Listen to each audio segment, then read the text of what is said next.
chairpersons of different portfolio committees, if present, the co-chair, members of the Joint Standing Committee. You are all welcome, members.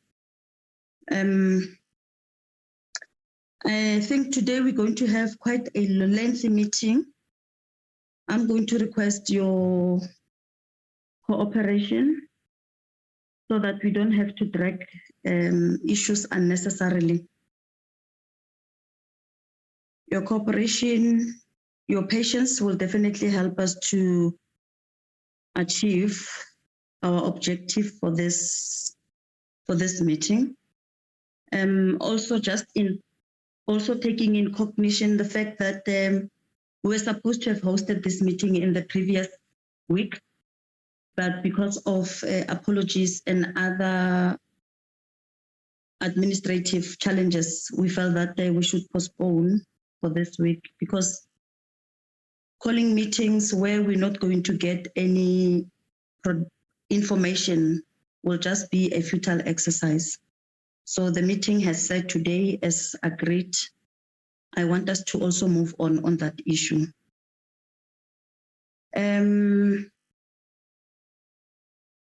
I think so far, members, we have achieved quite a lot. In our last meeting, just a quick recap, we said that we'll invite the City of Cape Town. I'm sorry, I also did not acknowledge and recognize their presence. Recording in progress. The City of Cape Town, representatives from the fire department. At the point when you are making your presentation, then you will be able to introduce yourselves. And we said that the SAPS to also come before the committee to brief us about their role, and DPWI to brief on the BDO report. If you could remember the BDO report, it was tabled, but we then felt that we were not given time to engage on the report. And lastly, we need to resolve on the oversight visit to an alternative site. Normally, before we start, we invite members of the executive authority to give us a word, but today I don't think that it is necessary for us to do that, since this meeting is not about them. It's about the continuation and the recommendations that members made in the previous meeting. I'm going to request that we allow Cindy maybe just a few minutes to take us through apologies if there are any. Co-chair, if you are able to connect, you're welcome. You did indicate that you're not feeling well. So I hope that everything will be okay. And at some point, you will be able to participate, but you're welcome, Chair. Even though that you have indicated that you're not well, your apology is noted. Cindy, can you please take us through apologies if there are any? Yes, Chairperson, we received apologies, no apologies from our committee, apart from Member Hlangu, but we received apologies from the PCN Police, from Reverend Meshwe, and Member Sheikh Imam and Majozi. And from the Standing Committee on Public Works, we received an apology from Mr. Moemang.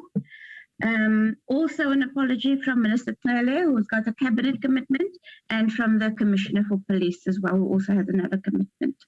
Chair, those are the apologies we received. Okay. Apologies are in order. Thank you very much. They are noted. Cindy, just flight the... Sorry, Chair. Let's also agree for order and progress. For order and Chairperson. Progress. Just wait, member. Just hold, member. Member, just hold. For order and progress, please raise your hand on the platform. When you are speaking, please, you will speak only when you are recognized, so that we maintain the order and the decorum for this meeting. Lastly, make sure that you turn on your camera and introduce yourself. Okay, I see there's a hand of Madeline and there's a hand of Lindim Jobo. Okay. Thank you, Chair. It's just an apology.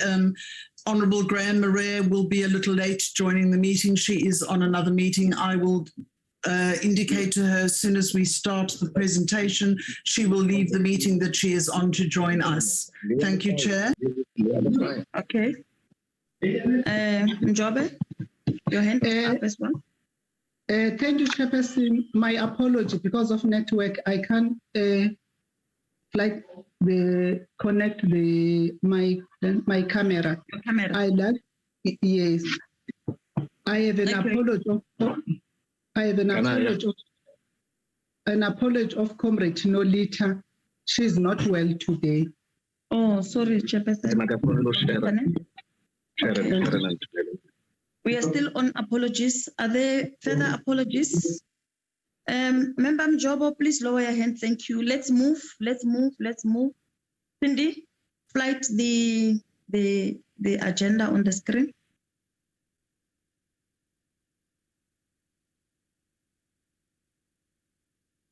Okay. Yes, the City of Cape Town Fire Department. I see here that it is the Chief Fire Officer who is going to take us through. You're welcome. I don't see, I think you've been allocated time, but that's not a problem. I want to welcome you. Please switch on your camera so that we can all see you. Thank you very much. That's the first agenda item. And then immediately after that, then it will be briefing by SAPS. We will then engage on the two reports, and DPWI will be the last one to give us the BTO report. Okay. The Chief Fire Officer from the City of Cape Town, you're welcome. The platform. Chairperson. There are some hands, Chair. Honorable Hadebe. All right, thank you, Chairperson. As you know that my network is usually very poor, so I don't use the camera. But we have not yet adopted the agenda. The next item after apologies is supposed to be the agenda. There's something I want to raise around the issue of the agenda. Thank you very much, Chairperson.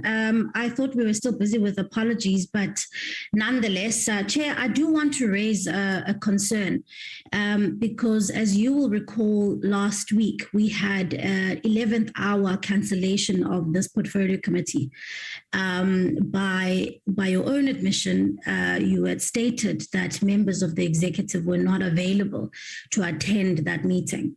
And now we are having a situation where this morning again, we are told that the Minister of Police is unable to attend due to other commitments. I think, Chair, it's quite important that as Parliament, we assert our authority here. The Minister of Police has yet to appear in any of the platforms, in any of the portfolio committees where he's been summoned by Parliament. And ultimately, he's got to be here. So I saw that there was an apology. I don't know if maybe that has changed. Thank you. Chair, the Minister of Police is on the platform. There's a check. Yes, the Minister is here. Minister, we apologize on behalf of the member. I've long joined the meeting. No, it's fine, Minister. It's fine. It's fine. Thank you. It's fine. But he was not recognized, that Minister. He's out of order. He should have voted for a chair to recognize him.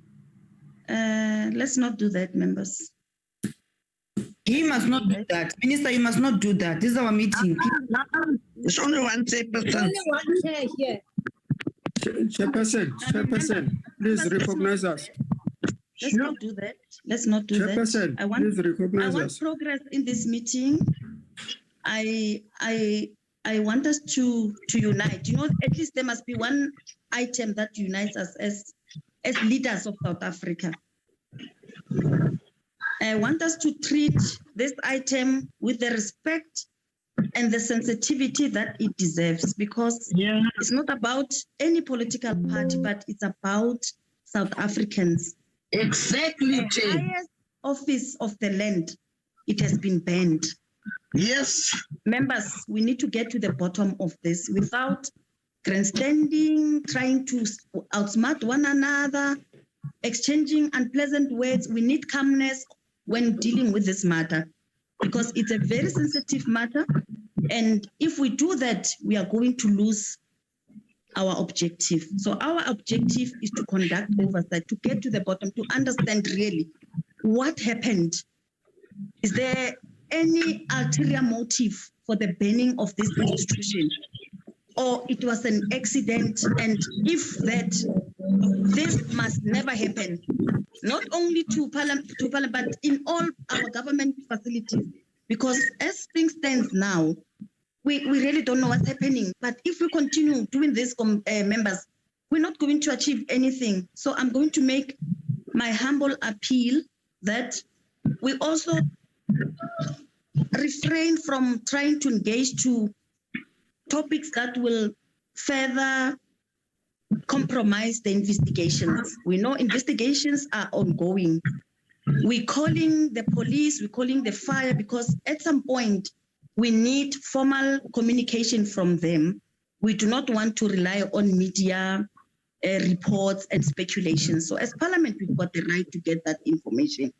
But as also when we engage, we should also be mindful of the fact that investigations are at a very sensitive stage. So we do not also have to enter a space whereby we are going to compromise or open up the investigations. So members, I want to make that plea. I want calmness. I want calm. And, also that we should get a progress. I see there's a hand of Member Khadebe. Minister, yes. Please lower your hand. Thank you, Chairperson. Oh, it's Linda Moss. Linda Moss, please mute your mic. Member Khadebe, what is it that you want to raise? I thought I've made my point here so that now we can. No, Chairperson. No, I was on the issue of the agenda. We have not adopted the agenda. All right. Number two, Chair. Adopt the agenda? Number two, Chair. No, before we adopt, I want us to put something at the end, before the closure. You see that all the reports are dealing with Parliament. Now, it will be wrong that Parliament is not given the time to respond.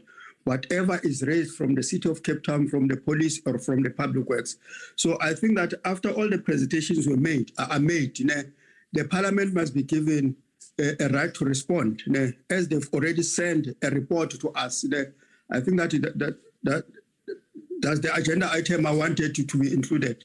And also agree with your decision, the way you said you are going to approach this meeting. Really, the portfolio committees are an extension of Parliament. I think that the decorum of Parliament must be respected. So the ministers, the president, everyone is treated as a member of Parliament. So I think that the rules of Parliament must apply accordingly. So I'm in agreement with the ruling that let us treat each other with dignity so that we deal with the issues which are in front of us. Thank you, Chair. Thank you. Member Sheikh Imam. Thank you very much, Chairperson. Yes, I must agree with my colleague that have just spoken, the Honourable Member, that Parliament must be given an opportunity to respond. They are an interested party in this here in the sitting. Thank you very much.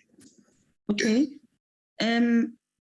Also bearing in mind that maybe there might be issues that they will not be able to respond to, but it's fine. At the end, we will then afford them the opportunity to respond.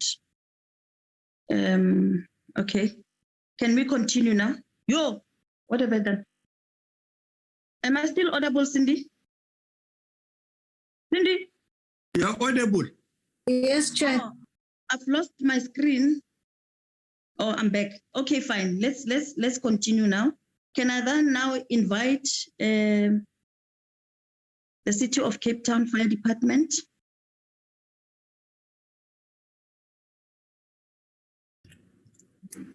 Good morning. Thank you, Madam Chair. I'm not sure if everybody can hear, if they can just acknowledge whether they can hear at the moment. Yes, we can hear you, but we Honourable can't see your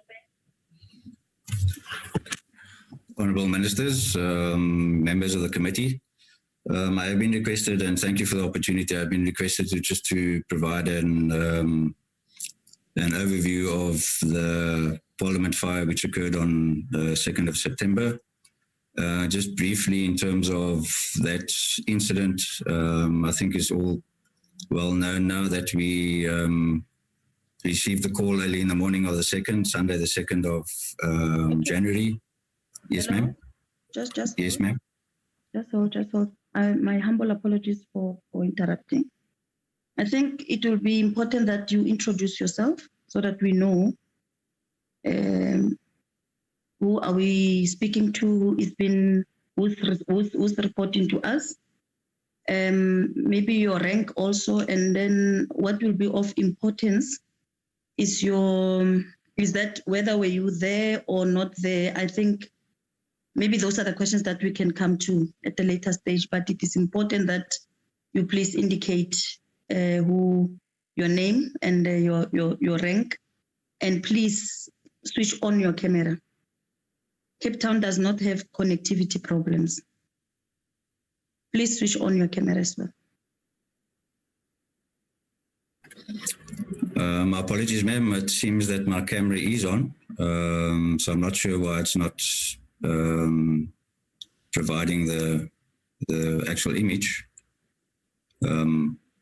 So please indicate if it's still not there. My name is Ian Schnettler. It's the Chief Fire Officer for the City of Cape Town, the Fire and Rescue Service. And in answer to your question, yes, I was at the incident to observe what occurred as the Chief Fire Officer, not actively involved in any firefighting activities, but to oversee on certain times of the day what was transpiring at Parliament. As in terms of my opening address, just to give you a brief overview of the events and a short timeline of the events of the actual incident. Going back to the beginning, on the 2nd of September, Sunday, our crews arrived at 16:06:18 on the Sunday morning, where they encountered a fire in the old assembly section on the 3rd floor, where they started firefighting operations, and within 20 minutes, or within 2 minutes of that particular call of 2 fire engines arriving, they requested extra resources, and by 06:45 there were 6 fire engine crews on scene. They encountered difficulties in accessing the building. They had to make a forced entry on the old assembly side, and they commenced firefighting activities throughout that particular day, which then the fire started and was involving the National Assembly building.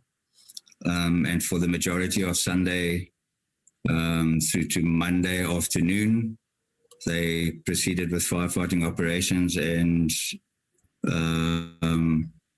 on Monday afternoon between 1600 and 1700, the fire in the roof void of the National Assembly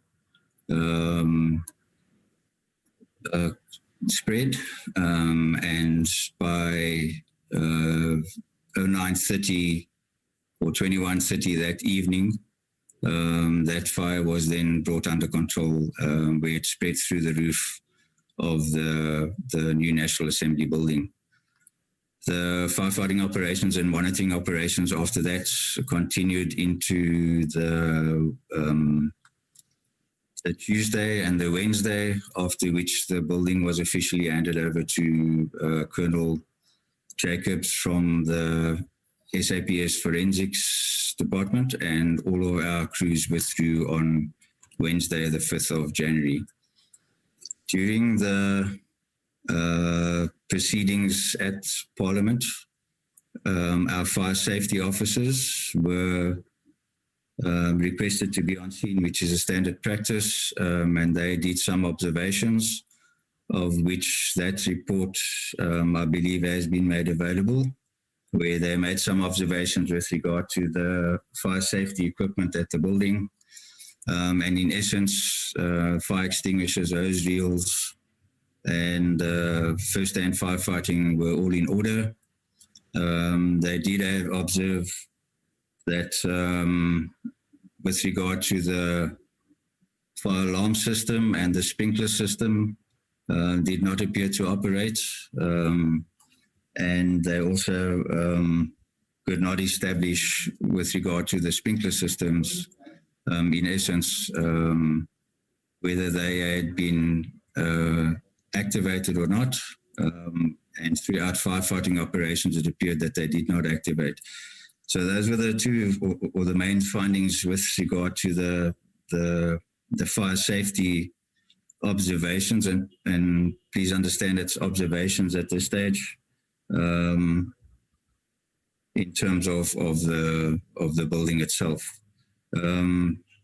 They did also find that in certain aspects, some of the fire escape doors had been opened and left open. And in terms of that at times would have assisted in spreading the fire. They did encounter, our firefighting crews did encounter quite a lot of difficulty in the National Assembly building to make headway in terms of combating the fire, because the National Assembly roof section, which has marble coating, that started collapsing and affected the safety of the crews. But other than that, in terms of the overall firefighting operations, there was no injuries to staff, and the firefighting operations, for all intents and purposes, went smoothly throughout the time period from the 2nd through to the 5th, basically 3 or 4 days that the City of Cape Town attended to the incident. I do have the head of our fire safety section, Mr. Ignatius Smart. He is on the call, as well as Divisional Commander Ludwig Nesbitt, under whose area Parliament and the CBD does reside. And if there are any further specific questions around any fire safety issues, Mr. Smart and Mr. Nesbitt are available to answer any of those questions. It's a very brief overview that I have provided, but if there are any questions, I'm welcome to field any of those questions with Mr. Smart and with Mr. Nesbitt on the call as well.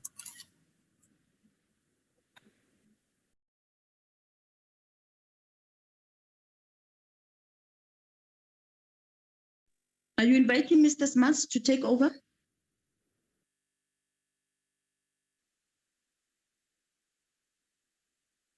Are you inviting Mr. Smart to continue with the presentation? Ma'am, that's the sum total of my presentation. As I've indicated, if there is any questions or any queries around the report, which is the post-assessment report, you're welcome to pose those questions to Mr. Smart or Mr. Nesbitt.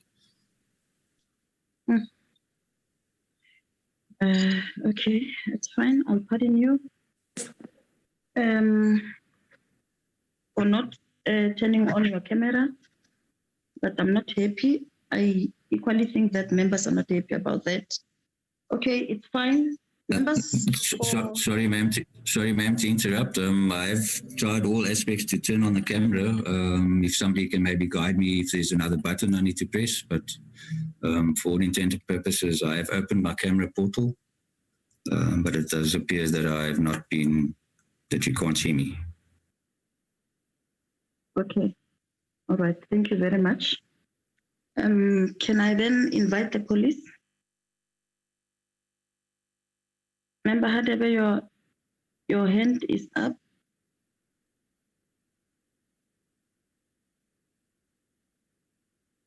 All right, thank you, Chairperson. I thought that because this reports, take example, that one of the PTO is very long and that one of the police is very long. why don't we just deal with this report and take it out of the way, and then we can take the two together, because the police and the public works, they work together, close together in the issue of Parliament security. I don't know whether we could take questions now, so that, because this report was very short, I don't know. Yeah, I think that's a good suggestion. Maybe let's do that.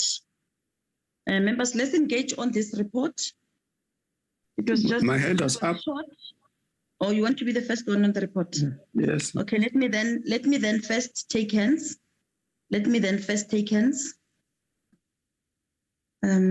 Okay. There's member Peki Khadebe. There's member Siviwe Khwarube. There's member Muletsani. There's member Khai. Chair. There's member Matapelo Siwisa. Chair. Hello. Can I come in before you take the hands on what Honorable Khadebe suggested? Okay, you can do that. Let me first note hands. Who's speaking now? It's Umpile. Okay, Umpile. Let me just take these three last hands. It's Samantha. It's Octer. It's member Singh. It's Kaiso. Umpile, speak. All right. No, thank you very much, Chair. I just want to caution all of us that we just adopted the agenda as is. And now if along the agenda items, we still come and chop and change here and there, whether it's reasonable or not, but I'm just saying, then what's the point of having adopted the agenda? So I just want us to stick to the agenda. If the agenda says let's take all the presentations and then we do discussions later, let's follow that. That's my picture. Fair as well. I'll make a ruling. We continue with the agenda. Members, lower your hands. Can I invite the police?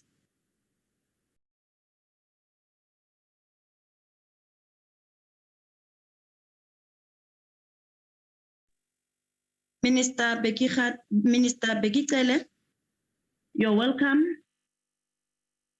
Can I invite you to maybe first address us? And then you will decide who is going to then take us through your... Good morning, Chair. I thought you said the ministers would not speak in this meeting. It will be continuation of the meeting that took place last week. No, Chair, not you. You're new minister. You must speak. Ministers that have been here will not speak except for you. With an exception for Minister Begitele. Thanks, Chair. I'm made a special request from the cabinet to pin this, and definitely I hope it will add value. I heard one member saying, this is your meeting. If it is that your meeting and not needed, we should be told so, but we thought that it would be important to come here so that we all put the shoulder on the wheel of trying to take the matter forward and put some light on the matter. Chairperson, our co-chairs, as I could see, will, from the side of the police, the person that has been leading this matter all the time is Lieutenant General Shabane, who's the head of the PSS in the police service. If, through you, Chair, we allow him to make the presentation from the police. Thanks, Chair.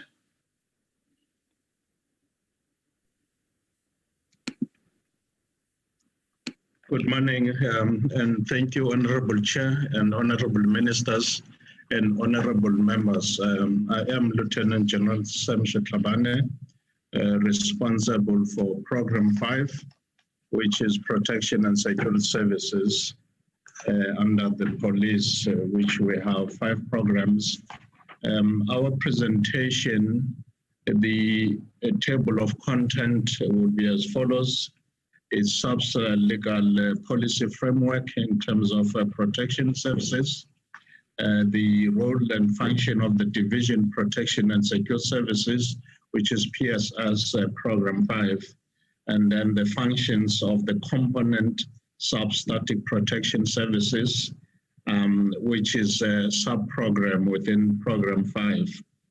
which is responsible for as a protecting force within the Parliament and the 9 provincial legislatures, and other strategic installation, which was set with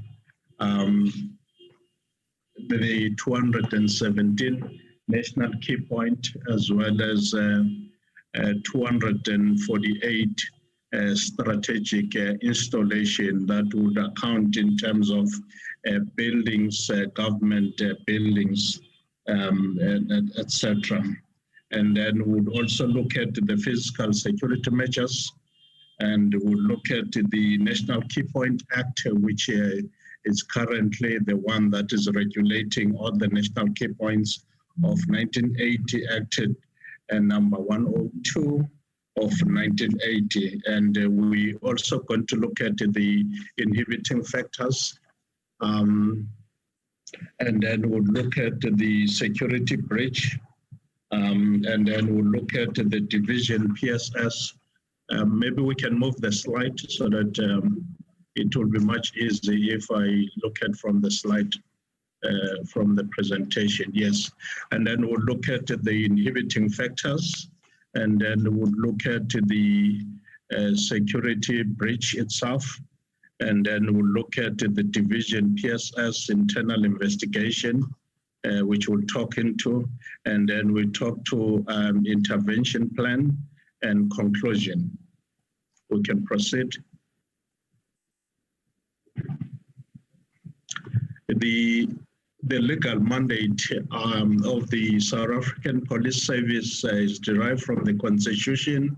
That is the Section 205 of the Constitution of the Republic of South Africa, 1996. The objective of policing are to prevent, combat and investigate crime, maintain public order, protect and secure the inhabitants of the Republic and their property, uphold and enforce the law. That is in terms of Section 205. So our mandate is derived from this 205 section in terms of the Constitution. We can proceed. The continuation in terms of the legal framework, protection security services are performed in terms of the Constitution, where the interim Constitution of SA, Republic of SA, 1993, Act 2200 of 1993, which then reads that the National Commissioner shall be responsible for protection services. The SAPS Act 1995, Act 68 of 95, Section 11.1 further states that the National Commissioner may examine, exercise the powers, exercise the power and shall perform the function necessary to give effect to Section 218 of 1 of the Constitution. We can proceed. What you see is a further illustration in terms of our mandate, in terms of the legal framework that we. I'm sorry, I just missed the.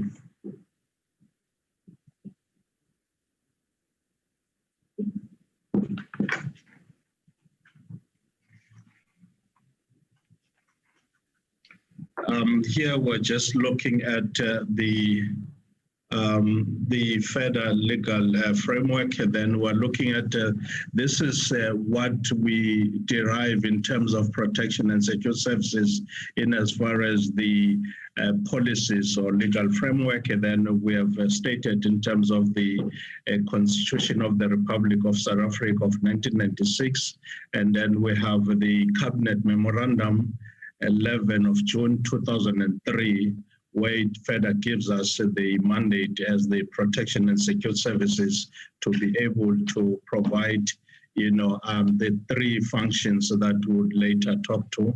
And then we also have the Act itself that is Act of 68 of 1995 in terms of South African Act, Police Act. And then we have the Protection Security Services Strategy. So in terms of our strategy, how we then execute in as far as your national key point and other, strategic installation, we have the national key point itself as the act which regulates all the national key points in terms of compliance, and we do assessments and the audits to key points. And then we have MPSS, which is minimum physical security standard, which then it means each and every national key point as well as the strategic installation, they have to comply in terms of this minimum physical security standard. So it means we would have officers that will be going to whether it's national key points, whether it's within government or parastatals, then they will do assessment and produce a document. So this is what it's regulated in terms of that national key point, which then you have the MPSS. And then you've got on the right-hand side, you then have the RIMAS. RIMAS stands for the Risk Information Management System, which is a policy, which is a Cabinet Memorandum 1A of 2004. This identifies all government, infrastructure or installation, and all those that would have to be then, afforded protection, whether it's national key points, whether strategic installation, or it's, important persons, and so on. And then, as I've indicated, then you've got security regulation. So it means in terms of the Program 5 as the division protection, we have three main functions that we perform. We have the static part, and then we have the regulatory, which is what we're talking about in terms of security, government security regulator. And then, as we indicated, then on the right-hand side, then you have another sub-program, which is the static component, which both these sub-programs, they're headed by major generals. So you would have a major general responsible for static across the country in terms of like Parliament as a national key point, which becomes then the static protection within the police service, then the protecting force within, the national parliament, as I've said, even the 9 legislatures. And then the government security regulator, which is on the left-hand side, it's also headed by a major general. So this is where we regulate in terms of the acting as far as national key point is concerned, as well as the minimum physical security standard. We can proceed.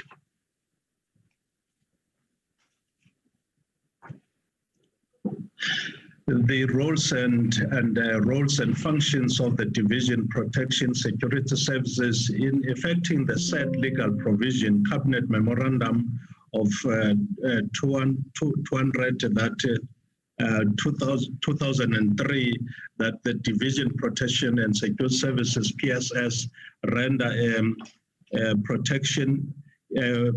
Effective and accountable protection and security service to all dignitaries and government interest in South Africa through the functions and provision of the that is the 3 functions that would have indicated. One is the VIP, which is the sub-program, also VIP protection, which then accounts from the, the executive, ministerial, and provincial.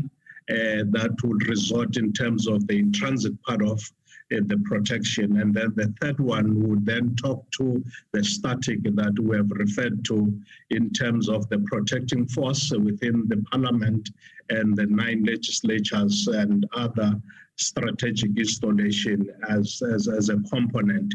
And then we have the third one, which is the regulatory service to all identify installation, including national key points. That is also a component within Program 5, which is the division. We can proceed. The functions of the component, now we zoom to the component itself, that is the static protection services in terms of their function. The primary aim of access control, basically the static component has a primary aim, which is to do access control as to safeguard the Parliament. So in this instance, we'll zoom in terms of Parliament, as well as the national key point, and ensure that the safety and the protection of very important person, the parliamentarians and the staff within the parliamentary precinct, as well as the the staff. I think this is what we've said. And then also do the access control is executed through the following primary function. One, it means we do the screening of any person who seeks access to determine if the person is a visitor or whether his or her reason for visiting the premises is a valid one. We also do the record keeping, permit issuing. We can proceed. And we do screening of permit and applicants and contractors. So it means in terms of those that will be applying, whether it's visitors and also contractors, then we do the screening of those applicants. We can proceed. The primary function of parliamentary protection. Now we zoom into the parliamentary protection services is focusing on internal security matters within the precinct. Why we are zooming into the parliamentary protection services is that we can see there is some kind of duplication. I think then would understand why we are touching in terms of parliamentary protection. What we're illustrating is that there is duplication in terms of responsibilities, because you have then the protecting force, which is the South African Police Service under the static, and then you have the parliamentary protection, which then it would not have been regulated, because under normal circumstances, what you would have in the national key point, whether it's a parastatal, then you would have a security, a private security, which is then it's regulated in terms of SIRA. Now, when you look at then the parliamentary protection as the some kind of security is not regulated. So these are the things that we're trying to just highlight, I think, in this. So the main focus, as we understand, is that the mandate for parliamentary protection still needs to be addressed. That's why we say it's an area that I think as the South African Police Service, we have been engaging with Parliament in terms of really zooming into the Parliamentary Protection Service in terms of their mandate. But currently, their focus shall be on the following areas inside Parliament, buildings. So it means basically as we speak, they are responsible for internal, and that is inside Parliament, and also movement control of visitors after SAPS process of access control has been done.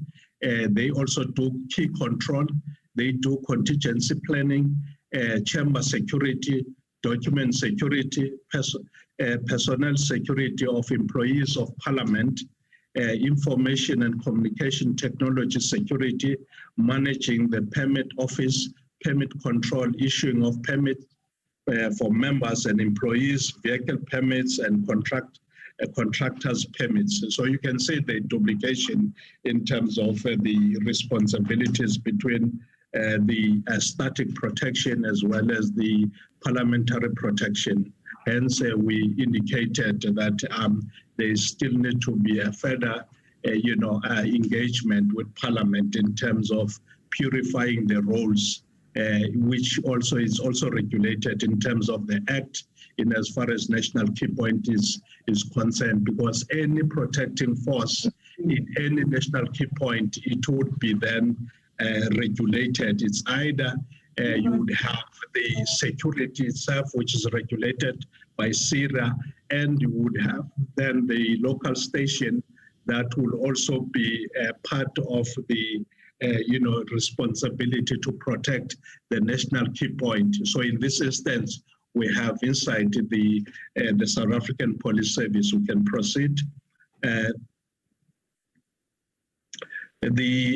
Now we look at the physical security measures within, as MPSS, the minimum physical security standard is a policy document approved by the National Commissioner, which prescribes the minimum physical security standard of departments and also, the other strategic installation and also national key points. The standard is designed to assist security managers. So it means each and every a national key point, the strategic installation, there are security managers. So I think we would be aware that currently in Parliament we would not have a security manager. I think there is a process of employing, but then it means when you look at it as far as the Act is concerned, this minimum physical security standard, it means it's designed to assist security managers. So there has to be a security manager that will liaise with the component government security regulator in terms of the Act and also in terms of the National Key Point Act, as well as the security advisory services that the division PSS security advisory services, this is what I was talking about, that is SAS is mandated to conduct physical security at identified installation government buildings as part of the risk limiting principles of the security and to make a recommendation on appropriate security measures. Since 2004, the PSS, which is the Division and Security Advisory Services, conducted 5 security assessments with the recommendation around Parliament. And the security assessments, because what we normally do, as would have indicated, that we produce assessments. It means we look at physical security within any national key point or strategic installation, then we produce a document that will be given. So we would have, from 2004, we have produced 5 documents in terms of security assessment. Then we give it to the owner. In this instance, it would have then been given to Public Works for implementation. Thank you.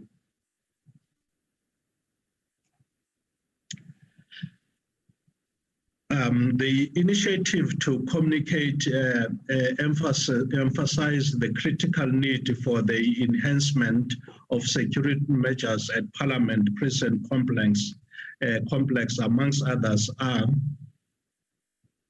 the following. In 2013, the National Commissioner communicated to the Director General of Department of Public Works and Infrastructure, highlighted security concerns at Parliament or in Parliament. So it means that then it shows that then you would have in 2013 would have produced a document, and there was a communique that was then sent to Public Works at the time. And also in 2016, a joint briefing of the Justice, Crime Prevention and Security, which is JCPS cluster, on the upgrade of Parliament. It was also, presented in 2016 in terms of looking at the upgrade of Parliament. And then in 2016 benchmark with international security standard visit by Secretary of Parliament at the time, and the divisional commissioner at the time, which is the current national commissioner, they went to Hungary looking at the Hungary parliament, which then there is a report. But what is key in this report is that, nothing from that time, which is 2016, that was implemented in terms of this benchmarking that was undertaken by the Secretary of Parliament at the time, as well as the Divisional Commissioner at the time of PSS, which is the current National Commissioner. In 2018, a joint briefing to the Portfolio Committee on Police and Public Works on progress made to improve security in National Parliament as recommended on the 26th September 2018. So what we're also indicating here is that there was a briefing that was done to the Portfolio Committee on Police on the upgrade in terms of what needs to be done in Parliament, which was joint between the police as well as public works. We can proceed. The physical security measures, it continues a minimum physical security standard on providing a facility for facilities for institutions. The Department of Public Works and Infrastructure must ensure the following: physical security measures are prescribed as prescribed by SAPS, which is Security Advisory Services, which is within the component within the South African Police Service under the division. So these are the officers that we spoke about that would go out and do security assessments for any national key point or strategic installation to contract process adhered to. Threat and risk assessments are conducted by the relevant national intelligence. So it means we have also a process where the relevant national intelligence will do, the risk and threat assessment in terms of whether it's a national key point or it's a strategic installation. Then it means based on that, then we'll be able to put appropriate measures at those national key points or strategic installation.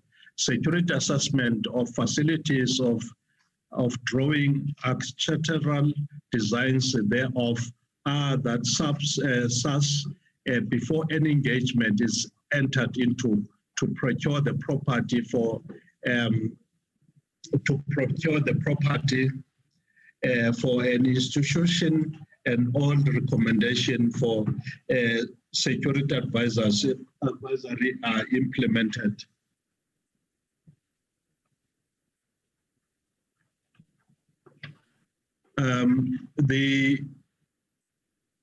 The Department of Public Works is responsible for implementation of physical security recommendation and government-owned buildings and government buildings declared as national key point. We can proceed. National Key Point Act 1980, Act number 102 of 1980, that is now we are looking at the National Key Point as the act. The definition of a national key point, it means we define any place is defined as any place or area declared under Section 2.1 of the National Key Point Act of 1980. Act number 102 of 1980, that is so important that its loss, damage or immobilization may prejudice the Republic, or it's necessary to expedient for the safety of the public in the public interest. Parliament was initially declared as the national key point in February 1980. So what it actually says is that the first time that it was only just the building, which was the one building which was declared. Furthermore, it was extended and declared as a national key point complex on the 12th January 2018. So it means the whole complex, starting from 10 days to whether the NCOP and also your 120 Plain Street and so on. So it's a precinct. So the whole complex, it is declared a national key point in 2018. Parliament is not exposed to disruption. Furthermore, it was extended and declared as a national key point complex on the 12th January 2018. Parliament is not exposed to disruptions and immobilization that could prejudice the country or its functioning. Section 3 of National Key Point Act prescribes that an owner shall, at his or her own expense, satisfaction of the Minister of Police in respect of the security of the national key point. We can proceed.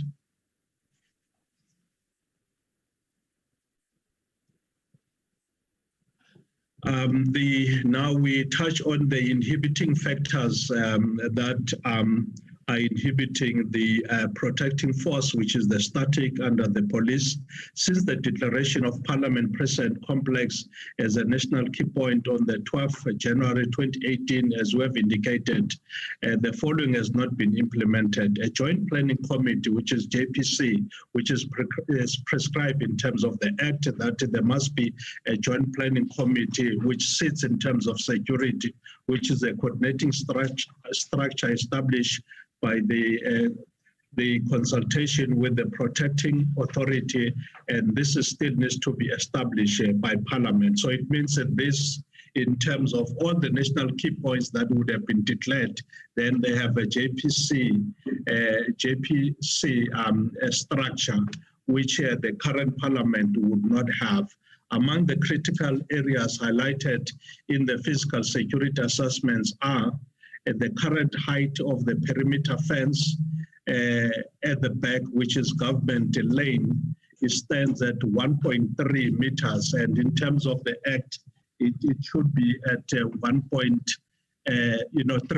meters high in terms of height. Physical security standard, that is what is prescribed in terms of, but we're in the process also with Parliament and Public Works as an implementing department. Also, what is also recommended, what would need to have within Parliament is the remote search park, which then it talks to any deliveries that should be done within Parliament. It should be a remote place where we use the K9 and so on. But currently we're doing within the Parliament precinct itself, which then it means it's a risk on its own. We can proceed. It continues the inhibiting factors, the power outage caused by ESCOM on the 21st December 2021 resulted in the malfunctioning of the video and in the duration prior to the Parliament fire incident. It is reported that apparently the generator ran out of, because it means since from 21 December 2021, the monitoring room that we have at 100 Plain Street, we could not monitor because the video wall since from 21 December is down. So it means we're only able to monitor the external cameras from a small screen, which then gives us some challenge.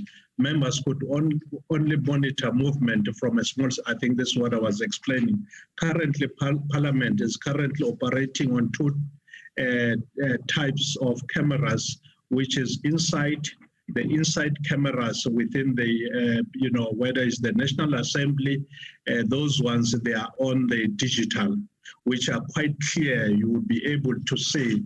But the ones that are outside, which is the ones that we are monitoring, the external cameras are analog, which then they don't have infrared system. So it means they are poor in terms of being able to identify any intrusion and so on.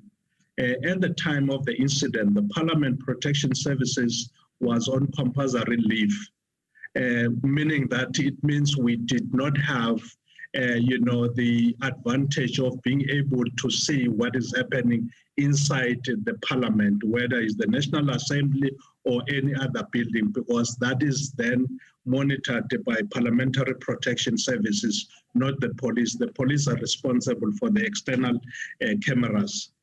Parliament is constituted of 3 monitoring rooms which are not integrated, which is another inhibiting factor that we have identified. It means you've got 3 systems that are operating. One is the one that is, monitored by Parliamentary Protection Services, which is the inside, and then you have the one that is monitored by SAPS at 100 Plain Street, and then you have another one which is monitored at 10 Hayes. Now you need those 3 monitoring rooms to be integrated, because otherwise then that's why you would have gaps within the system.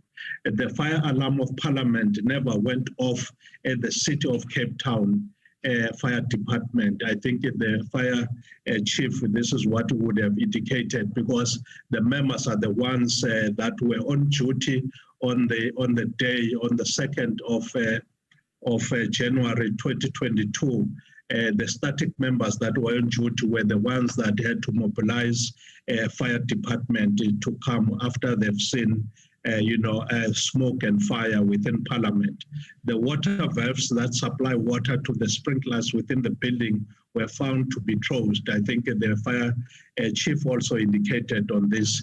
The fire alarm only went off when the fire brigade was already on the scene extinguishing the fires. We can proceed.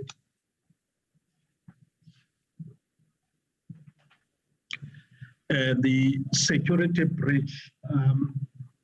Then in terms of on the 2nd January 2022, there was a security breach. In terms of the static component, which is the protecting force within the Parliament or parliamentary precinct, then we would have declared this as a security breach, because there are 2 processes.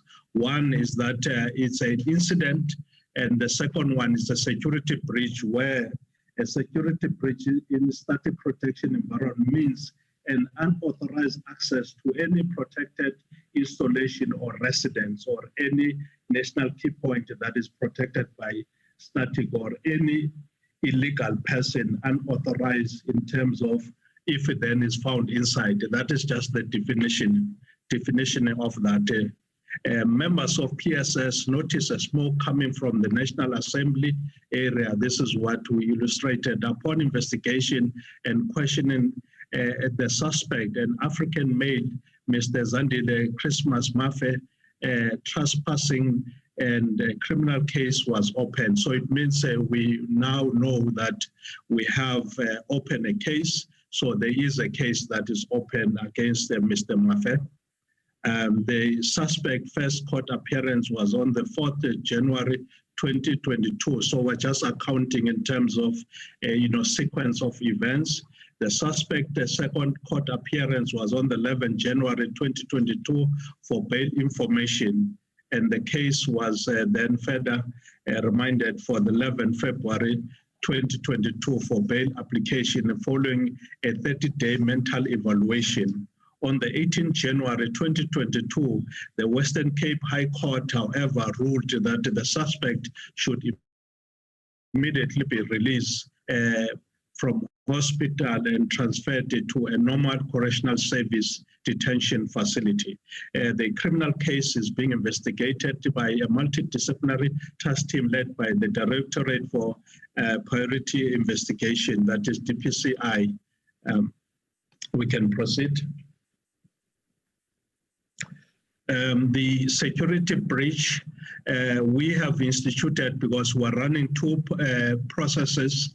You have the criminal that is running, and then we have the departmental, which is looking at the security breach from the South African Police Service point of view. A departmental investigation has been instituted against the 4 members of the South African Police Service that were on duty at 1 December, the following security breach. It means that these are the people that would have instituted disciplinary action against it. There is a commander, relief commander that was on duty, which is clearly specified in terms of his and or her responsibility, as well as the 3 members that were posted at the 2 monitoring rooms, that is 10A and 100 Plain Street. We can proceed. The division PSS internal investigation, this is what we have touched on, extensively access compliance. So we have also a process of looking holistically in terms of the process flow leading to the, the fire in Parliament as a national key point. So we have a team that is looking internally and do so. After we're finished with that report, it means we would have a holistic report that will give us an indication where are the gaps, where are the failures in terms of the system. So it means we look at from whether us as South African Police Service, we look at also even the parliamentary protection. So that is the responsibility that we would have taken apart from the criminal part. The assessment will provide insight into the level of compliance by various government institution relevant to the administrative, procedural and regulatory requirements in respect of Parliament or parliamentary precinct complex. We can proceed. SAPS has established a multidisciplinary collaborative plan with the key stakeholders. The purpose of this plan is to enhance security within Parliament. So what would have listed is the stakeholders that will be forming as an intervention plan. We have ourselves as SAPS under Static Protection Services, and then of course even parliamentary protection will also form part and parcel of that intervention plan. Crime intelligence and state security, the South African visible policing, basically City of Cape Town, Department of Social Development, Department of Health. These 2 departments, the Department of Social Development and Department of Health, why would we have put them is because we have, when we're scanning, would have realized that there are a lot of, people mentally, disturbed people around and homeless. So, which is an issue that between the City of Cape Town as well the Department of Social Development and Department of Health, that we should have a plan that will be able to mitigate some of the challenges that we are, confronted with. We can proceed. In conclusion, cognizance needs to be taken that Parliament is declared as a Parliament for people. The Parliament precinct is declared as the heritage. There's also an issue around Parliament being a heritage, which then there has been a lot of, to and fro in terms of,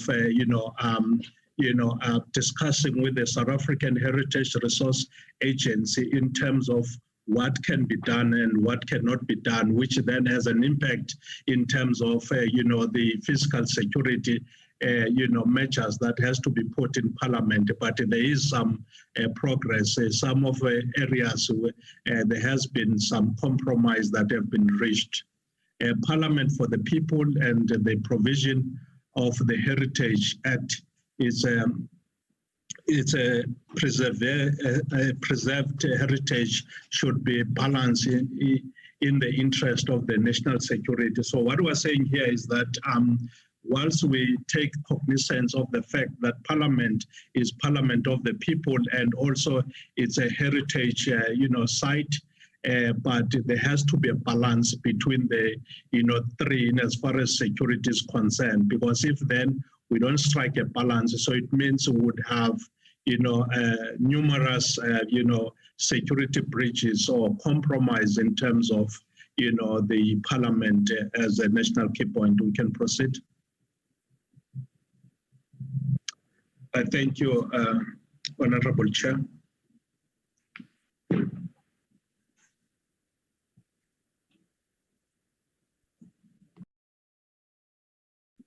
Okay, thank you very much. Members, thank you very much. Colleagues from the Western Cape Fire Department and colleagues from the SAPS. I think according to the agenda now, it is time for us to engage on both reports. I will not make any comments. I will, at the later stage, come in and make my comments. Let me note, members. Cindy, please help me. It's member Singh, number 1. Matapelo Siwisa. Muletsani, Samantha, Oktir, Groenewald. Sorry, Honorable Chairperson. Yes. It's Singh here. My hand is up. May I kindly intervene and make a proposal that you did have a list before, and I don't want to go first because you had that list. And if you could follow that list, I mean, I won't have a problem. If other members feel that is okay. Agreed, Member Singh. I did not write it down. I cannot also recall. Got the list. I was the first one on the list. Cindy, can you assist? Yes, I can, Chair. Yes, okay, let's do this. Members, let's do this. Cindy is going to note all the members that raised their hands the first time. And she is going to also add members that have just raised their hands now. I want you to allocate numbers to members, Cindy.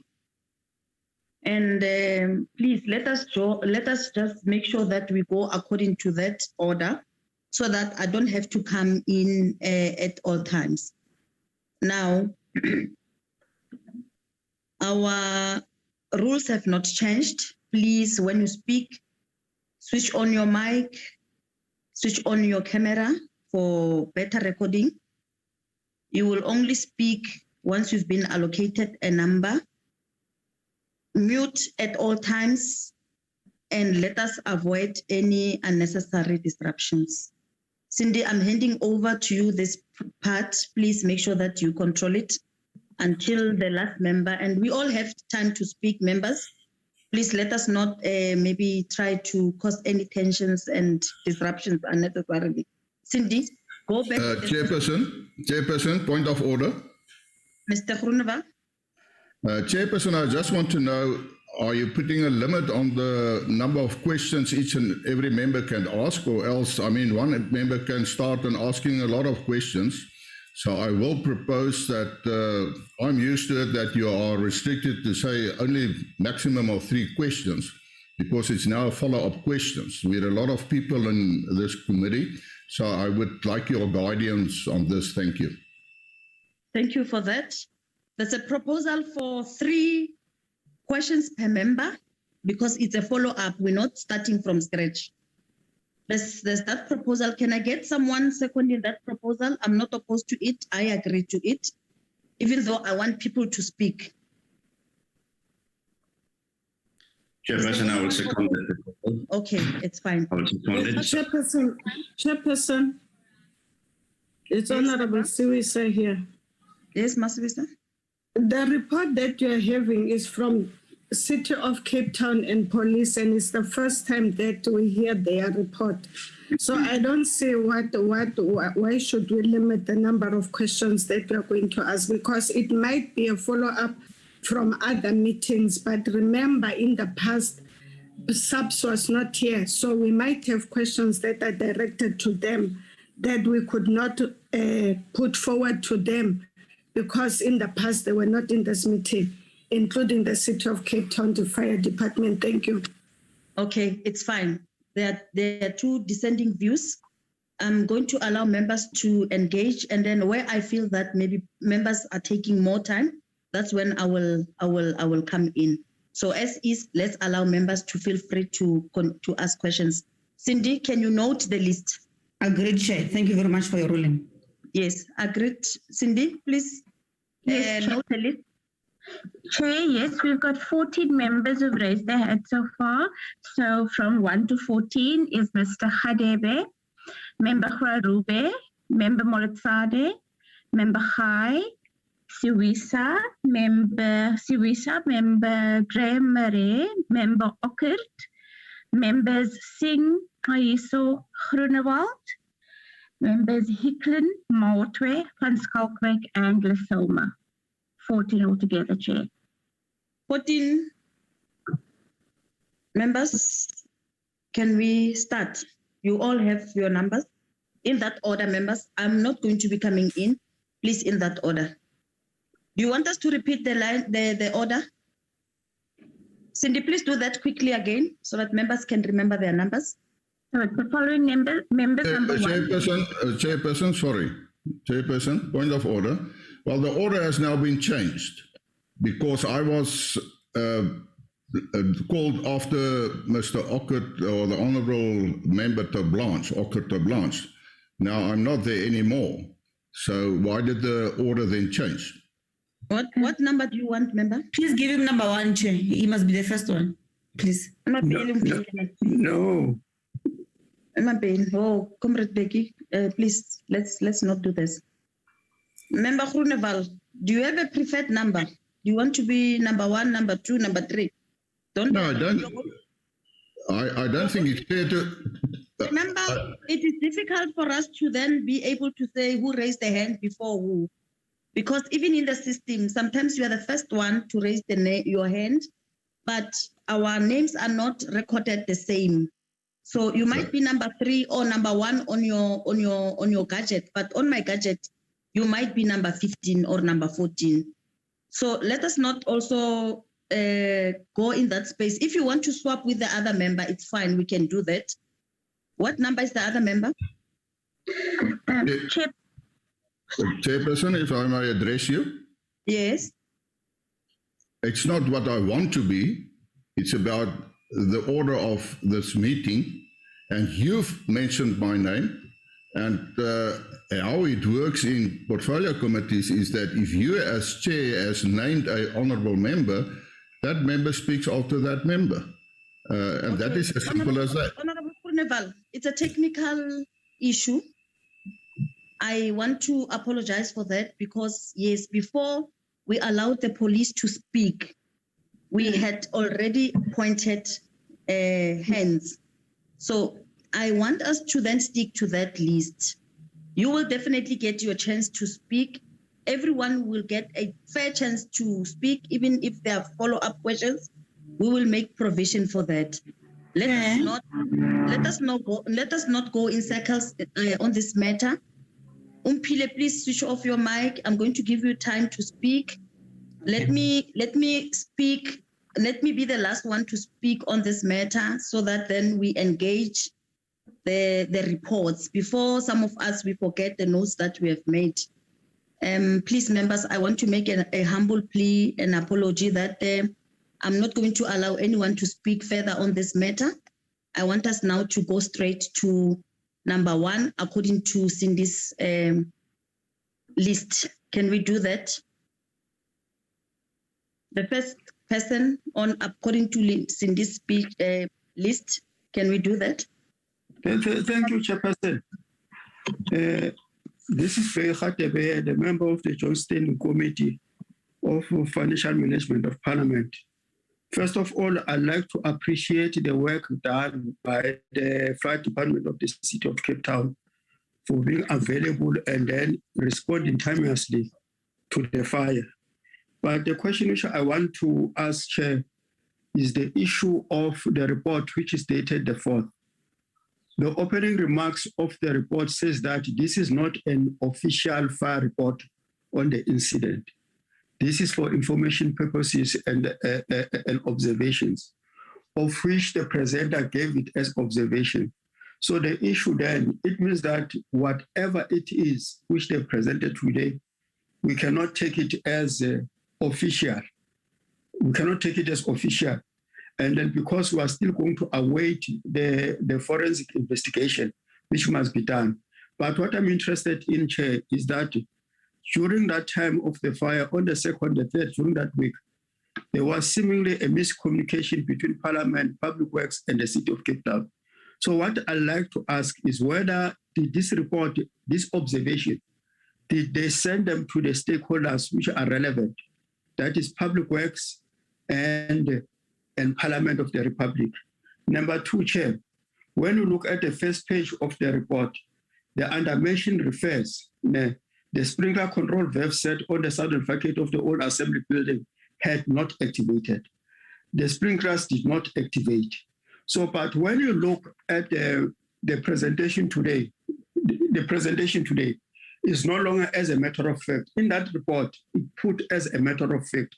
But today, during the presentation, there's always a preface that it seems the sprinklers didn't work. It seems the alarm didn't work. Can we get clarity around that? What is it? And then will they agree with us that this is not a final report on that project, as they indicated that the actual determination will be determined by the investigation which is going to be done? Because from the side of the Public Works, they've appointed a 10-member technical team which is going to do the investigations. Can we make conclusion after that technical team has made a report? But at the end of the day, Chair, I think their work was highly appreciated, is highly appreciated. They did a good service for the country. We're proud of them. On the issue of the police chairperson, there's this issue. I like what the general raised the constitutional mandate of the police. And then said that one of the constitutional mandate of the police is to prevent, combat, and investigate crime. Also to protect and secure the people of the Republic and their property. So when you look at what happened at that national key point, it looks like these things didn't happen. The property was not secured. And then this thing was not made to prevent, it was not prevented. Because that's why we have crime detection. Crime detection is there to prevent things from happening. I think that mandate, it looks like has been violated. Why do I say that? Because we look at the issue of the National Key Point Act. The whole precinct was declared in 2018 entirely as a national key point. But it is 2022. It was 2022. The Joint Planning Committee was not established because it is the responsibility of the police to ensure that there's a security of the country. I don't think that we can accept a situation whereby they say the Parliament didn't have a manager of security. The issue they should have, because it is their mandate to protect, they should have insisted on Parliament that they must do their work. So that's why that it is 2020. Since 2018 is 2022, there is no coordinating committee, planning committee is not there. So I think that there has been a lapse on the side of the police on that regard. And then number 3, Chair, is the issue that on the issue of security, the very same National Key Point Act is saying that at the cost of the owner of the National Key Point, they must provide security. So as they provide security, they must satisfy the Minister of Police that the security. So I don't know whether the Minister was satisfied with the reports which were given, because from 2018 is 2022, there are a lot of breaches which are coming out of this. But was the Minister satisfied with the reports which were given to him? If he was not, what has happened? Thank you, Chair. Thank you, Chairperson. I've now, subsequent to earlier, have had issues with my computer, and so I've connected on my phone. Chair, I've got a number of questions. So my name is Siviwe Kwahube. I am the Deputy Chief of the Democratic Alliance, and so a member of this committee. There's just a number of questions, and I suppose I've divided them according to the stakeholders that presented. The first one is directed to the City of Cape Town Fire Chief Chair. In the first instance, he states that the alarms and sprinklers were seemingly not working or were not activated. Now, I just need to understand from their assessment who would be responsible for these fire prevention measures? Because, of course, it seems to me that these measures were quite critical in being able to prevent the devastation that we saw at Parliament. And so my follow-up question to that, to the City of Cape Town, is that were these interventions, or at least these prevention measures, activated and working and functioning well? For instance, the fire doors issue, the sprinklers, the alarm system, all of these things. Were these things to be working? And of course, you can't tell, you can't go back into the past, but were these interventions working? Would we have seen at least a better handle on the devastation of the fire than we saw it? And so those are my two questions to the City of Cape Town. And then the next questions, Chairperson, are directed at the South African Police Service. And thank you very much also for the presentation and the explanation, particularly around the legal mandate of SAPS where this is concerned. And so perhaps this is my ignorance, and I'm hoping that the gentleman can indulge me here. I do want to understand, Chair, where the role of SAPS begins and where it intersects with public works and the Parliamentary Protection Services.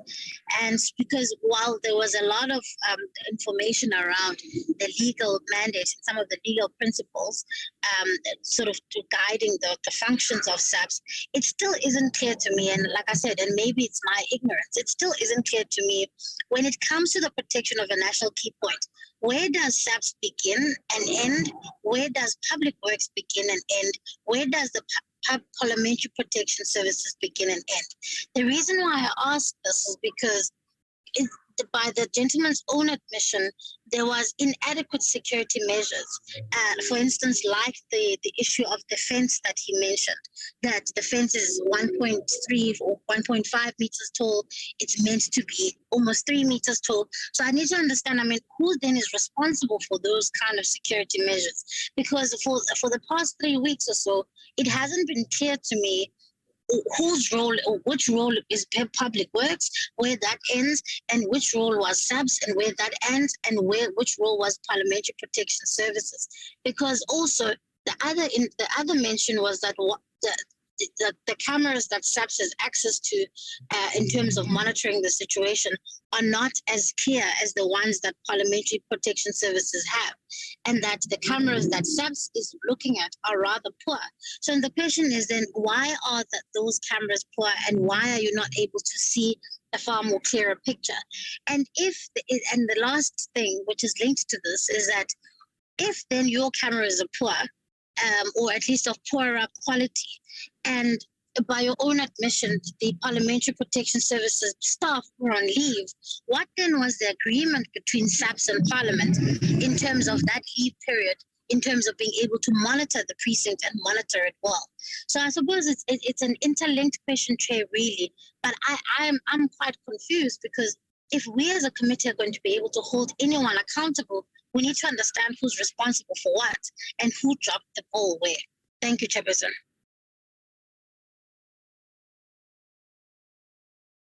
In that order. Thank you. Thank you, Chairperson. Moletsane, member of a joint standing committee. My question goes to the Cape Town Fire Department.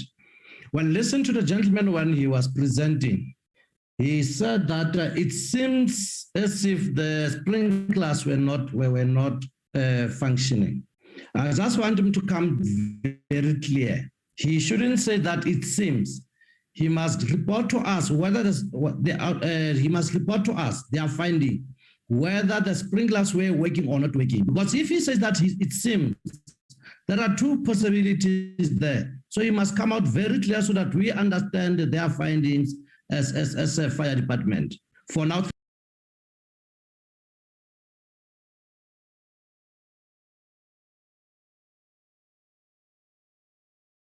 It seems like we've lost Member Moletsane.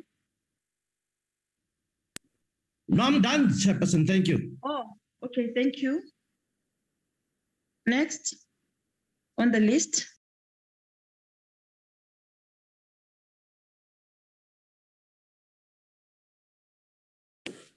Chair, can I come in? It seems as if people don't know their numbers because I was waiting for the person that speaks before me. Mr. Khai was next, Chair. Maybe not. Yeah. Mr. Khai? Mr. Khai, let's try to follow the order. Mr. Khai? Chair, I've just written to Cindy. There's some construction work. Can I come back later? Just come in, please, so that we keep the order. Just come in. We'll tell you if the noise is irritating, it's fine. Okay. I can come in then but you'll tell me if it's too much. Yeah, sure. Okay. Thank you so much, Chair. Thank you very much. Good morning to all members of the protocol on the platform, the speaker, ministers and deputy ministers. Chair, I think the first question would be then on the city of Cape Town. I just want to find out first that whenever they conduct their services, do they issue out written observations? Because I've been checking on their website. I haven't seen any other written reports with regard to the work that they've conducted elsewhere, other than the one that they've conducted in Parliament. So my question is that, is it a norm that after performing their work, do they issue out observation reports? That's the first part. The second part is with regard to their role before the SONA. I'm battling myself now to hear. Before the SONA, my understanding is that they are also part of the team that do work in Parliament in preparation for the SONA to check the fire equipment.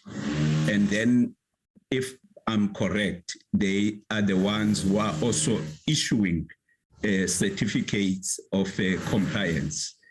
There's a part of their report says that there's a particular equipment that was the last service in 2017, and it was due for service in 2020. And according to them, that was not done. But then, if I understand properly, that they were responsible for also checking in 2020 the state of the fire equipments, and also in 2021, and then issue out certificates of compliance. Why then did they issue those certificates of compliance when, again, they say that the last time these fire equipment were serviced was in 2020? So you'll correct me if I'm saying this is your responsibility, yet it was not. My understanding is that you are the ones who issued out these compliance certificates.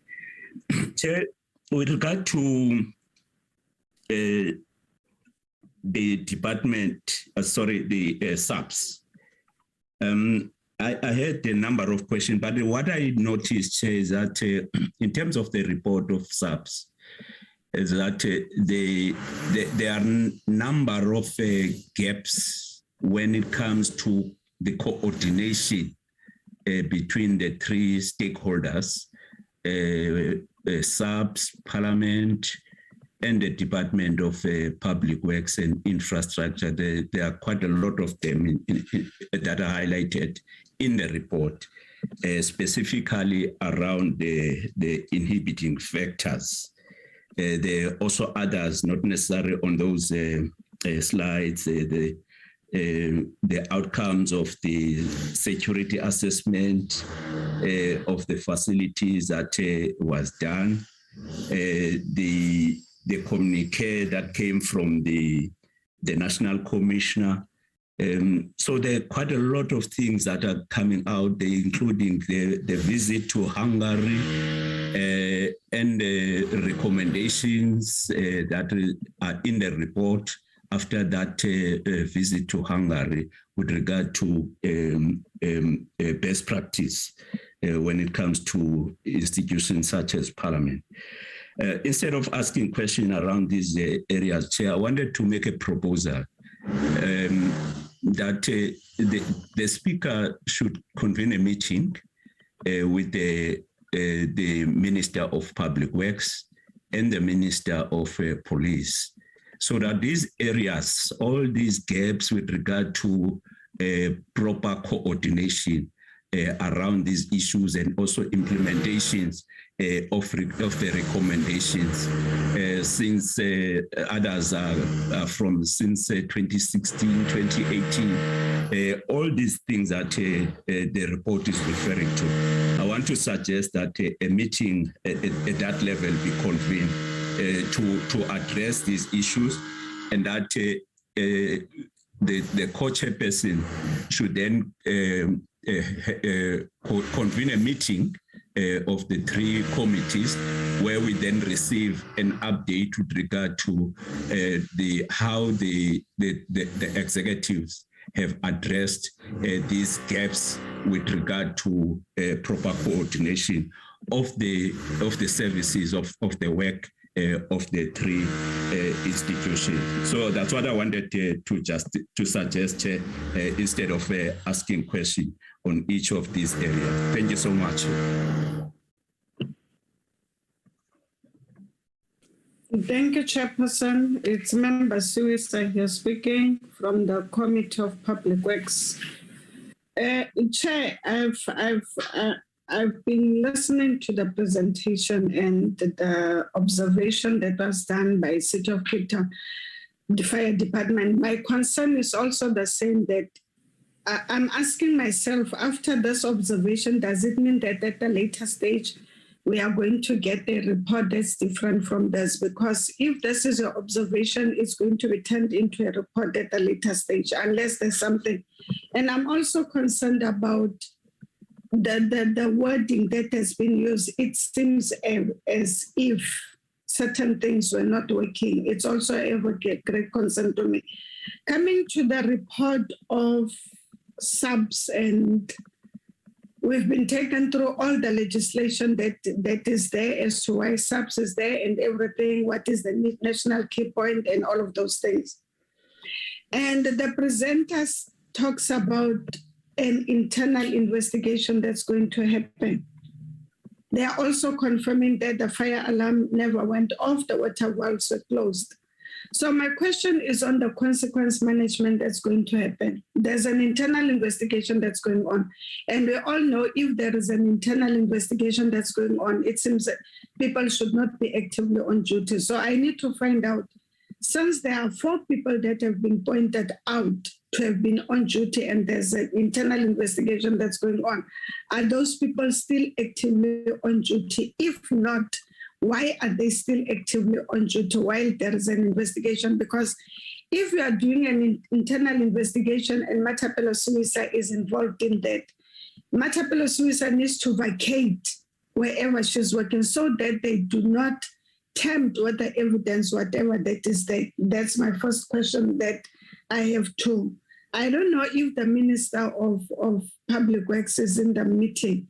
I also want to find out from her, since all of these things, they've been observed that there were certain valves and the fire system was not working, because within the presentation that was done by SAPS, it says that the fire alarm only went off while the fire department was on the precinct, which means that whoever official was responsible to make sure that everything is working as it's supposed to be needs to be held accountable, and there need to be also be an investigation as to how did we arrive at that point. Also, the question goes to the Minister of Public Works.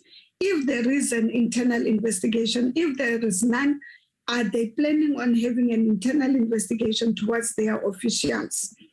And are those officials actively on duty because of there's a possibility that they are going to tempt with the evidence as the investigation goes on. Those are my questions for now, Chair. Thank you. Good morning, Chairperson. Thank you for the opportunity. My name is Samantha Gray-Murray. I am a member of the Portfolio Committee on Public Works and Infrastructure. Chair, with respect to the report from the fire chief, I'd like to know, in the report, the fire chief is at pains to point out that because it's a state property, state-owned property, that the parliamentary precinct is not subjected to the national building regulations or the municipal fire safety bylaws. We've had presentations from the Department of Public Works in which they've been at great pains to tell us that they have complied with the requirements of the municipality, the fire department, in respect of preparations for SONA. The indication there would have been then that the fire department would have signed off on fire safety protocols for SONA. If we are not complying, if we're not forced to comply with the fire bylaws, then a certificate of compliance cannot be issued because there's no bylaw which governs such compliance. So my understanding then would be that any inspection done by the City of Cape Town then would have been a cursory inspection with some advice to Parliament, and then the department would have then tried to implement the recommendations. So my question to the fire chief is, would there have been a certificate of compliance issued by the fire department? If not, were they called back in to check whether or not there had been compliance with their recommendations? And if not, is he of the opinion that this failure to comply would have resulted in the extent of the fire as opposed to them being able to curb the fire earlier? Again, we know that the fire alarm went off at Tynhuys and not in either of the two buildings in which the fire was burning. And also we've been advised, obviously, that the sprinkler valves and the fire doors, the sprinkler valves were closed and the fire doors were open. So all of these indicate that there was non-compliance. And yet we're being advised that they had complied with respect to the fire department's regulations. So if the fire department could just clarify that there was non-compliance, I'd appreciate that. And then with respect to the SAPS report, everybody's at great pains to talk about the National Key Points Act and the fact that this was a national key point. In November 2019, President Ramaphosa signed off on the Critical Infrastructure Protection Act. This act is supposed to repeal the National Key Points Act, which is an apartheid-era act, and the Critical Infrastructure Protection Act creates some new mechanisms for the protection of what we refer to as national key points, but which would then be our critical infrastructure. Part of that would be that there's the establishment of a Critical Infrastructure Council, which would then deal with a lot of the issues around this. In addition to that, the purpose of the Act also speaks to cooperation and a culture of shared responsibility between various role players, and to ensure public-private cooperation in the identification and protection of critical infrastructure. Had this Act been in place, it's highly likely that there would have been more adherence possibly to the requirements of SAPS with respect to the protection of the parliamentary precinct. And as Honourable Radebe said, was the minister satisfied with the level of security in the precinct? And also the fact that the recommendations made in 2018 had not yet been implemented. So I agree with Honourable Radebe that SAPS is the custodian of the National Key Points Act and also now the custodian of the Critical Infrastructure Protection Act. The regulations for that act are still being written, to my understanding, by SAPS. So I'd like to know at what point that act will kick in and repeal the act so that we can have proper security protocols around the protection of our critical infrastructure. Thank you very much.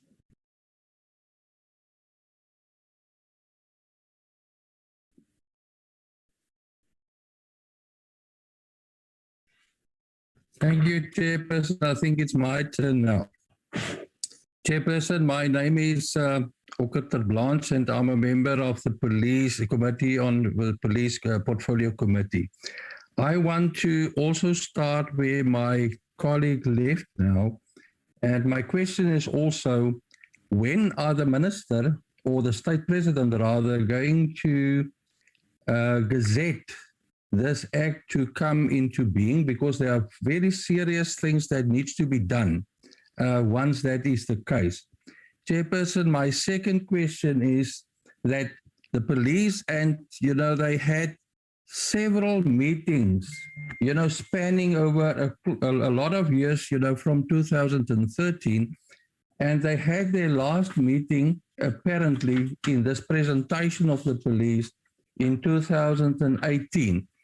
And my question is, the recommendations made in all these reports, are they implemented yet? Because I think we are dealing here with a serious case of negligence by different parties.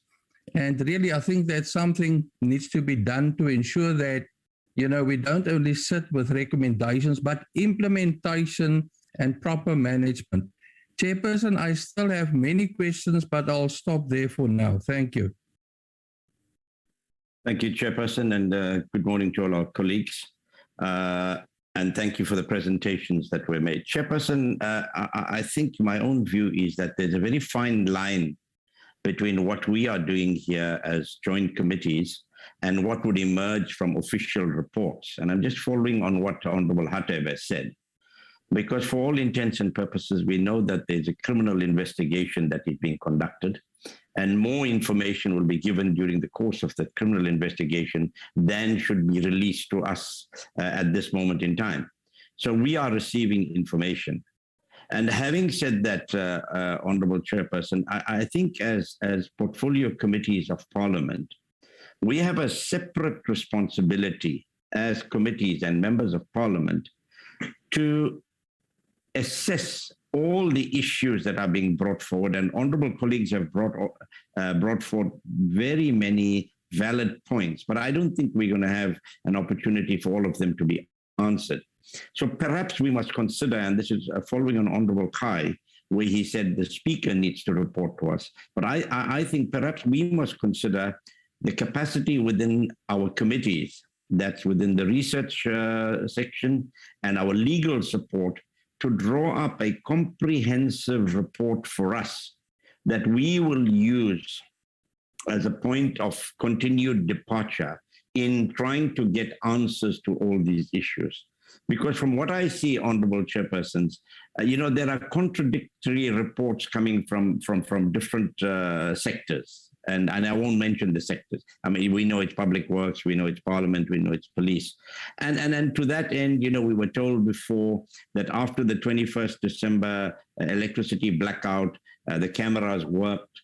Today we are told that there was only a screen that worked, which was which some of the newspapers picked up. So I think we need to hone down on the issues that we as Parliament would require particular answers to, and at the earliest opportunity, we would perhaps need as a committee to sit around the table physically so that we can look each other in the eye and get the kind of answers after receiving a report. But having said that, Honorable Chairperson, just to the City of Cape Town, thank you for the work that you did. I'd just like to know for my own sake, I mean, is it normal for a fire to move from one area to another? I mean, you have a fire in Block A and then there's a fire in Block D. I note Mr. Ekta hasn't said anything about it. Perhaps it's a matter for the police report or the statement that they issue to the police. But is that normal? And secondly, I'd like to know, why is it that we were told as the South African public that the fire is under control, only to find that the next morning, I mean, the fire erupted again? So that's something that I'd like to just ask him if he can respond to. And in terms of parliamentary protection services and security, I think there's a lot of work that needs to be done. And Parliament needs to answer to us. So what are the job description of parliamentary protection services? What is the linkage between them and SAPS? I know the Lieutenant General from SAPS tried to give us some idea of how they work, But I think we need to hone down on this issue because they are contradictory reports. A lot of people, can be found negligent in all of this. And we as a portfolio committee or portfolio committees need to act independently to get to the bottom of this. And even if it means that our research and legal support teams of all the committees cannot put together this kind of report that I'm suggesting for us, then we must try and get some outside help in that regard. So that's all I would say at this moment without going into more specific questions, Honorable Chairperson. Thank you very much.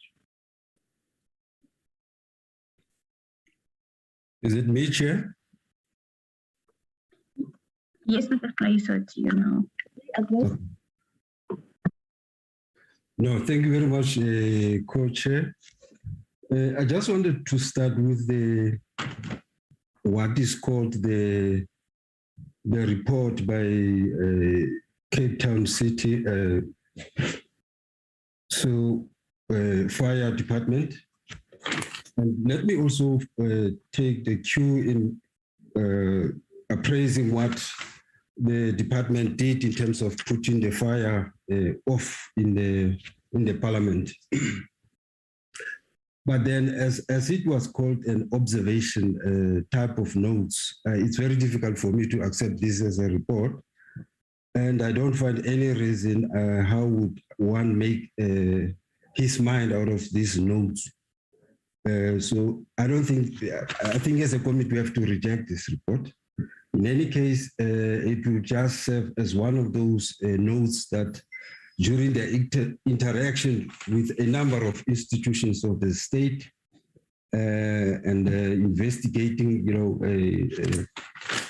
independent forensic team kicks in, it will interact with that. But for this committee, I don't think it is of any assistance because it seemed to be just a document picked up from the streets. In any case, I don't know why a document which has been picked up, which has been reported at the public level, it is just been brought here as something that one would say a copy and paste type of information. So I don't think it's worth of us to go into town with this document, but wanted to appreciate the good work that the Cape Town Department of Fire has done so far, putting down the flames which were happening in the parliamentary buildings.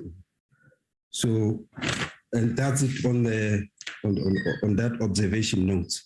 Coming to the SAPS report, I think the SAPS has provided the context of their mandate, SAPS, but I want to readily agree with my colleague, the Honorable Hadebe, that instead of going to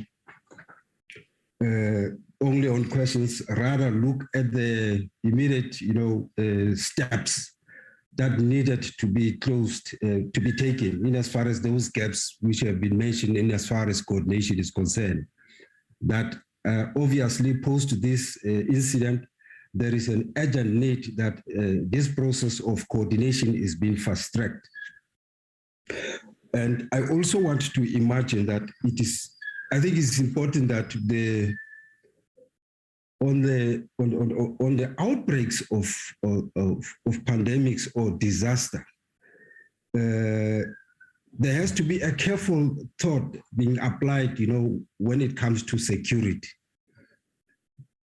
That there isn't a democratization of security during that point, which would have led to the situation where a decision would say, go rest a bit because there is a outbreak of pandemic, and therefore we'll see what will happen. So it's like then a laissez-faire type of an approach kicked in, which resulted then in these developments.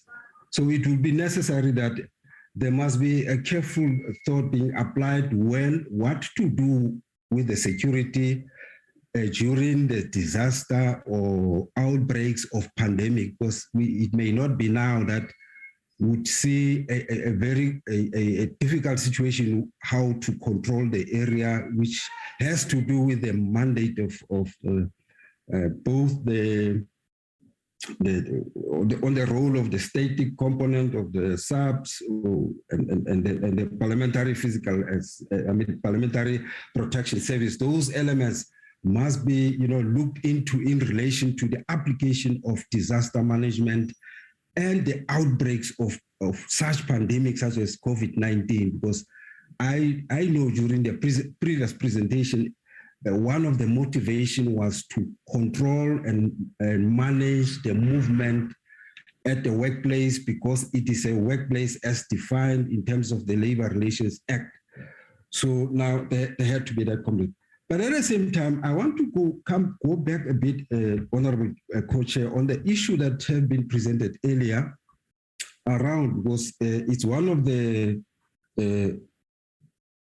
shortcomings that emerges, in as far as, capacity in terms of protection services, that is, because it has been now emerging here and in the previous presentations in combined way, you pick up there is that responsibility which is attached to the protection services, and also you would understand the static component also come in a number of same roles which needed to be consolidated. Then has that proposal that there has to be a team and other measures that are put in place so that this area is being consolidated and the gap is being closed.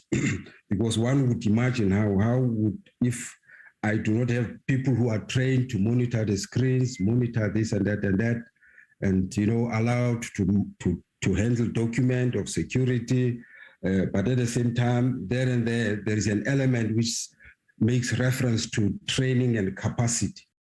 So that area has to be attended to as far as closing this gap moving forward.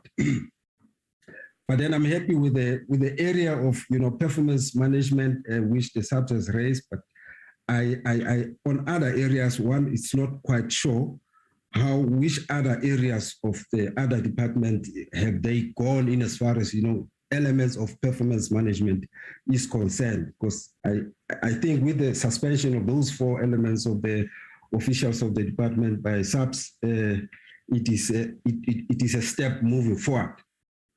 So that progress is being appreciated. Now, lastly, Chair,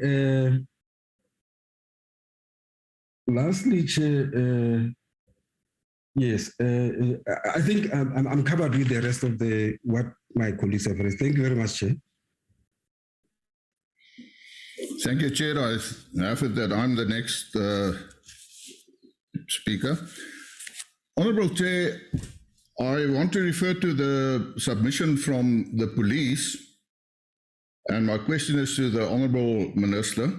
It says on slide 15 that the power outage caused by Eskom on 21st of December 2021 resulted in the malfunctioning of the video wall for the entire duration prior to the Parliament fire incident. Well, it is reported that apparently the generators ran out of diesel.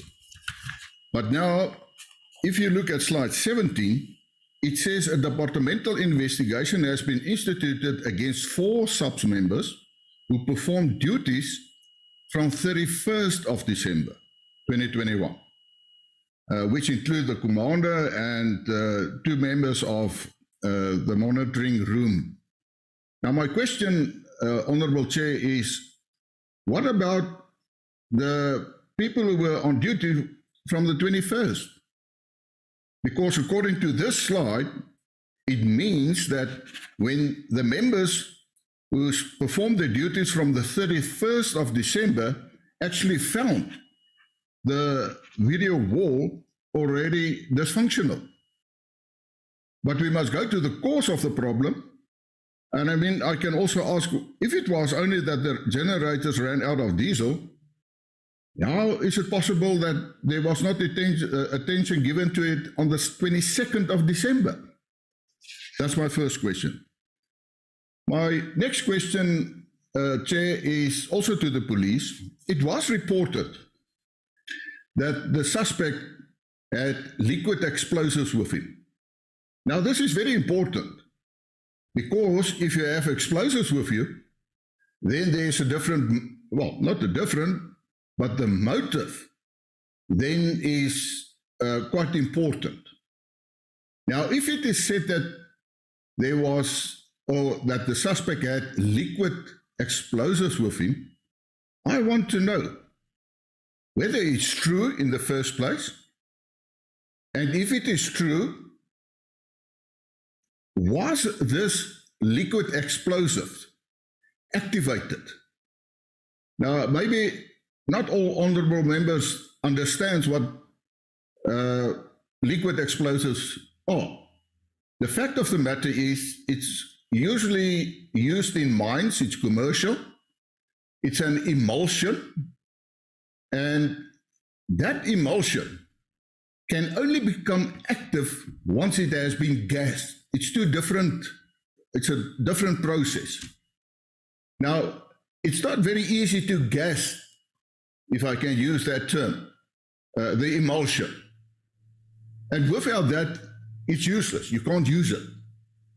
Besides that, even if it was gassed, you still need a detonator. Was all those elements present? Because to say that you had liquid explosives present, why was it said? And what was the condition of those liquid explosives? If it is said that, no, it's not true, that the suspect did not have any explosives in his, with him, why then was it said initially? Thank you, Chair. Thank you, Chair. I'll pick up from now. Thank you so much for the presentation. Mr. Schneckler from the Fire Department, I'll pick up from one of the things that I've picked up on your report, sir. You said that the sprinklers were last serviced in 2017 and that service was scheduled for the February of 2020, but you do not elaborate as to whether that service was carried out. And I will pick up from what many of my other colleagues had said. You signed off on the SONA reports for 2020 and 2021. So one would have to assume that sprinklers had been serviced in order for you to have signed off on a SONA report. Please correct me if I'm wrong in saying that the services of the sprinklers were scheduled for February 2020. You signed off on the reports for SONA. Were those sprinklers in fact serviced in order for you to have signed off on the reports for SONA, on the fire reports for SONA? You also state in the report that we have that it is unclear what a portion of the building was actually fitted out with sprinklers. Have you ascertained, I know it's very difficult for you to tell us which a portion of the buildings were actually kitted out with sprinklers. And if you have ascertained which parts of the buildings were fitted out with sprinklers, my question then goes to the Minister de Lille. Why is the whole of the parliamentary precinct not fitted out with sprinklers, being a national key point? Surely the whole building is important, and therefore sprinklers need to be in the entire building as opposed to just parts of the building. Turning to the SAPS report, and I'm sorry that I have so few questions today, although I'm sure many people are quite relieved by that. We had network problems where I am, and I was literally kicked out of the system for quite a while. Turning to the SAPS report, I concur with my colleague, Honourable Kharube. There seems to be quite a overlap in responsibility between the DPWI, Protection Services and SAPS in who is actually responsible for the implementation of physical security recommendations within the parliamentary precinct itself. in terms of the national key points, in terms of the parliamentary precinct building, in terms of the physical security around the perimeter of the building. And I'd like a little bit more clarity, please, on who is actually responsible for the likes of a fence around the building and who is actually responsible for the prevention of people getting into the building when we are on recess, so to speak, and when people are supposed to be on leave. How is it possible that somebody can be asleep at their desk, as we have been led to believe, for 30 hours while somebody allegedly wanders through the parliamentary building for 30 hours while another person is sitting with headphones on for 30 hours? Those kind of questions make me really uncomfortable, that anybody can be left unattended wandering through a parliamentary building for upwards of more than 24 hours and is unseen at that time. Another question that has just come to mind for me, Mr. Schnettler, is, do you know at this time whether there were any accelerants used in the fire? I leave it there. Thank you so much, Chair. And I am on the the Portfolio Committee of Department of Public Works and Infrastructure. Thank you so much. Thank you very much, Chair. My name is Umpile Maotwe. I'm the Portfolio Committee member of the Joint Standing Committee of Financial Management of Parliament. Chair, I want to welcome the presentation from SAPS, but I must. Hello. Please turn on your camera. I'm sure the public would want to see your face. My network is very bad, Chair. I'm sorry. Okay, sure. Okay.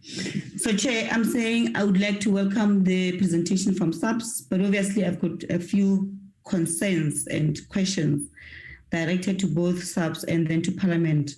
So the presentation says that the mandate of the Parliamentary Protection Services still needs to be addressed. And question says to me, since when did we realize that we actually need to address the Parliamentary Protection Service and who has done what with that? And then it goes ahead to say SAPS has been engaged in Parliament on this. Who exactly has been engaging Parliament and who at Parliament has been engaged and what is the progress of the engagements?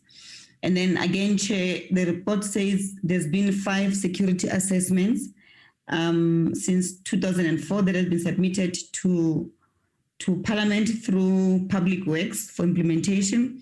Now, my question is, who at Public Works has these reports? What is the latest assessment saying, and what has been done to implement the latest security assessment that was submitted to them? And then, Chair, the presentation also refers to initiatives to communicate and emphasize the critical need for the enhancement of physical measures for Parliament. And it says the last one was, the last report or initiative was on the 26th of September 2018. So again, who received these initiatives? What has been done so far? Can we get the progress of how far we are? Perhaps we would not be sitting in this situation if all these initiatives and all these assessment reports were implemented on time. Now, the other one is that JPC's coordinating structure still need to be implemented by Parliament. When did we realize that we need JPC? Who has done what with it? And who has not done anything with it? Can we get really feedback so that we can hold the right people accountable? Because otherwise we're just talking and it's not assisting us. And then the other concerning one, Chair, is the one that says the video wall was malfunctioning from the 21st of December. How do we know that it was malfunctioning from the 21st of December? And who noticed that it was actually malfunctioning? So it means there must have been a signal that was sent, either through a report or observation or anything that suggests that it was working up until the 20th, but from the 20th, it was not, the 21st, it was not working yet. Who has done what with that? Because if the video wall was not working from 21 December and nothing has been done about it, then we can easily say, then people saw a gap that, you know, the video wall is not working, the sprinklers did not, the valves were closed, the fire alarm did not send a signal to COCT.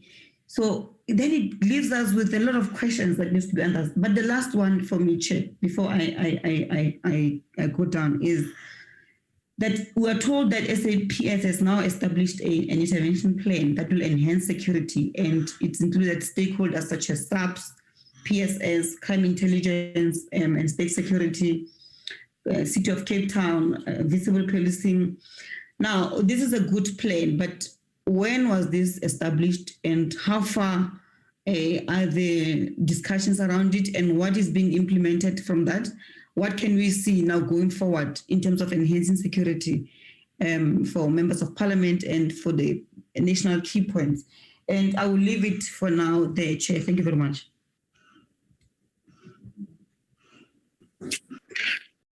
Thank you very much, Chairperson, and greetings to all our leaders and honorable members from different levels.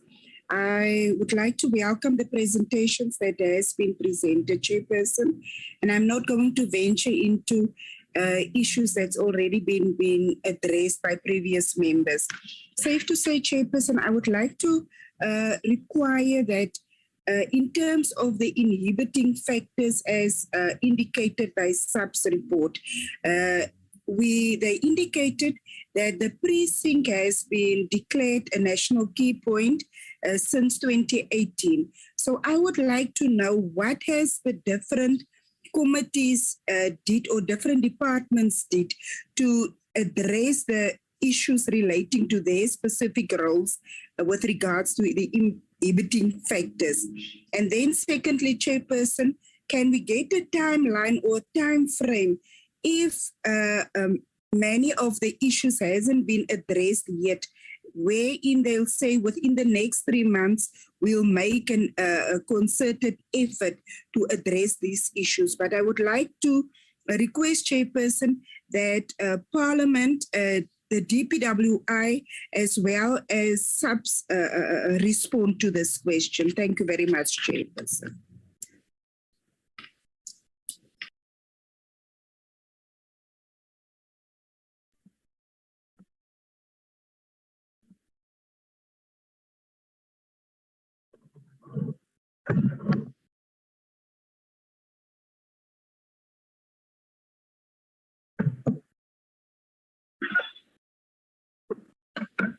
Cindy, are we managing the list?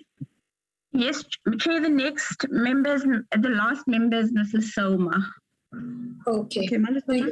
Okay, thank you very much, Chair, and good morning, co-chairs of all various committees and select committees, as the Honourable Speaker and ministers and deputy ministers. Chair, not to run a risk of repeating what I've said, other members have agreed. I want to emphasize my 2 cents on the points that was raised earlier by Honourable Khatemi in terms of the way forward. Before, Chair, I'll tell you why, before we even know who and whose ball was dropped, I think there are lots of other things that need to be done. But secondly, is that in our previous meetings, we proposed to them. So we might also preempt some of the issues. But having said that, Chair, it's very clear that the inactive of the multi-joint structure for better coordination and safeguarding of the precinct has brought us here. That one you can't avoid not to mention it, because even SAP's presentation does talk to the importance of that structure. As to who was supposed to coordinate it, I'm still going to wait for the answer. The other one, Chair, I will repeat this one, I said it in previous meetings. For me, which also Honourable Kaiso raised, the compulsory leave issue, for me, it still leaves a bitter taste, because on a national key point, with all other findings that have been made and also other things that have been responded in terms of the recommendations and that we haven't done in terms of upskilling our IT technology in terms of the enabling tools for better monitoring were not in place. And I'm saying for me, that one, I think somebody must just convince me better than that. But also, Chair, other honorable members have raised this question to say, but I want to put it in a different way so that I can be covered, is that what informed Cape Town Fire Department to issue a certificate in year 2020 and 21, if then it seems like this 1, 2, 3 is in terms of their presentation they've made, not taking away the good work that they've done. The last point, Chair, for SAPS for me is that if then your slides 15, yes, it's 15, with your explanatory note in terms of the slide, what informed the suspension of these men and women, if there were both genders there?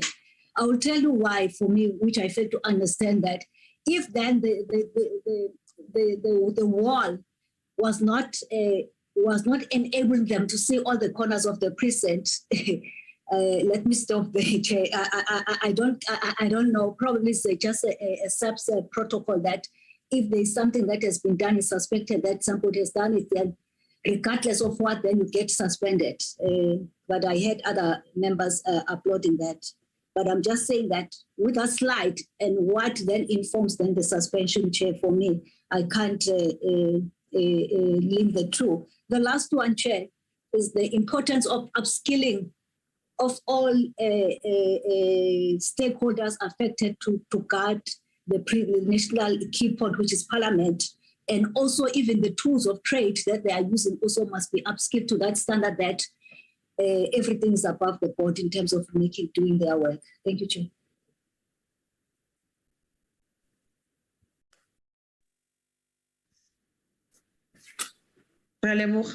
Members, thank you very much, members. Let me go to... Thank you, Chair. Sorry, Chairperson. I think I had a problem also with my network here. When I was trying to raise my hand, you couldn't see me. I don't know what I can carry on. Honorable Shembeni from Follow Committee on Police. Thank you very much.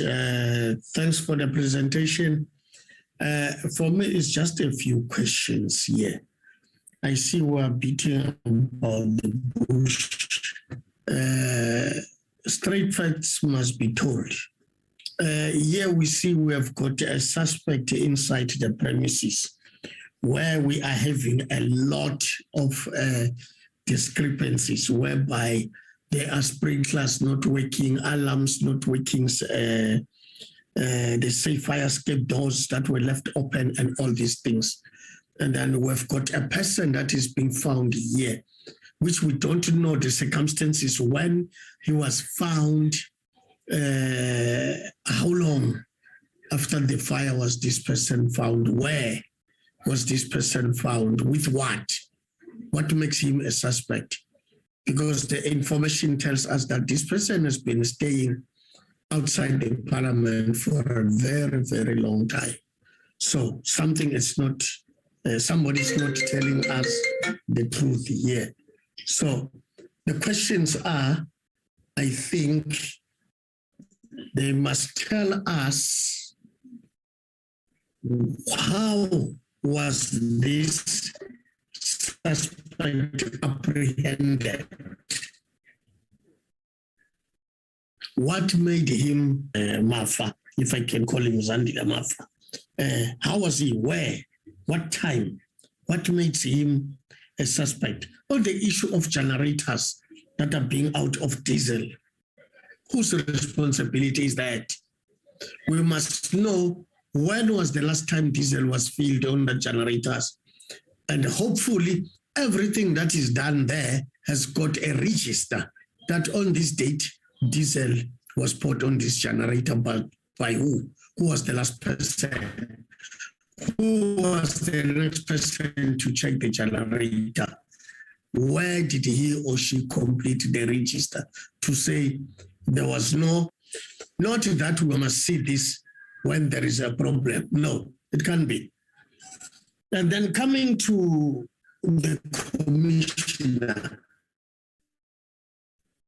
of police, we see here he knows about the upgrades of Parliament, which were not implemented until he became also the Commissioner of the South African Police Services. What can he tell us about these upgrades of Parliament? Because he knows they're talking about Hungary. They went to Hungary and all these things, because this is what they always do in South Africa. They go out to come and implement things here, but they don't implement them. What did they do after going to Hungary and come back? What is it that they implemented? What upgrades did they improve in the security of Parliament? Now, with the Parliamentary Protection Services, now we've got Parliamentary Protection Services, we've got the PSS, which is the Protection Services and Security of the SAPS, we've got Public Works. The malfunctioning or whatever of the sprinklers, the doors, whose responsibility was that? Why are now the poor constables or sergeants in the SAPS are being suspended after alarms and all these things were not working? And in their working environment also, they hold these video walls that, or security whatever walls that were not working, of which is not their responsibility to service them. But they are being investigated, maybe even suspended. Why? Somebody is shifting a blame. And to say the least, of the entrance of that person or perpetrator whosoever that was arrested, of whom we don't know how he got in, where he was arrested, how they identified him. If I can say, he was brought in by one of the members straight from the security gate. I don't know what can people tell me or can differ from what I'm thinking, that that person might have entered with other people from the main gate. Because if you say he had some liquids and so on, that person is staying outside for so many years. I understand that the family said they've last seen him over the past 20 years. Now he's getting liquids, explosive liquids from where? I think those are the questions that I would like to ask, because now entering the doors or the gates, there are screenings there, since they've said that is the responsibility of the SAPS to screen those people who seek access to the building or the Parliament. At the same time, the Parliament is open to the public, that they can come in and go out of Parliament as they wish. So even in the noticing of the fire, we did not have a specific time. At what time did they notice the fire? And who went where to see that there was fire? How long did it take the fire department to address or to come to the crime scene to try and stop the fire? These are the questions that I think we need answers from all the respective departments. But for one department to punish the police,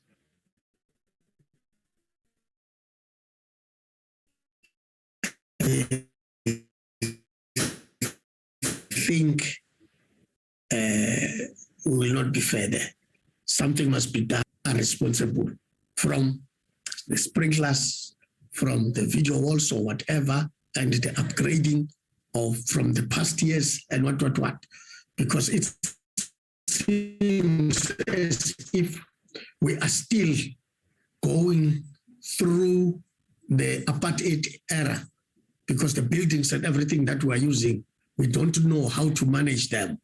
Thank you, Chairperson. Thank you very much, honorable members. I don't see any hands. That's fine. Can I now invite the City of Cape Town Fire Department? There were people assigned to respond to questions. When they speak, I will request that please they switch on their mics and their cameras and also introduce themselves so that we understand the role, their role in the department. Over to you, Cape Town. Please respond. Issues related to your presentation. Thank you, Honourable Chair. I eventually found the button to present myself on video. Just in terms of the questions that were raised, I think in terms of the issue of the report, the first question was around whether this was an official report. It is, as indicated, an observation report by the officers at the scene at the time, and it was provided to our mayor, who then forwarded it, to my understanding, to Parliament to highlight some concerns and to alert them to some of the concerns that that were found at the scene. So it's not an official report. It's an observation which is provided to alert some shortcomings. In terms of the sprinklers, the control valves, it did not activate. That's the observation of the staff at the scene. I think that was contained in the questions by Member Gradebi. Then in terms of the second question, there was two parts to it. It stated, the reports indicated that the alarm and the sprinklers did not activate. And then the question was, who is responsible for that equipment, if you want to call it. The owner of any building is responsible for fire safety compliance in any building. And in terms of the notices that are forwarded, in this case, it would have been any previous notices referring to SONA were referred to the regional manager of public works. The second part of that question was whether if the systems that were there were activated, would it have limited the damage? In terms of an alarm system, that would have been an early warning system for any fire that would have taken place. So there could have been an earlier warning if the fire was detected earlier. And then in terms of the sprinkler systems, it is a suppression system to address any fire in the area that fire has occurred until the arrival of the fire department. In certain instances, it could put the fire out completely. In other instances, depends on the severity of the fire, it would suppress it for a period of time until the arrival of the fire department.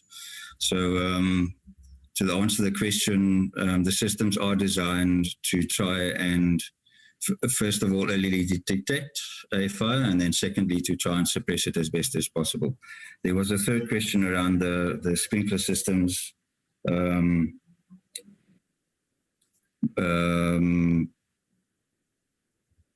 just trying to remember that question.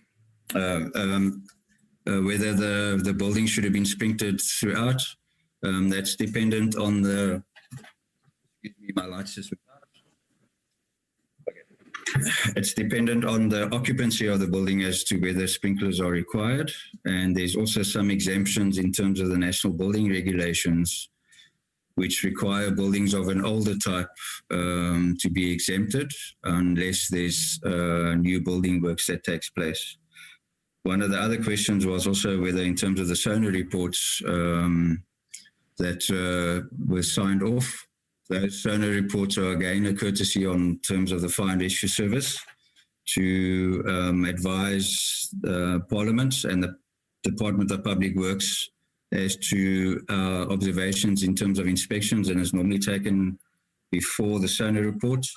And the question around the sprinkler systems being serviced, the sprinkler service were tagged with a metal tag that indicates it was serviced in 2017, and the next service due on that sprinkler would have been in 2021. Those tags were observed on the sprinkler system and the sprinkler control valves at the time of the fire, and still only stamped on 2020. There was no 2021 stamp, and hence indicating that the sprinklers weren't serviced. if the sprinklers were serviced and the sprinkler servicing company omitted to put the new tags on, that would only be established in terms of the records of the servicing company or the Department of Public Works, whether they would have had a record that it would have been serviced in 2021. So the observations in terms of the tags on the sprinkler systems indicated it was due for 2020. Then is interpreted that it wasn't serviced. Then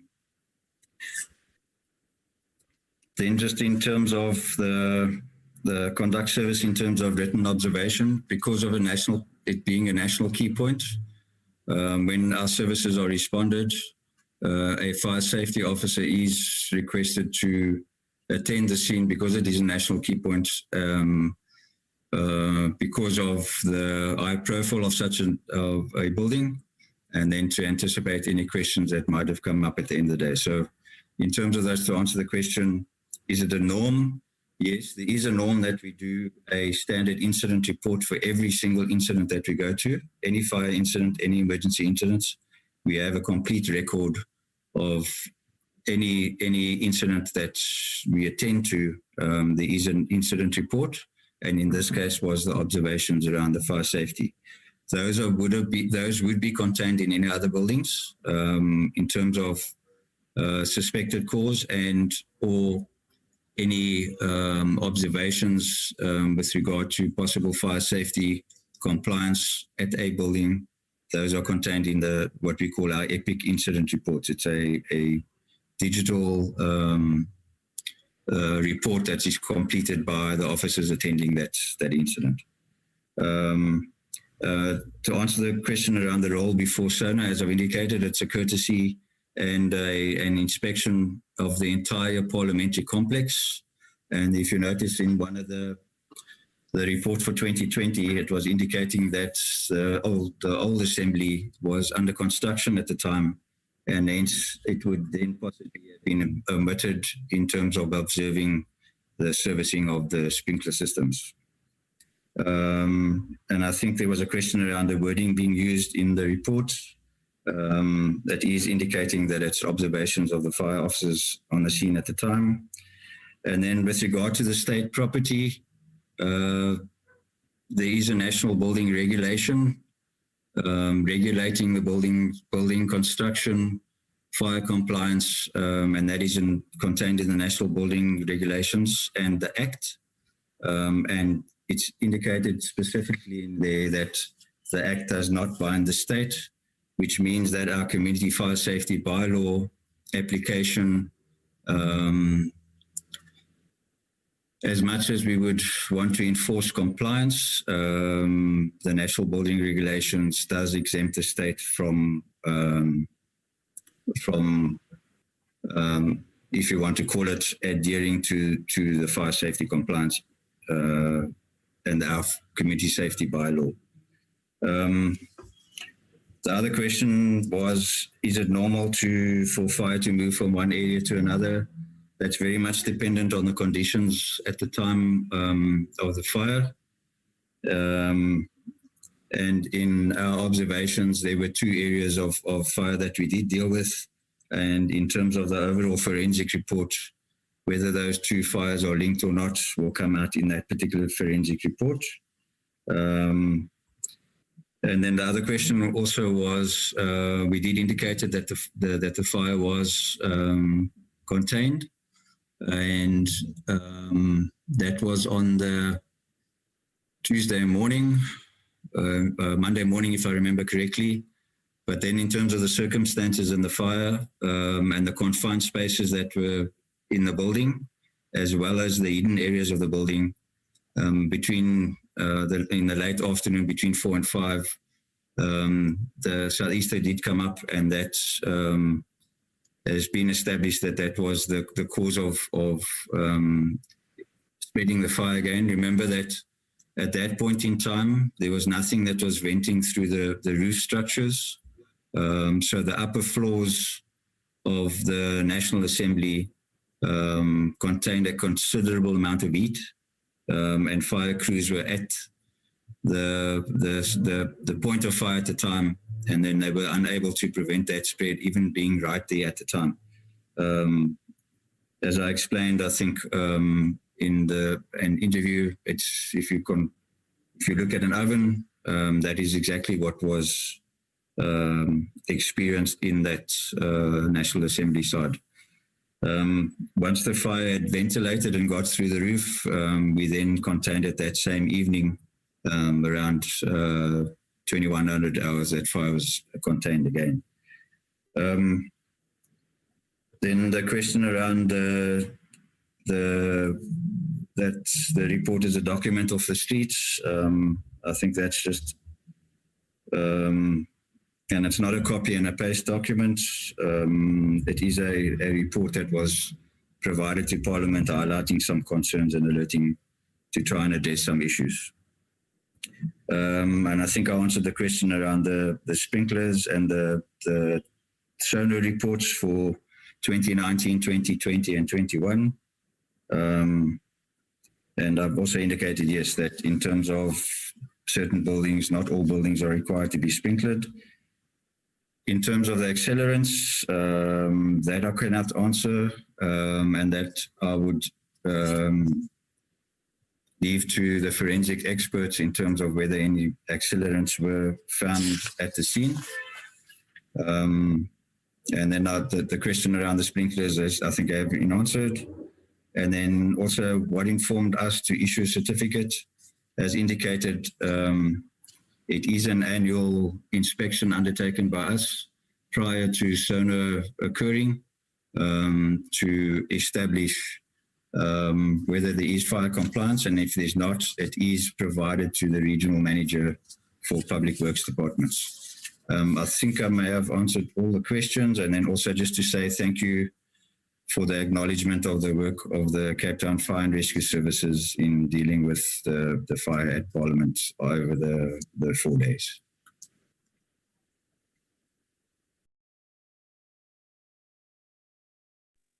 Thank you very much. Can we then get responses from the police?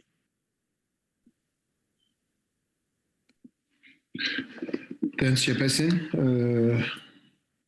I will just deal with two and the technical people will answer. Chairperson, Dr. Groenewald is a legal person. Honorable Member Shembeni is a law enforcer by background, and they know that the questions they asked is information that needs to be converted to evidence. Therefore, we have a case in court, definitely quite several, big portion of their questions is a court narrative rather than here. So we'll request from you, Chair, to say those are court matters. And for now, as we are having a court, having a person and court is in proceeding on this matter. That's one. That is Honorable Groenewald and Honorable Shembeni. On the broader answering, Chairperson, I think 2 or 3 members made the suggestion of the Speaker pulling together these legs to come with the exactly what happened, rather than coming with many more here in this portfolio committee, this joint standing portfolio committee. But also, I will counterpose that with what was suggested by an honourable member, Naren Singh, to say Parliament itself will empower and capacitate themselves in better understanding, so that should that information come from other side, so it's understood with themselves what they found on these matters. Members raised some grey areas. Some of those areas are absolutely not grey, but you are not going to be putting it here and reply it here. It looks like it would be much proper if we say this Speaker-led kind of troika has found 1, 2, 3 going forward. So we would support that. But the question of national key point vis-a-vis the critical infrastructure, that is on the way. The committee or the council has been appointed, but it can't start functioning because the Secretariat is finalizing the regulations that the President will have to assent for them to be there. But that committee has been appointed, and the Parliament has been told, and the Parliament have interviewed people, and they've appointed that, and the Minister have appointed theirs. So there is quite a progress on that one going forward. Chairperson, from my side, I will end there, and there are questions, maybe that's a technical, that the police will lead as General Slapane is there. I think General Massimola is there. One should have apologized on behalf of the National Commissioner, who is on a mission of SAPCRO. I guess he's in Maseru today. So, but the rest of the team is a capable team to respond to those questions. Thanks, Chair. Thanks, Minister.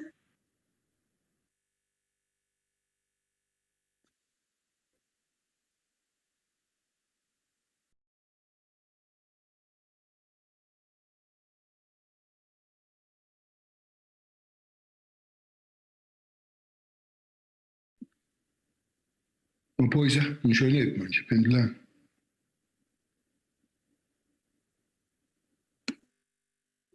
Well, yeah, Minister. The DNC, I see General Masamola wants to speak. Honorable Chair. Thank you very much, Honorable Chairperson, and other members, honorable members of the committee. With regard to the matters around the mandate of SAPS around Parliament, General Slavani did explain what it entails.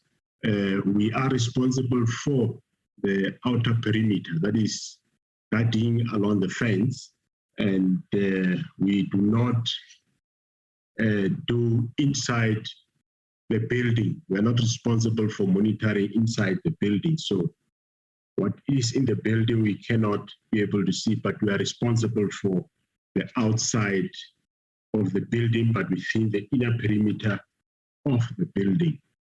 There was a question around the issue of the employees that are on duty. The employees has been given a notice of suspension, and they are busy with their representations, and that will be considered. We also have to take note that it is true that the video wall was malfunctioning, and the police were using a small monitor to look at what is happening outside. What we are saying is that the video wall is a big wall where you can see much more better and much more bigger. And in the absence of the working of that video wall, then you are left with either a 22 or 20 or 19 inch monitor, where you monitor the same work that you see at a bigger wall. The problem there being that obviously on a bigger wall, you'll see much more better, but on a smaller wall, obviously it will have an impact on one's eyes, but you can still see the same thing that you would have seen in the video wall. But we are not responsible for the repair of the video wall. It was reported to the relevant authorities that they repair the video wall. In terms of physical security implementation, as SAPS, we are only responsible for we do the security assessment, and we generate the reports, and the implementation is done by the national key point owner, which in this case will either be the Parliament, or as in terms of all government departments, then it will be either jointly with Public Works or Public Works. I'm sure there they can answer for themselves. There was I think, yeah, the other question, like the question by Honorable Grunewald about liquid explosive, I think we haven't, I think the minister have answered there. We are not sure where the liquid explosive come from, but most of the matters we are still under investigation and they will be ventilated at the court. Can I then ask General Slavane to add if there is anything that I left out? Thank you very much, Honorable Chair. General Slavane. Thank you, DNC, Deputy National Commissioner, Honorable Chair. I think the Minister and the Deputy National Commissioner would have answered questions. I think the one that is still outstanding, it would be the intervention plan and the JPC, which is the Joint Planning Committee.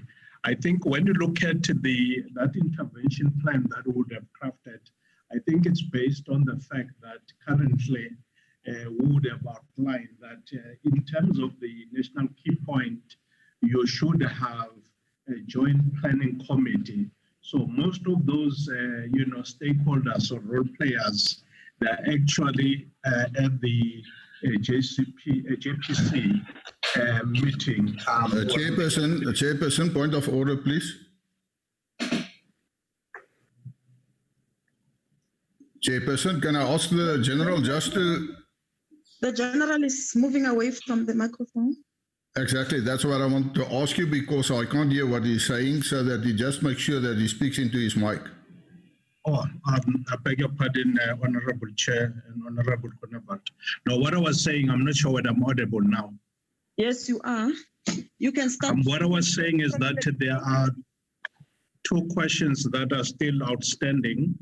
Is the one in terms of JPC, which is the Joint Planning Committee, in terms of national key point, which essentially deals with security, upgrades and all security-related matters. Now, when you look at the intervention plan that would have put in place with all those stakeholders, that should be basically the responsibility of JPC. But then we thought that since we don't have that kind of structure, which is still in the process, because if a place is declared a national key point in terms of the Act, and that's why you would find, as the Minister would have said, that in terms of a Critical Infrastructure Protection Act, it seeks to, there's a difference between the two acts, but this, the SIPA, which is called SIPA, it actually reinforces, because then if there's no compliance, it means we'll be able to have, the minister would have a power to be able to declassify, or, there would be a fine that will be imposed to any key point that does not comply. So those are the things that but there are those discussions that we have with, with Parliament in terms of, establishing, because what needs to happen, which I think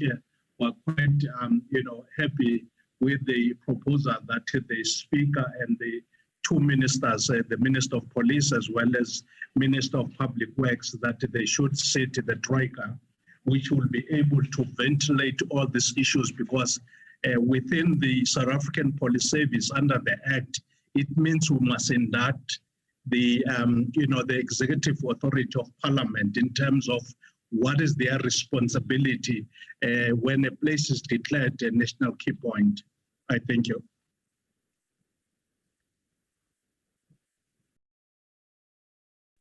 Thank you very much.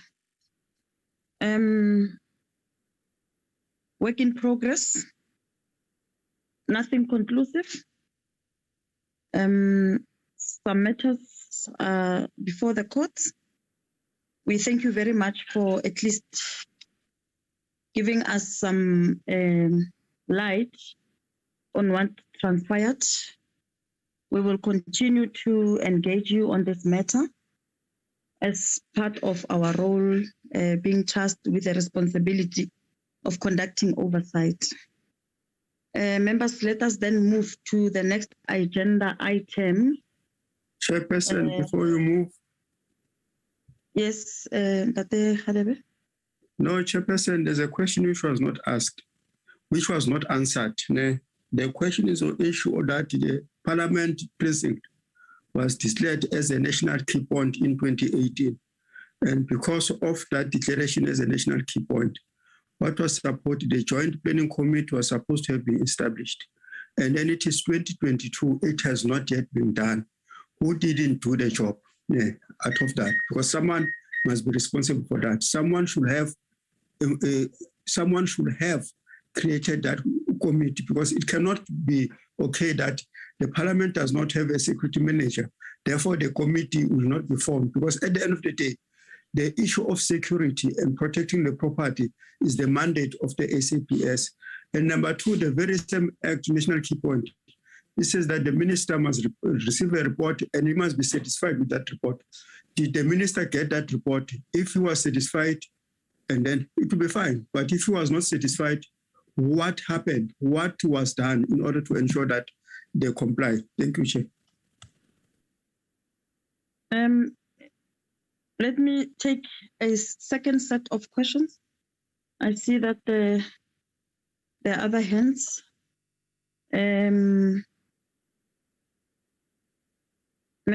Faisal, Member Umpile. Those are the two members that would like to make a follow-up on the responses.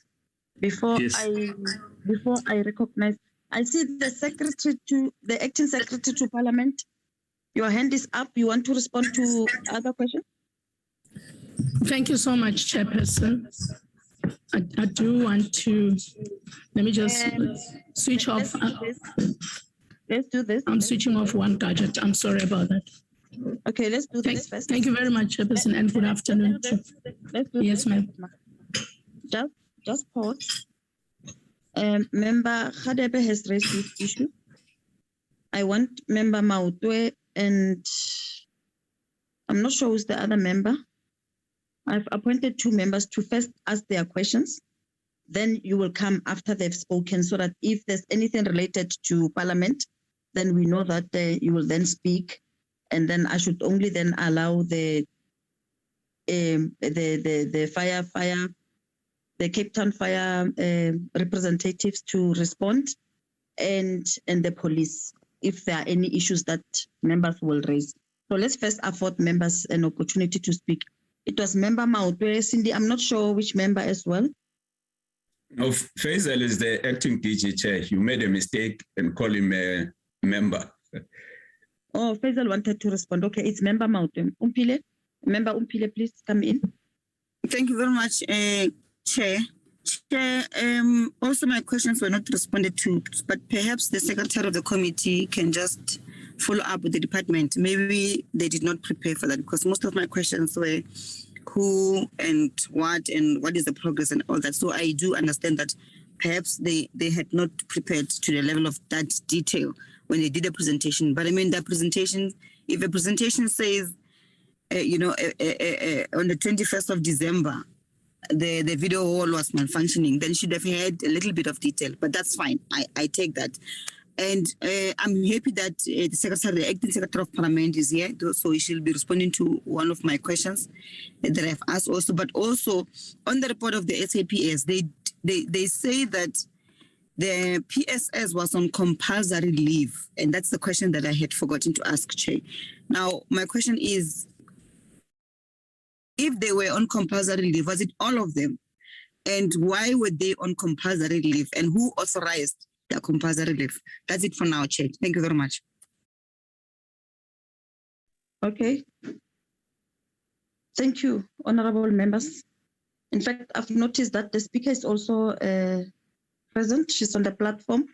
Maybe before the Secretary of Parliament comments or give us some responses, I want to invite the Speaker to also maybe respond to a few issues or make comments. Madam Speaker. Thank you very much, Chairperson. Lower your hand. Oh, Madam Speaker, before you speak, before you please just hold. Umpile, lower your hand, and Member Warube, please raise your issue before the speaker comes in so that we can then close this round of hands and move to the next agenda item. Madam Speaker, please just hold. Member Warube. Apologies, Chairperson, for coming in at this point. I just thought maybe I could just piggyback my point to Member Maudre's question regarding the deployment of the protection services staff. Just to also add to her question, in the event then, because I remember the speaker had given, or the speaker, the acting secretary to Parliament, I can't remember, had given an indication that at times during certain holiday periods, there is certain members of the staff that work and certain members of the staff that don't work. Now, it would be interesting to understand what then the arrangement was that was made between the Parliamentary Protection Services and SAPS, considering the fact that there was obviously, stations which were not manned in the follow-up to Member Maudre's question. Thanks, Chairperson. Thanks for indulging me. Thank you. Please lower your hand. All right. I now invite the Speaker before we can recognize the acting secretary to Parliament. Madam Speaker. Thank you very much, Chairperson. Thank you, and honorable members. And I want to start by thanking Chair the City of Cape Town for the sterling job they did, their performance, which was excellent, the commitment and dedication was amazing, considering that it was rather very difficult to control the fire. And I really want to sincerely thank them. We have done this before together with the mayor and the premier, but I think it is proper that at this forum, which is organized by committees of Parliament, I should express a word of gratitude to the team. The second matter, Chair, I would like to do is to thank the Minister of Police and his team for availing themselves and for this kind of briefing to this meeting. I should say that, Chairperson and honorable members, it was a very useful briefing. Yes, there has been interaction between our teams and myself with the police who are investigating the issues. I do want to say that I can assure you, but this particular presentation this morning has been the most informative and useful presentation. Just to say, honorable members, as we discuss these matters, even as we interact with them, I did make the point up front that we are not expecting them to give us the details, the nitty-gritties, the kind of detail which is likely to compromise the investigations of the police. So we really appreciate that they were able to give us the legislative framework really of who should be doing what and how coordination of those activities should be done. And I'm happy that one of the members mentioned that it's important that we provide clarity on the leave of absence of PSS members during that period, because yes, it is a matter which we had presented to this forum as a form of report that indeed we had members who were not on duty from the PSS, and that the Secretary of Parliament can explain, because this has been the tradition that during festive season on certain dates that they release the members of the PSS, and I would like her to talk to that issue. The last matter I would like to say to the honorable members is that, honorable members, as had been raised in previous meetings and has been agreed upon, we have announced that we will institute an independent investigation, but an independent investigation which will not tamper and which will not have an overreach into the issues being conducted, investigation being conducted by the police. An independent investigation which will assist all of us, ourselves as Parliament, as an institution, the Department of Public Works and Infrastructure, and the police, just to get the basics right, the basics which should have been observed, which may not have been observed, certain things which may not necessarily even come out of the investigation of the police. And I have requested through the Secretary of Parliament that the legal division of Parliament should advise us as the executive authority as to how best to do that. And of course, we would then, once we receive that advice, we would have to ensure that, and I think the advice really in the main is for us to ensure that whatever happens, that independent investigation should not be an investigation, even though it will run parallel the police investigation, but it should not be an investigation which will deal with issues of criminality, but that which we may have done right and that which we may not have done right. And the risks which have been identified in the past by the city of Cape Town, for instance, which report we have handed over to the police, because it seems every SONA, city of Cape Town, conducts an investigation, an assessment of the risk in Parliament, and they have, we've seen those reports, and that investigation, amongst others, will then make a determination as to whether the weaknesses of challenges or risks identified by the city of Cape Town were handed to Parliament, whether action was taken by Parliament. So I just want to assure honorable members that we are hard at work to assist and complement whatever it is which is being done by the police, so that we all get to the bottom of this incident. I now hand over, Chairperson and honorable members, to the Secretary of Parliament to respond or make observations on some of the matters which have been raised by honorable members. Thank you, Chairperson. Thank you, honorable members.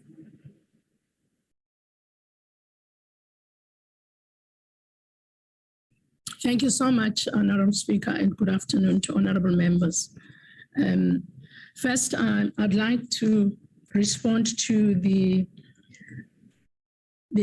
compulsory leave. On the 14th of January, we presented to the committee that we did not have staff on the 16th of December to the first week of January 2022, which would have been on the 2nd or the 3rd of January.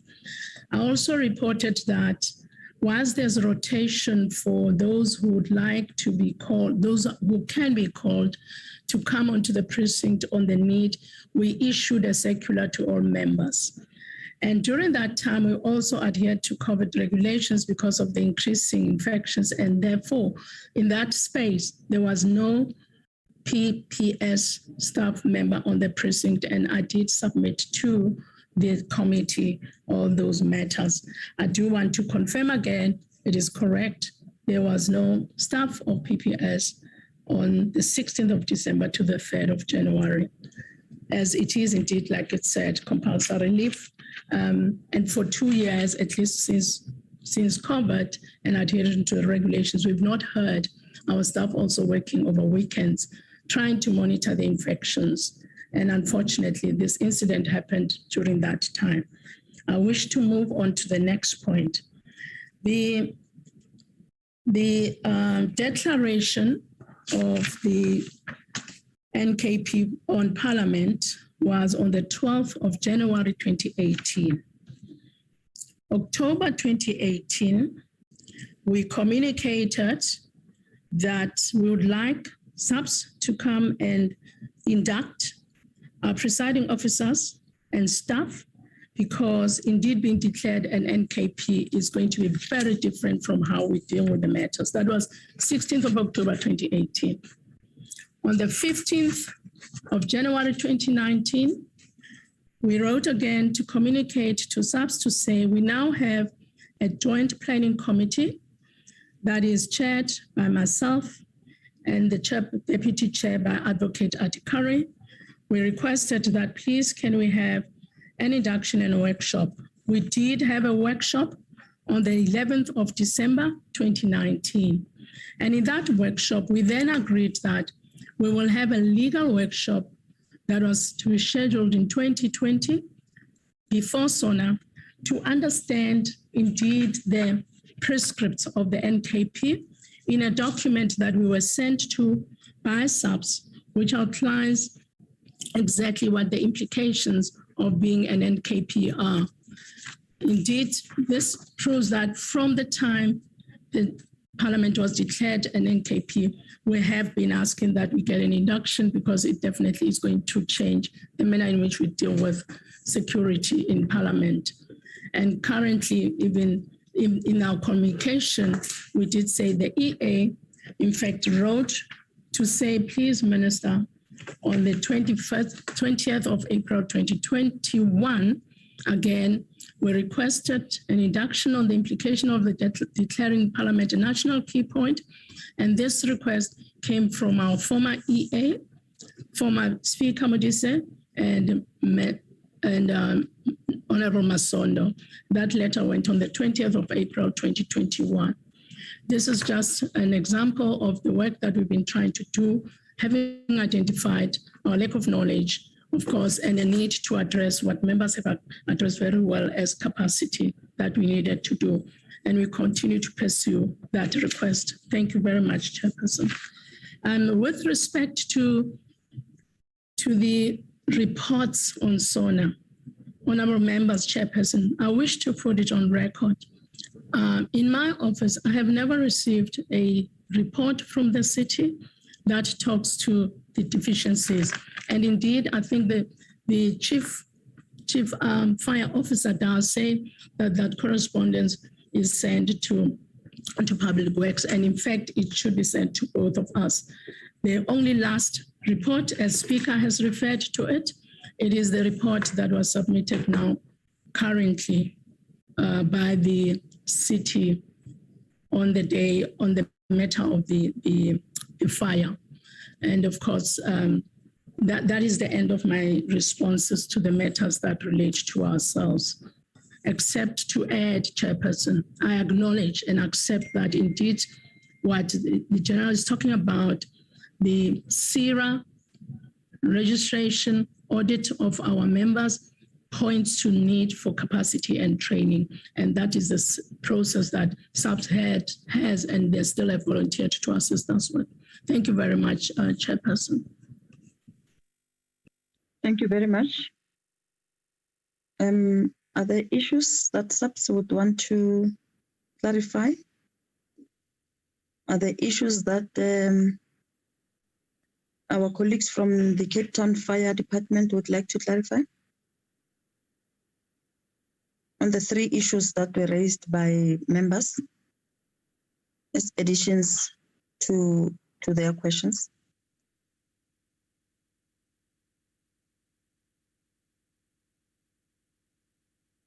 I don't see any movement. Okay, Faisal, Mr. Faisal, you're on the platform. Thank you very much, Chairperson. Chairperson, I will switch my camera on in a second.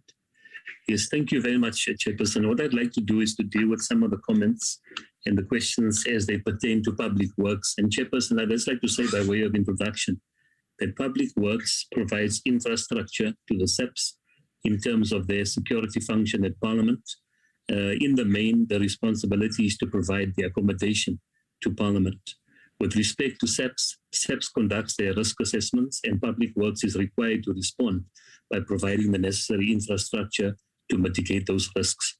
So, Chair, I'd just like to cover a few issues that were raised. First of all, the matter of the perimeter fence at 1.3 meters as opposed to 3 meters was raised against the requirements of the minimum physical security standards. Chairperson, in that regard, I'd just like to mention that we have a project in place currently that has been endorsed by both Parliament and the SAPS, and negotiations have taken place between the parties and the South African Heritage Resource Agency. The Resource Agency, they place a strong emphasis on heritage requirements, as the SAPS has pointed out in their presentation, and they requested a fence no higher than 1.5 meters to maintain the aesthetics of the building and the perimeter fence. And ultimately, there was an understanding that for security purposes, the fence should be raised to 2.7 meters. So that has been the new consensus among the members of the Resource Agency, SAPS, and Public Works. So we move forward with that consensus, and we're working on that project together. With respect to the remote search park, the vehicle search park was removed from the scope of the project after discussions with SAPS, with Parliament, and Public Works. So if there's a need for further introduction of the search park, we are happy to accommodate that request. Chair, there was a comment with respect to the apparently running out of diesel. And one would like to mention that after the incident on the 21st, the diesel facilities were topped up so that they were back to normal levels. Some were done on an automated basis from the bulk storage tanks. Others needed to be done manually, but it was refilled, and about 15,000 liters plus of diesel resides in those tanks, and that is also the current state, Chairperson. With respect to the video wall, I believe that General Masimola covered it well, that the video wall would not affect the functionality of the cameras and the monitors, that the monitors would still be able to relay information from all the cameras in the precinct. Moving on to the current parliamentary, or Parliament is currently using two different types of cameras. One would want to mention that the project is in place to replace all analog cameras going forward, and I will touch on that project in a moment. But Chairperson, one would also want to mention that the transformation from analog to digital is somewhat common in many areas where we're replacing old cameras with new ones. And we are in that process of transforming from analog to digital, but the functionality of the cameras is not affected, although the quality of the digital cameras is obviously better. Moving on to the issue of the power outage on the 21st, I dealt with it. I want to mention that the perimeter cameras are projected on 32-inch monitors onto the monitoring rooms, and the video wall simply mirrors these monitors. So in no way is there a compromise of the functionality and the ability to observe. Moving from there, Chairperson, the three monitoring rooms which are not integrated, I want to mention that there are three functioning monitoring rooms in the precinct with communication systems between all three rooms. And as part of the current DPW project on the upgrade and replacement of the UPS systems, CCTV surveillance systems, and metal detectors, these rooms will be centralized. I'll talk to this project in a moment. With respect to the fire alarm in Parliament that never went off, Chairperson, one would want to say that when a smoke appears in the building or fire is detected through the fire detectors, the alarm goes off in this building called V12, which is manned by Parliamentary Monitoring Services. The system allows personnel to investigate whether it's a true or false alarm. We've often had dust and smoking people in the building trigger the alarm. If the alarm is not reset by the personnel, then after a short time, the alarm automatically connects with the fire department. So one would not be able to explain if somebody alleges that this did not take place. Ultimately, an investigation would be able to establish any cause or effect in this regard. With regard to the water valves, Chairperson and honorable members, that supply water to the sprinkler system, and that was found to be closed, or in terms of the observation of the city of Cape Town. The available records that we have is that the valves were in an open position after maintenance work and testing was completed in October 2021. So once again, we'll rely on the outcome of an independent investigation to establish how an open valve was found closed. With respect to the fire brigade and the alarm only triggering when they were on the scene, I've covered this. With respect to the Heritage Act chairperson, as I've mentioned, we work well with the Heritage Agency to find the balance between security and aesthetic requirements, and the relationship has managed to reach a consensus on our respective requirements in the past.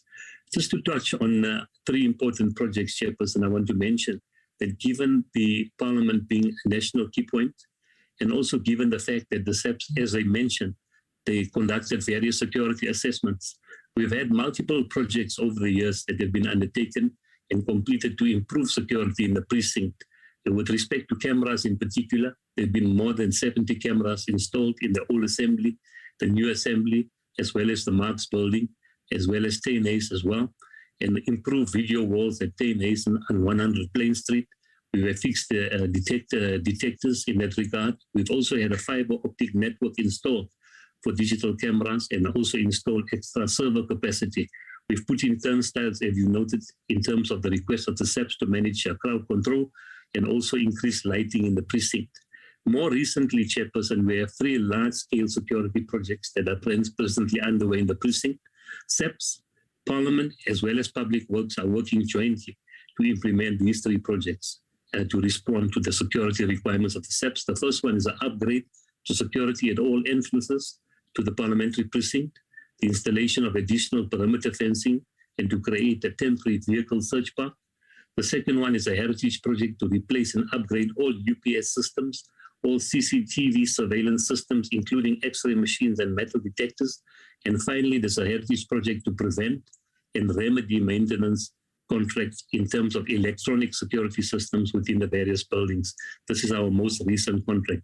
So, Chairperson, I wanted to give an overview of the initiatives and the kind of infrastructure that has been put in place in the past and how we are currently responding to the imminent needs of the SAPS with respect to security.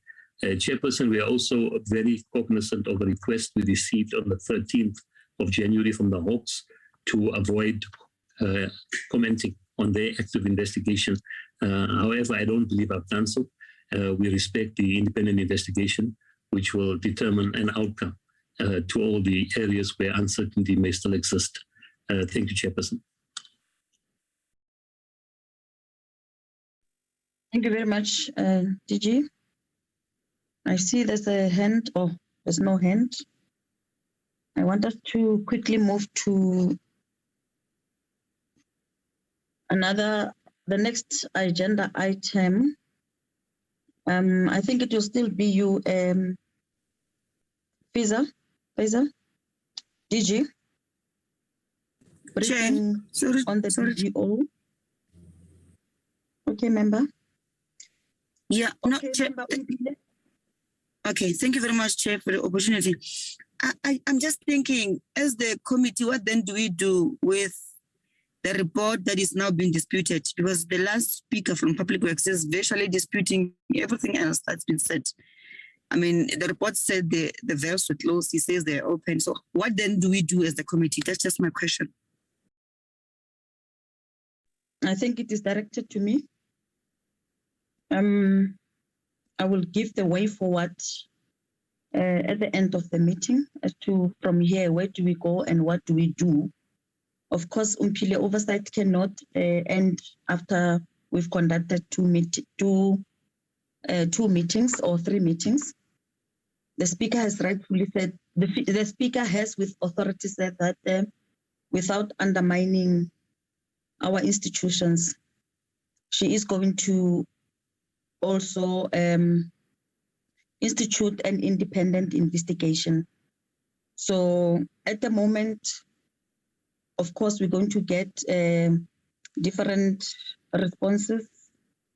It is normal. Until that time that we get an independent report, which will then be tabled formally to the committee, it will then be clear for us as to then what do we do. We'll then be able to make recommendations. As members of Parliament, once the report has been tabled before us, then we can make recommendations in terms of improving of systems, who's supposed to be held responsible or accountable. But at the moment, as to what do we do, I think it is a bit quite very early for us to then want to come to that stage. Let's allow investigations. Let's allow the independent investigation to kick in. Maybe at some point we'll also have to agree on responsibilities. You know, that the police must continue on their side, public works must continue, Parliament must focus on what they need to focus on. Maybe once a month or on an agreed time frame, we then can agree that we have this kind of a meeting. But as things, my apologies, my camera is off. My apologies. But as things stands, our role as members of Parliament in terms of conducting oversight continues. The police will decide how often would they want, the police portfolio committee and the select committee will decide as to how often would they want the police department to report to them on this matter. That goes for public works as well. For us as Parliament Joint Standing Committee, I think it will be a standing agenda item on our meetings. So oversight continues. There are no conclusives until such time that the final report it is ready. That is when we can then come with recommendations and say then what do we do with these reports.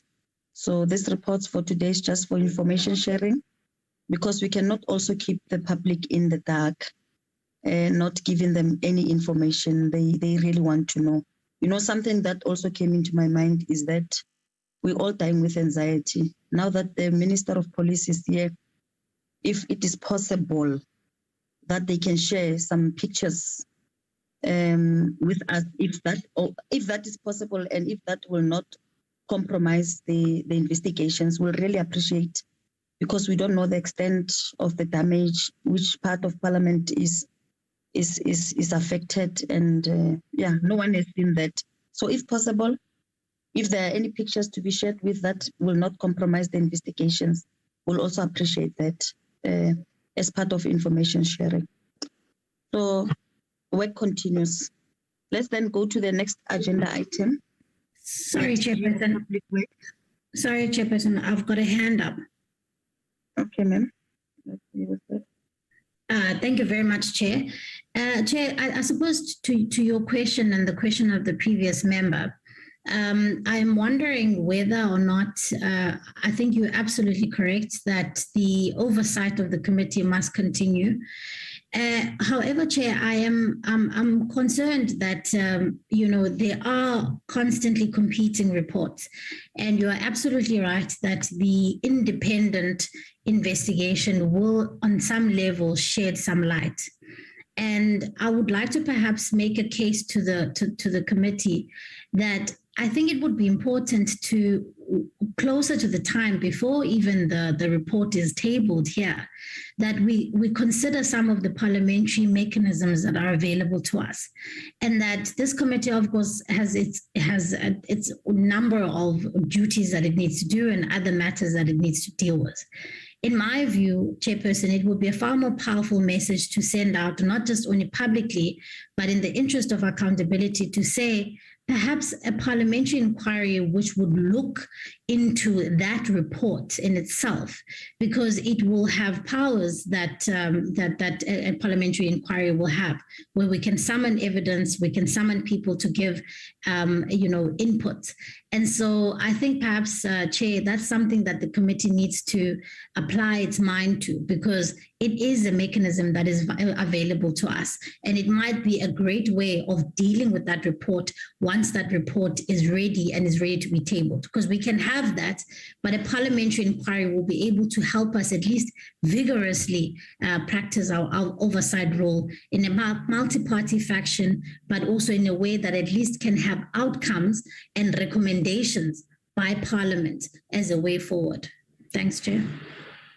Okay, thank you. Let us also remember that it is only the Speaker who has the right to institute that type of a committee. And we should also understand that once the Speaker can institute that type of a committee, it would mean that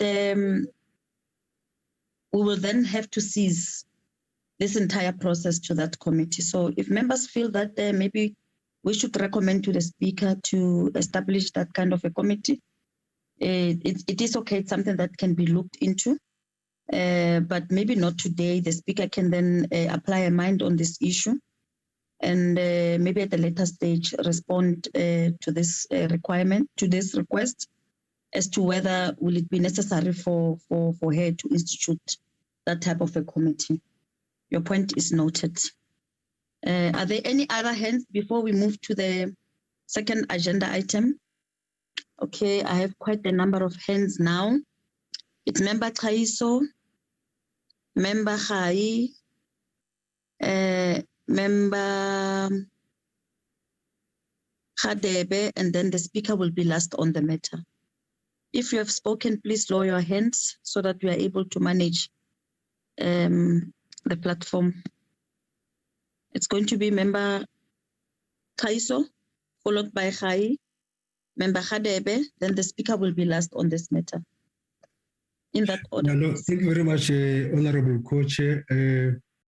I thought maybe from the beginning we have already agreed with the process as to how finally, as a committee, we think we should take this direction. So I think the issue of independent forensic investigation was so far sufficient and mooted even from the Speaker's side. So it should suffice. Remember, as a committee, we handled a number of we're handling a number of complicated reports presented to us as a committee. I don't think I don't know what would be a problem, and now after such processes have unfolded, we now know and receive a report as to what has caused what, and et cetera, et cetera. So there's a series of work that is already taking place on the ground. So I wouldn't want us to complicate it and have other parallel structures to dealing with. I mean, as a committee, we're doing oversight is sufficient. We will then look up to this process first to unfold. It is only when this process have exhausted now we will draw a way forward as to what needs to happen. Thank you very much, Chair. Thank you very much, Honorable Chairperson. I tend to agree with Honorable Kaiso, Chair. We can't discuss the processes beyond the submission of the report. When the report is not even here with us, we don't even know how it's going to look like, what findings it's going to have, what recommendation it's going to have. Remember, it's not the only, there are actually two reports that we're talking about. There will be a report that the Hawks are busy with, but also there will be a report, the independent investigation that the Honorable Speaker has indicated that it's going to start. Both of them, we cannot therefore have processes around as to how we're going to deal with them until we see those reports. So as you were indicating earlier, that this item will be a standing agenda item in our meeting. So there's no need now to preempt the outcomes of these reports and start preparing for the processes going forward. Thank you so much. Thank you, Chairperson. I'll also concur with the two previous colleagues who have just uttered that there's no need now to create another investigation structure, because up to so far, we have dealt with this issue so well. That's why That's why we are where we are today. But what is left now on our side is that each and individual portfolio committee must pursue its oversight. The Public Works Portfolio Committee must do its job on the issue of the Public Works Ministry and the department. And then the Police Portfolio Committee must do its job on the issue of the police cylinder, the police work. The Joint Standing Committee on Financial Management of Parliament must continue to do its job around this issue. But what we must also appreciate, Chair, is that really the way this disaster was dealt with is far better than what has happened in the previous year, when we had unrest in KZN and Gauteng.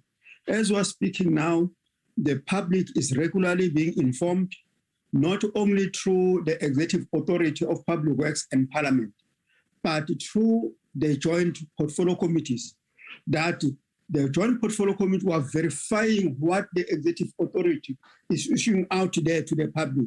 So I think that we are doing our job, we are doing it well. That's why that at the same time, we must appreciate, as I said initially, we appreciated the work of the City of Cape Town Fire Department, but must also appreciate the work done by the Executive Authority of Parliament and Public Works up to so far.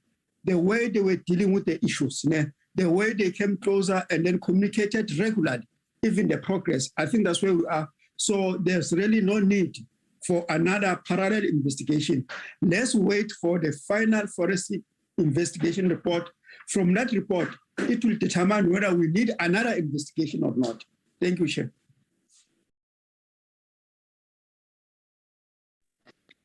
Madam Speaker, you are last on this matter. Please respond. Thank you very much, Chair. Thank you, Chairperson and honorable members. Chairperson, I want to align myself with the views expressed by Honorable Kai, Sohai, and Khatebe, that the investigation will not be conducted by a multi-party entity. Rather, that we will have an independent investigation. And this is a matter which we have also discussed with the Minister, we've agreed on with the Minister of Public Works, that we have this investigation, and once the report comes out, the report becomes the report of Parliament. In other words, the report becomes the report of members of Parliament. And therefore, these committees will have the responsibility of discussing, analyze, and tease out issues which will come out of that report. Obviously, whatever investigation will tell us exactly what happened, and then we will take it from there in terms of what the forward movement should be. So I think that honorable members should not be anxious about who conducts the investigation. Obviously, when I say independent, what it means is that it will be outside of Parliament, outside of us. We will get a team of people who have the necessary expertise to do this work. Already, I'm aware that the Minister of Public Works and Infrastructure is hard at work with her team to ensure that engineers from Public Works, once it is agreed upon, that they will go in and do an assessment of the extent of the damage. What we have currently is footage which has been secured from a drone which was deployed by the Department of Public Works. And I know that that footage was also submitted to the police. For now, I wish honorable members could appreciate the limitations we have of gaining access into the chamber, into the area, into the entire building itself. And even we hear that the extent of the damage goes this far. But no one has really gone into the areas which have been completely destroyed because of the challenges which are there. Remember, there's water and power and so on. Some of the things which Public Works have been dealing with to get together with their engineers. So, the report will come out, honorable members, once the investigations, in fact, at the start of the investigation, we will inform you that the investigation has now started. And once the report comes out, we will again brief the committee, deliver the report to you, and say, this is what has come out of the investigation, these are the findings, and therefore let us discuss and look at the way forward. So, Chair, that's just one thing I wanted to clarify, honorable members, that it will not be a report of the members of the Executive Authority of Parliament. It will be a report that will be submitted to the committee members by the Executive Authority of Parliament once that investigation is complete. Thank you very much, honorable members, once more. Thank you very much, Honorable Speaker, for the clarity and the way forward. Members, let's move to the next agenda item. Can we invite Public Works DG, Acting DG, to then take us through the BDO report? Also, if we can remember, the report was tabled in our last meeting, yes, and we just said that we needed time to go through the report. So it is not a new report. I'm going to request that as they present, they try to summarize. I'm sure members are ready to raise issues if there would be any. Did you please try to summarize, because this is not for the first time that you're presenting this report before this committee. Thank you very much, Chairperson, and I will follow your instruction, Chair, to summarize the report. I go on to slide 2, Chairperson. My colleagues are moving the slides. On slide 2, we are presenting 3 areas, Chairperson: the context of the review of the parliamentary construction projects, the findings and our progress in that regard, and then we'll conclude with respect to business continuity and how we are addressing the accommodation requirements of Parliament. And we'll also talk to the construction work stream where our engineers are assessing the damage in the parliamentary precinct. Moving on to slide 3, Chairperson, slide 4, and then to slide 5 as well.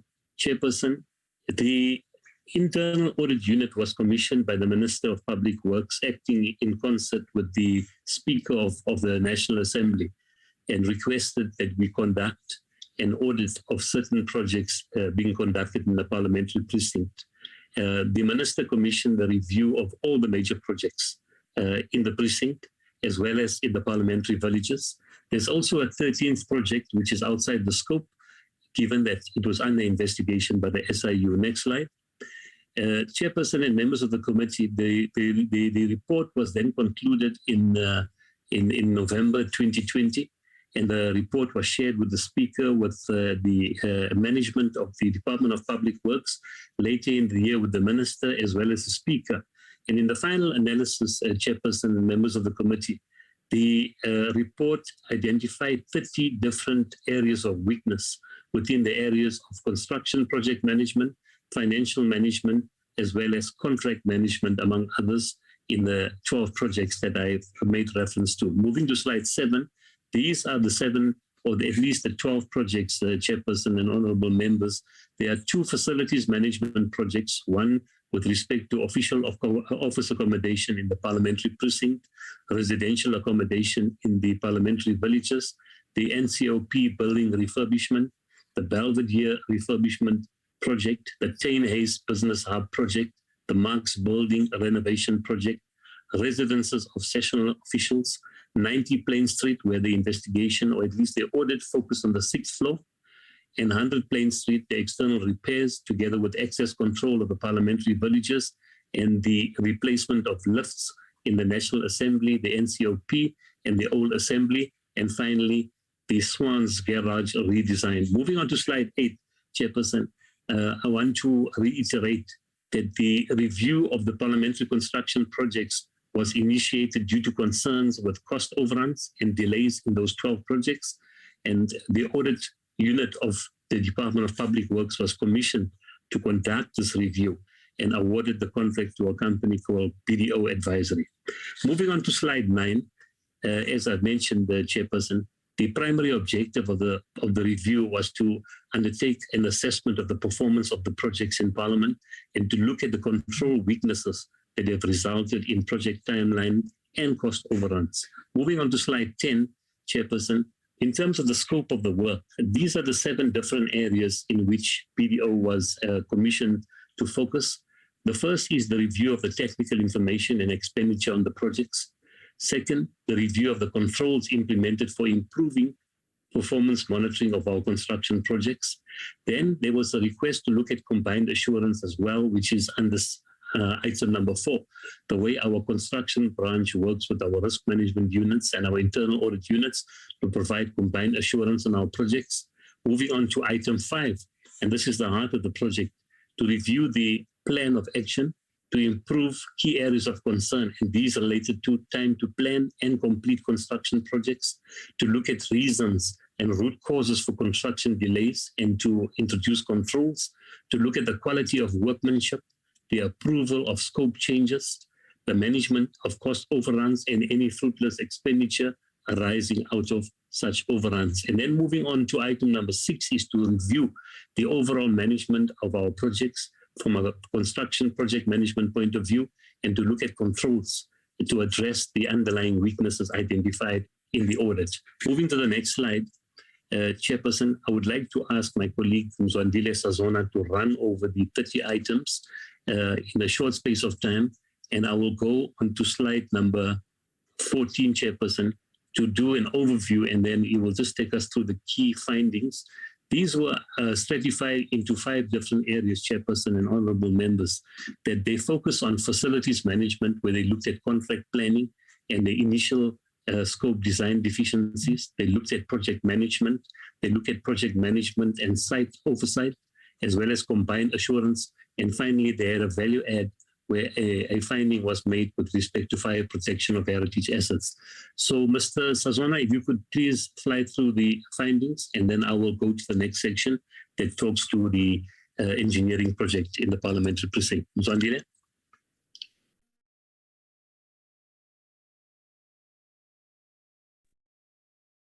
Thank you very much, DG. Thank you very much, Chairperson. Good afternoon to the ministers and the Speaker of the National Assembly and others that I've identified on the screens. I will go through the timelines. If we can go on the slide of the timelines.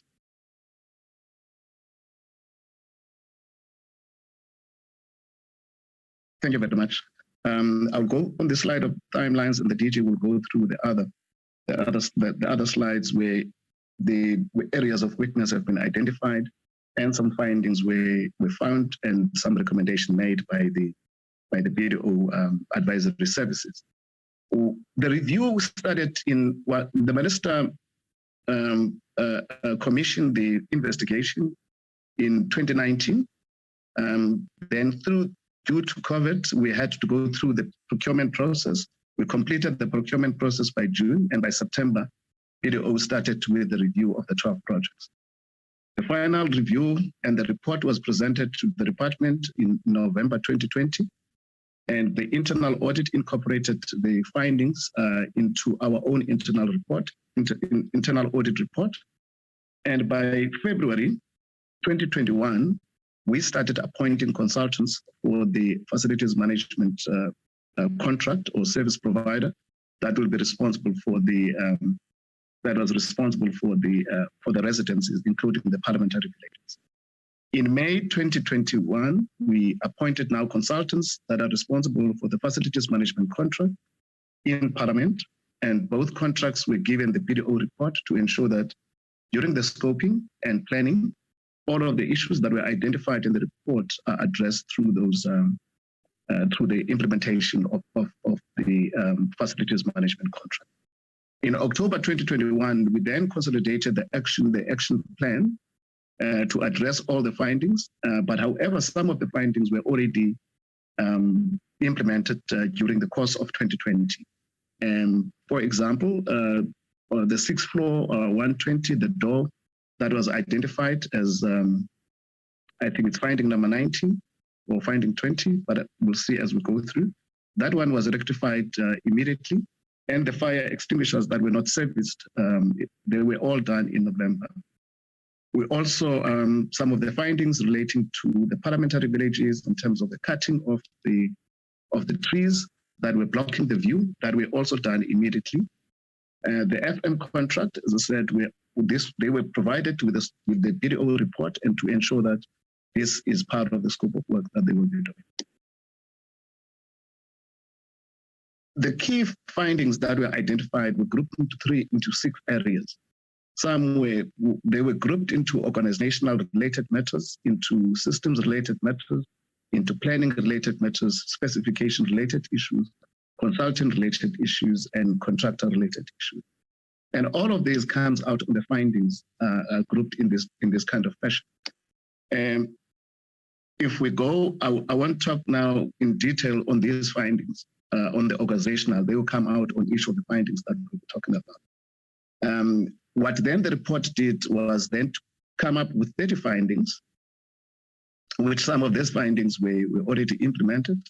And there were recommendations on those findings of what the department has to do for us to be able to cure the areas of weakness as the DG has identified. The report then, BDO then grouped this into FM-related matters so that we create a particular focus. We know that in terms of facilities management, these are the strategic issues that we need to look at. In terms of the project management strategic issues, these were the matters that we look at. So findings 1 up to 8 deals with matters relating to the facilities management. From finding 9 to 17, it deals with project management strategic issues. From finding 18 to 22, it deals with projects management, operational and site visit. From finding 23 to 29, it deals with the combined insurance. And finding 30 was the value add. As I said, DG has spoke on the scope of work that was provided to BDO for them to be able to advise us on those areas of weakness. Finding 30 was the value add. It was not part of the issues raised on the scope of work, but it's something that they have to look at as they were doing some site visits.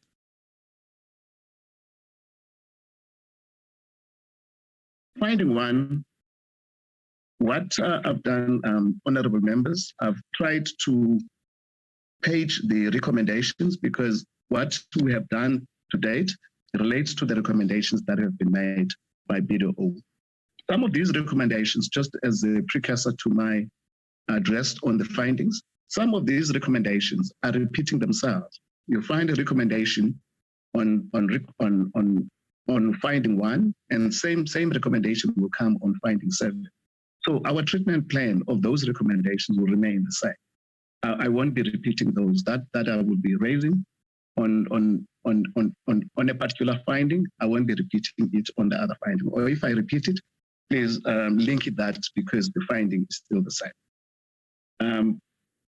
The recommendations of finding 1 could be found on the report in page 65 and 66. Basically, these were related to the facilities management contract that we have to make sure, related to the planning, inadequate contract planning with regards to the facilities management contract. And what were the recommendations?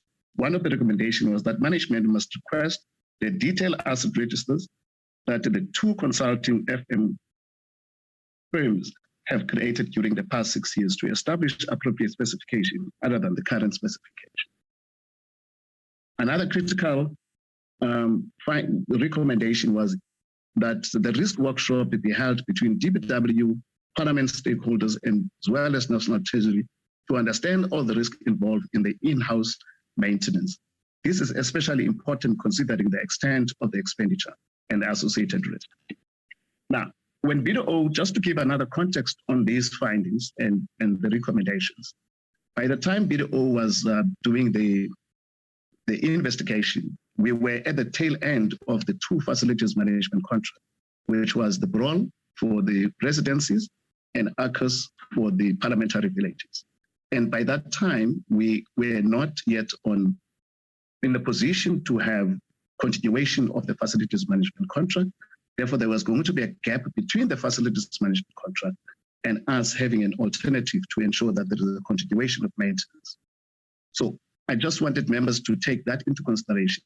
It was a gap measure for us to make sure that there is a continuation of maintenance, and therefore we were going to use our own house facilities management section in order to do the maintenance. So some of these findings will relate to that, but going forward, when we have a facilities management contract, some of these findings will really fall into place.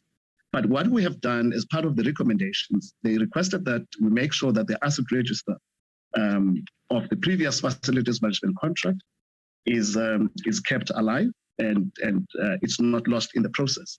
We have then completed our asset register and we submitted to our raise section to ensure that that asset register that has been compiled by the two facilities management contract is not lost in the process. To an extent that the same asset register has been submitted to the current consultants as they develop the scope of work for the new facilities management contract. Our user demand management section will issue now our PIs. 2 years PIs is the procurement instruction, which is the instruction of saying we need to start a project, will be issued 2 years before the project is being established as part of the planning phase to give ourselves time to do the planning. We, on the findings of us having to do a risk assessment, that the stakeholders, which include Parliament and ourselves and others, that needs to have a workshop. We have established, after the appointment of the facilities management, the consultants to establish the facilities management contract. We then we set up a working group between ourselves and Parliament on the second quarter of last year, which looked at the risks that we had on the previous contract and how we can mitigate those risks. But more importantly, was for us to look at the financial model, whether the previous contract made financial sense and how can we make sure that there is value for money for the incoming contracts. As I said, honorable members, we as a stopgap measure, we have to establish or to make sure that the term contracts that are under our facilities management contract are appointed and make sure that they are continuing to ensure that there is a continuation of maintenance. But having now the consultants on board to set up the service providers, to set up a service provider for us, the service provider, together with our systems, which is Archibus, will make sure that all the information that is sitting with the service providers, including the monitoring of our assets, will be transferred into the new monitoring, into the new system that will be created. Mr. Sazona, I just want to disturb you, please, man. You're going to have to, we're on finding one, we need to get to 30. The chairperson wants us to summarize. So you need to do that, please. We have too much of detail. You need to summarize to get to 30 quickly, please. Thank you very much, DG. I will try my level best. Findings to arise due to the inadequate initial scoping definition on the FM contracts. What we have done on this one, as I said, the first one was the asset register has been submitted, but we have also done the physical verification of our assets and condition assessments, and we have appointed the facilities management contract consultants for Cape Town, for residencies and for Parliament. And with that, we are now able to define our scope so that any FM contract that we put in place is clearly defined and how that will be monitored. On the third, findings arise because of the clauses of the contract don't make provision for refurbishment. Again, here, honorable members, the manner in which public works implement projects, we make a difference between the capital and the day-to-day maintenance projects. The day-to-day maintenance, we don't incorporate capital projects into them because you have to capitalize them. The danger of doing that is that you might not capitalize your assets and it might be an audit finding. However, we took cognizance of the recommendation in this respect where in the new contracts we include what we call the corrective maintenance, which will then take which will assist us in making sure that what is being maintained at least has been refurbished first, but not at the exorbitant amount of money. If, for example, we have to change the air conditioning system in Parliament, we can't put it in the FM contract. We will do that as a separate contract. But if it's a component of the air conditioning system, we do that as a corrective maintenance within the FM contract. The fourth finding deals with the arise due to the maintenance responsibility not always carried over to FM contract after the maintenance contract with the original equipment has manufacturers expired. To deal with this matter, there are two folds on this one. We had now defined our financial model and the scoping and the bill of quantities, which is what the recommendation was. We understand with the condition assessment that we have done, we have clearly outlined what will be the scope of work and the bill of quantities of each. Secondly, which is a matter that will come out when we talk about project management, we also have the Akiba system that we're going to use, wherein we will be able to take the components of what needs to be refurbished into the system, so that we don't lose the value of when the system expires, when the component expires, we don't lose the warranties that are associated with that. The fifth findings is due to no formal movable asset risk management process in place, including project and project risk management. This is an area that our CPM branch, which is the construction branch, has taken into account. In December, in the immediate review workshop, they had a directive that they need to have a specific risk register. And before that, they are in the process of completing that. Following that, they will do the enterprise risk management internally, helped by our GRC branch. On the six findings, which relates to access control in Acacia Park, this finding is based on two elements. One was the outgrown trees that were blocking the view of the cameras, which create a security risk. This was done immediately. In fact, this matter, before it was raised by the BDO report, it was raised by the police during the oversight visit with the Public Works Portfolio Committee, and this matter was addressed. The second one related to an observation that the team, when they visited the Acacia Park, that they were not asked the access cards and all those kind of requirements when you have to enter. But this finding is not primarily something that is happening in the parliamentary villages, because police do that, but it's not within the purview of public works. Physical security is the responsibility of police. However, we have engagement with police all the time when it comes to those issues that are being identified. 7 arise due to being lack of maintenance of the intercom system at Acacia Park.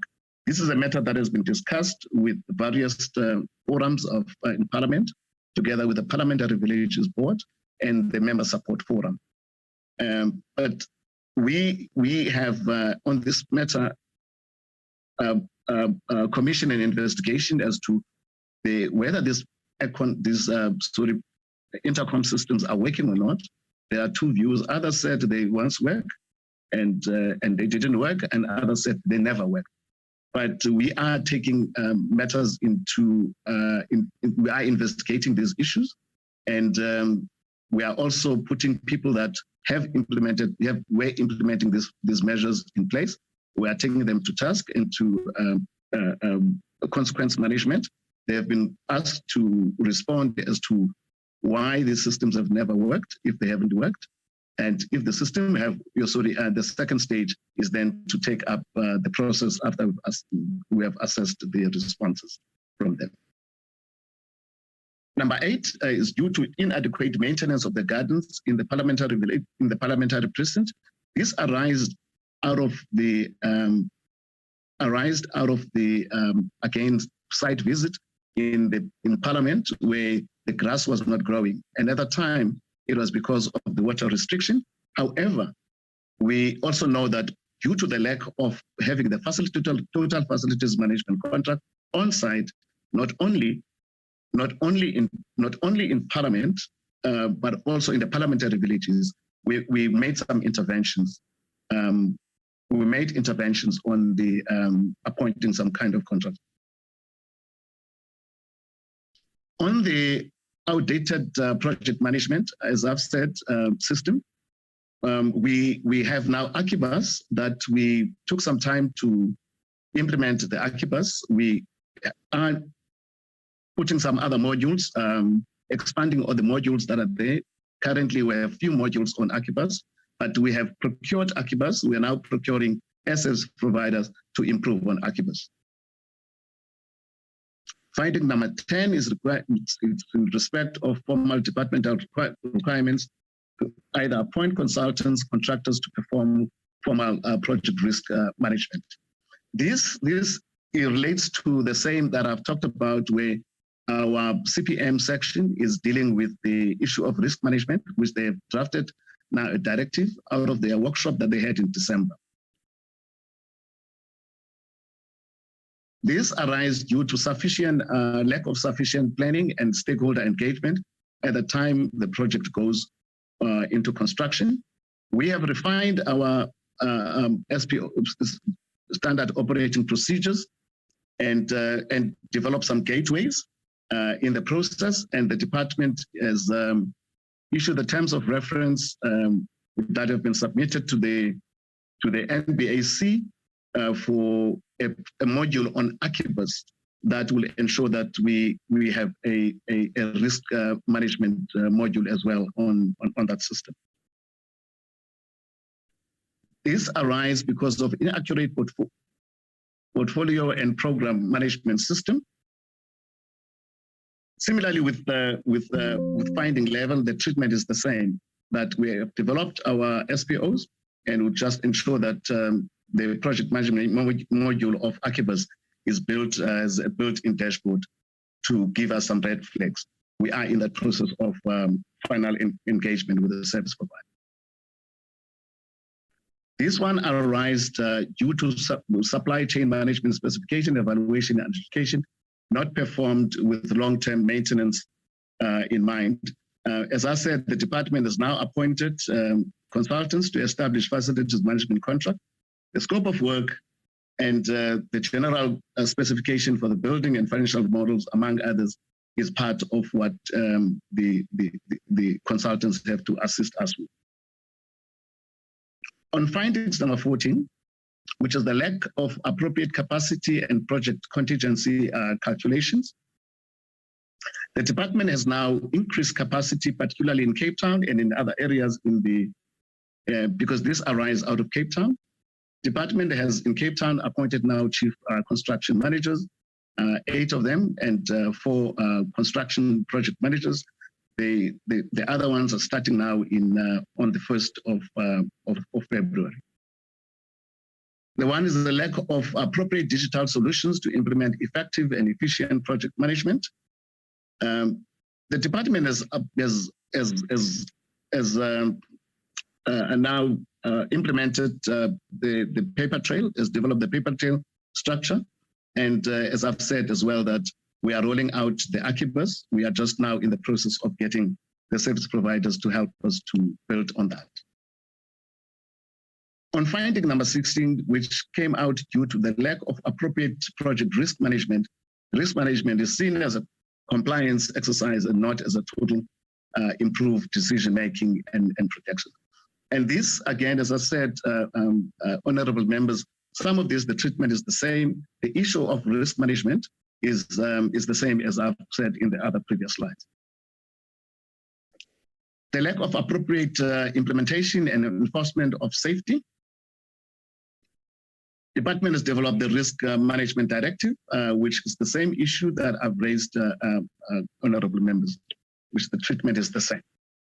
The inadequate combined assurance, lack of quality management by contractors, consultants, and DPW during maintenance and construction.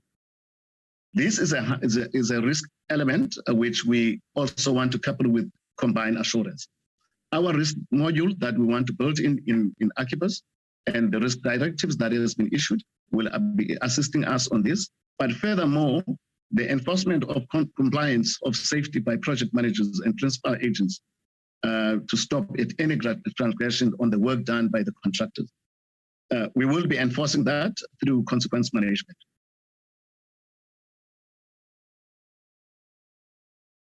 This was due to the usage of furniture, not use of furniture. Let me just apologize for that. This was due to the non-use of the 6th floor because of non-availability of furniture. This finding is outside the scope of public works, but we are engaged in Parliament after the refurbishment of the 6th floor, which have stayed vacant. But Parliament is dealing with that finding. This arose as a result of the walkabout that was done on the 90 plane building, which were issues of ventilation system design and fire protection in the precinct, not being reviewed by the fire consultant. The recommendation was that we need to make sure that on this one, we need to make sure that we look at all other buildings and see if they comply with the fire, with the ventilation system designs. And what we have done in one building, we should be able to do in others. We have then appointed the consultants, as I've said, and the consultants have done the condition assessment. We then appointed an independent fire consultants who have developed for us a scope for us to be able to appoint a fire engineer that will help us to do that assessment in all of the buildings in Parliament. This arises from a broken door lock and the fire equipment. Again, this happened at 90 plane. This, as I said, has been rectified immediately. The door was repaired and the fire extinguisher was serviced.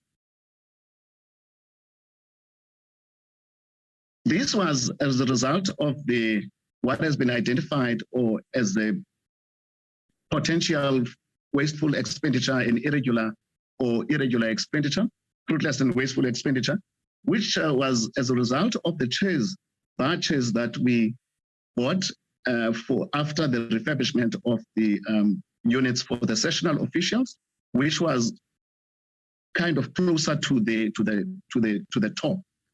But those chairs are being used by the inhabitants of those units. And in our view, we have sent this to our compliance department, but in our view, this is not a fruitless and wasteful expenditure because the chairs are being used. Can I request that the DG please intervene?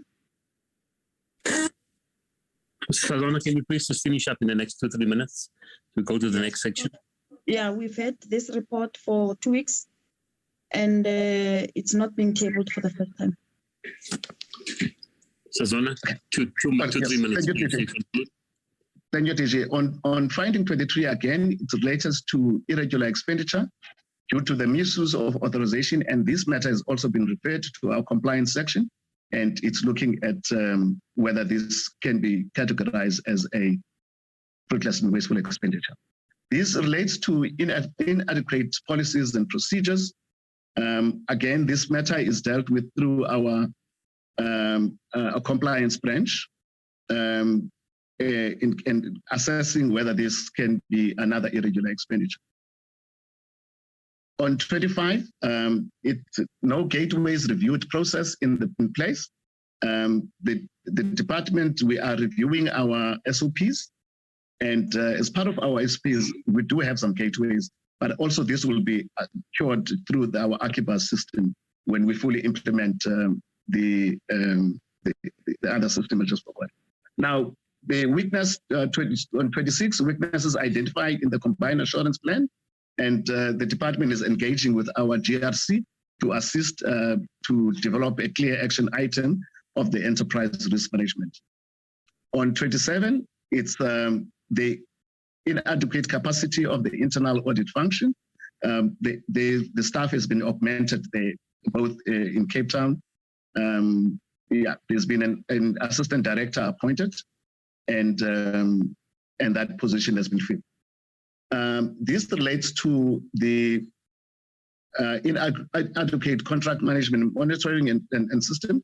I've talked about Akibas, which Akibas we are putting together. We are now in the process of rolling out Akibas within the department. On 29, which are issues of consequence management, that project managers not held accountable. The department have taken a zero tolerance on that matter, and but it needs just to be explained because there were issues of not understanding clearly what are the key roles of those departments, of those project managers, and we are trying at the high level. These are the job description of these people. But if there are any issues of not work or not doing the job, the department will be taking consequence management. The last one, which is the value add, which was the fire protection and heritage assets. Because Parliament is heritage, the recommendation was that we looked critically at this holistically, where we have to employ a fire engineer. As I've said, that we have already started that process. We have done a condition assessment. We have had our consultants, fire consultants, which is part of our team, which has now developed a scope of work for us to appoint a fire engineer. Thank you very much, TG. Thank you, Sazona. Mark, can you go to slide 47 so Sazona can just finish the business continuity? I'll conclude with slide 46. Thank you. Sazona, please do the business continuity. Thank you very much, DG. On the business continuity side, we're working very close with Parliament as the user of the facilities.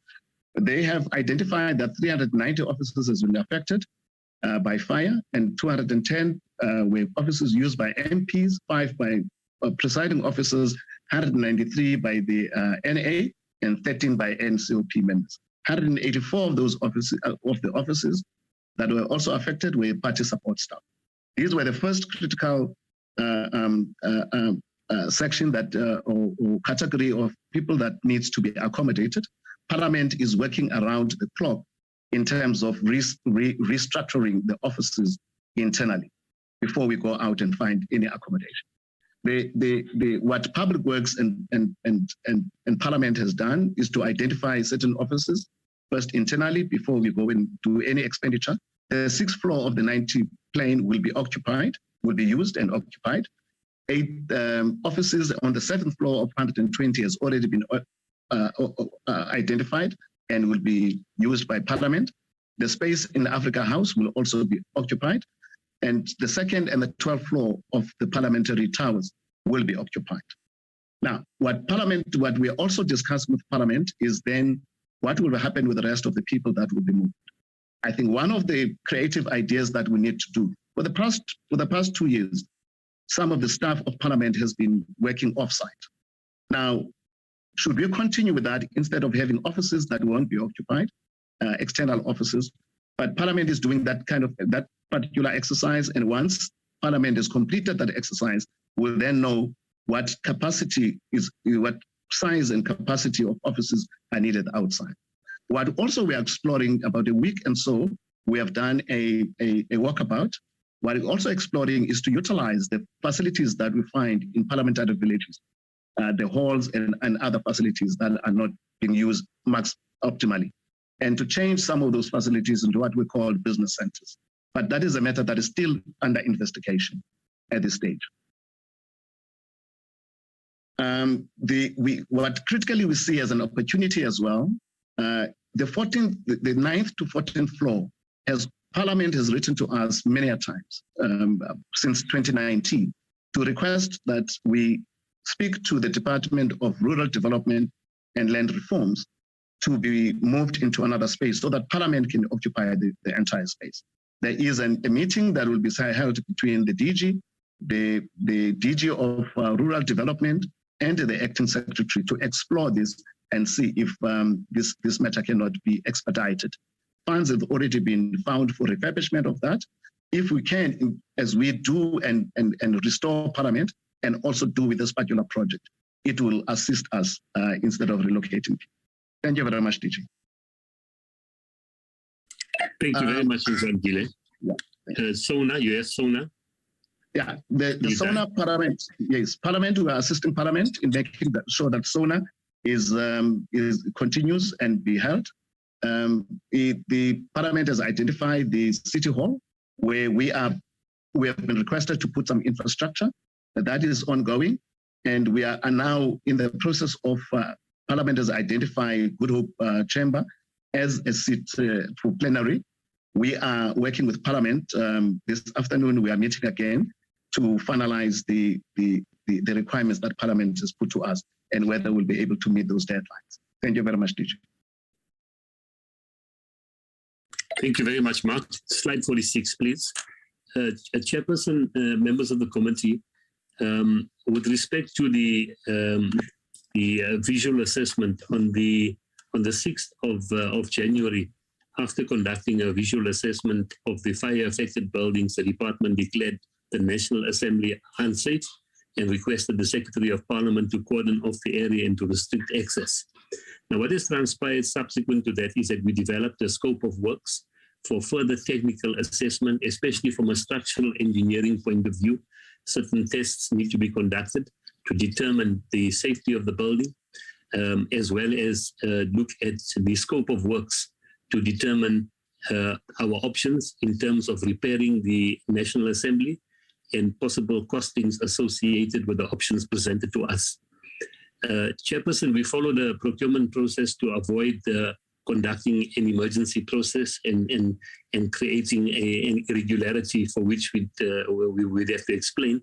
We followed the conventional process almost, and we are now at the concluding phase of appointing a contractor, a panel of experts.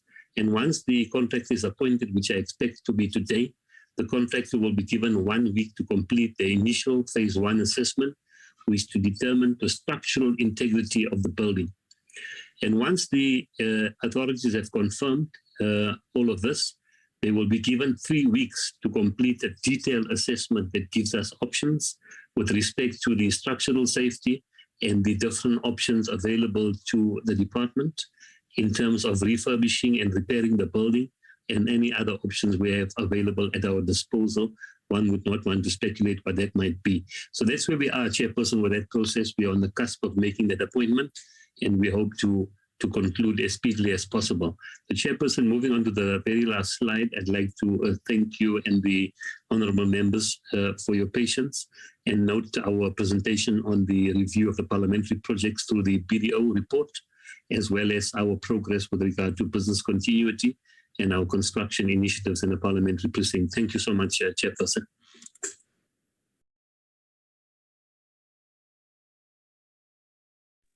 Thank you very much, Acting DG. Just one clarity-seeking question from me. This report, I'm not sure when it was drafted, but it looks like it's an information that has been compiled over a period of time. In relation to the current situation of Parliament, where does it leave us? Does it mean that you're still going to rework it so that then you then incorporate the current refurbishments and any other thing that needs to be done or that needs to be rebuilt in Parliament? How does it relate with the current situation? Well, with other parliamentary presence, I understand other buildings, your villages and other business, other buildings that are not necessarily affected by the fire, but the Parliament itself, where the actual fire has occurred and the damages, where does that, how are you going to work that? Are you going to review this report again? Or what? Can I be clarified that I'm a bit confused when it comes to that? Then I will take hands if there are any.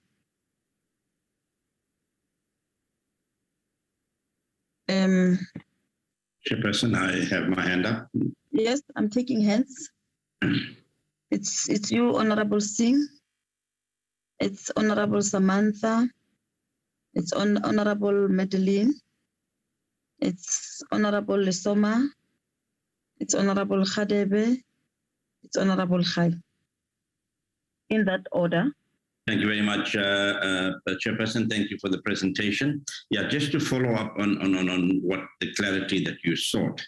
From other reports we received, there could be sections of Parliament like the NCOP and the old Assembly that might be available for occupation sooner rather than later. Now, the DG did tell us that they are going to appoint a contractor or somebody to do the assessment. Can they give us an assurance that it will be phased, that the NA part will be dealt separately from the other parts which may be readily occupiable? And the big question is, is there any indication when SAPS will officially release the precincts to public works for you to do your work? Because we do know during the last fire and that took place, there was a huge time lag between the time SAPS released and DPWI got onto the picture, and at least 6 months before anything started to happen. So I just want to know whether you're going to look at this in phases, because I just want to contend that whilst the Good Hope Chamber is a temporary measure, it may not be ideal because we can only accommodate 70 members there at a time. The second thing is the funds. You say funds have been secured for some of the work. Where have these funds been secured from? And then I will not speak to the issues around the parks and things like that. I think we'll deal with that at some other matter. And the last issue is, for some time now, we've been talking about the possibility of Parliament itself as an institution to undertake remedial work of an urgent nature that can be done by them. Now, the criticism is always that if you have to wait for public works and you go out to tender and all sorts of things for a burst pipe or something like that, it takes very long. And that has led to the partial deterioration of some sections of Parliament. So has there been any discussion between Parliament as an institution and public works to say, well, you can do, certain work, remedial work, and with our permission? Thank you. Thank you, Chairperson, for the opportunity, and thank you for the presentation. The Department of Public Works, Facilities Management and Construction Project Management are two of the core functions of this department, and yet these findings have found them severely lacking in both of those areas.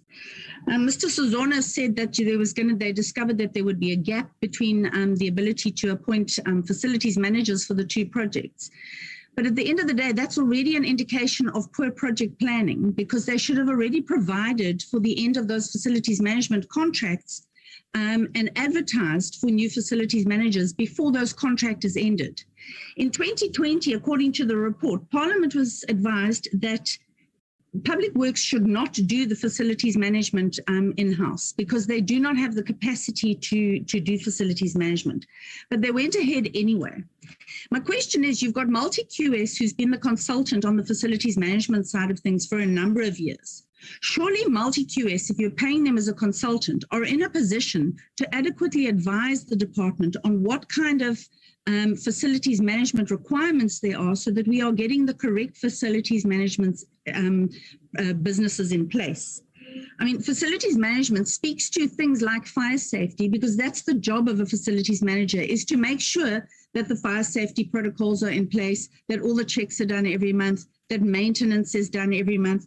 And yet we have failed dismally in appointing a facilities management company to do this. I don't understand the point of these consultants. If you look at the various projects, you will see an example being Tainhase.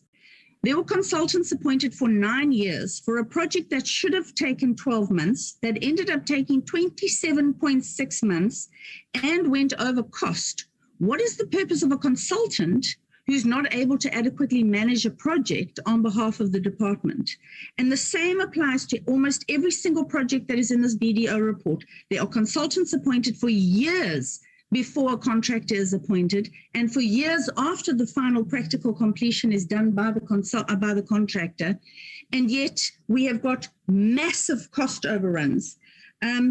Generally, I mean, Mark's building, over budget by 86.9%, over time by 129.7%. All projects on this precinct have been delayed. Only 4 out of 9 were over budget, but there were extensions of time on almost every single project. Part of the extension of time issue relates to Parliament and the access for contractors. And again, that speaks to what we were talking about earlier, about there being a joint committee that manages this precinct, so that we're making sure that security issues are not impacting on construction issues that are creating extensions of time that are costing the department money.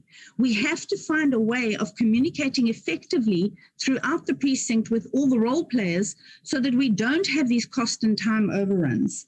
It's the other big issue is communication generally. So they were talking about the fact where maintenance is done and then it's not properly handed over. So then the next person who's handling the maintenance doesn't understand when maintenance should happen.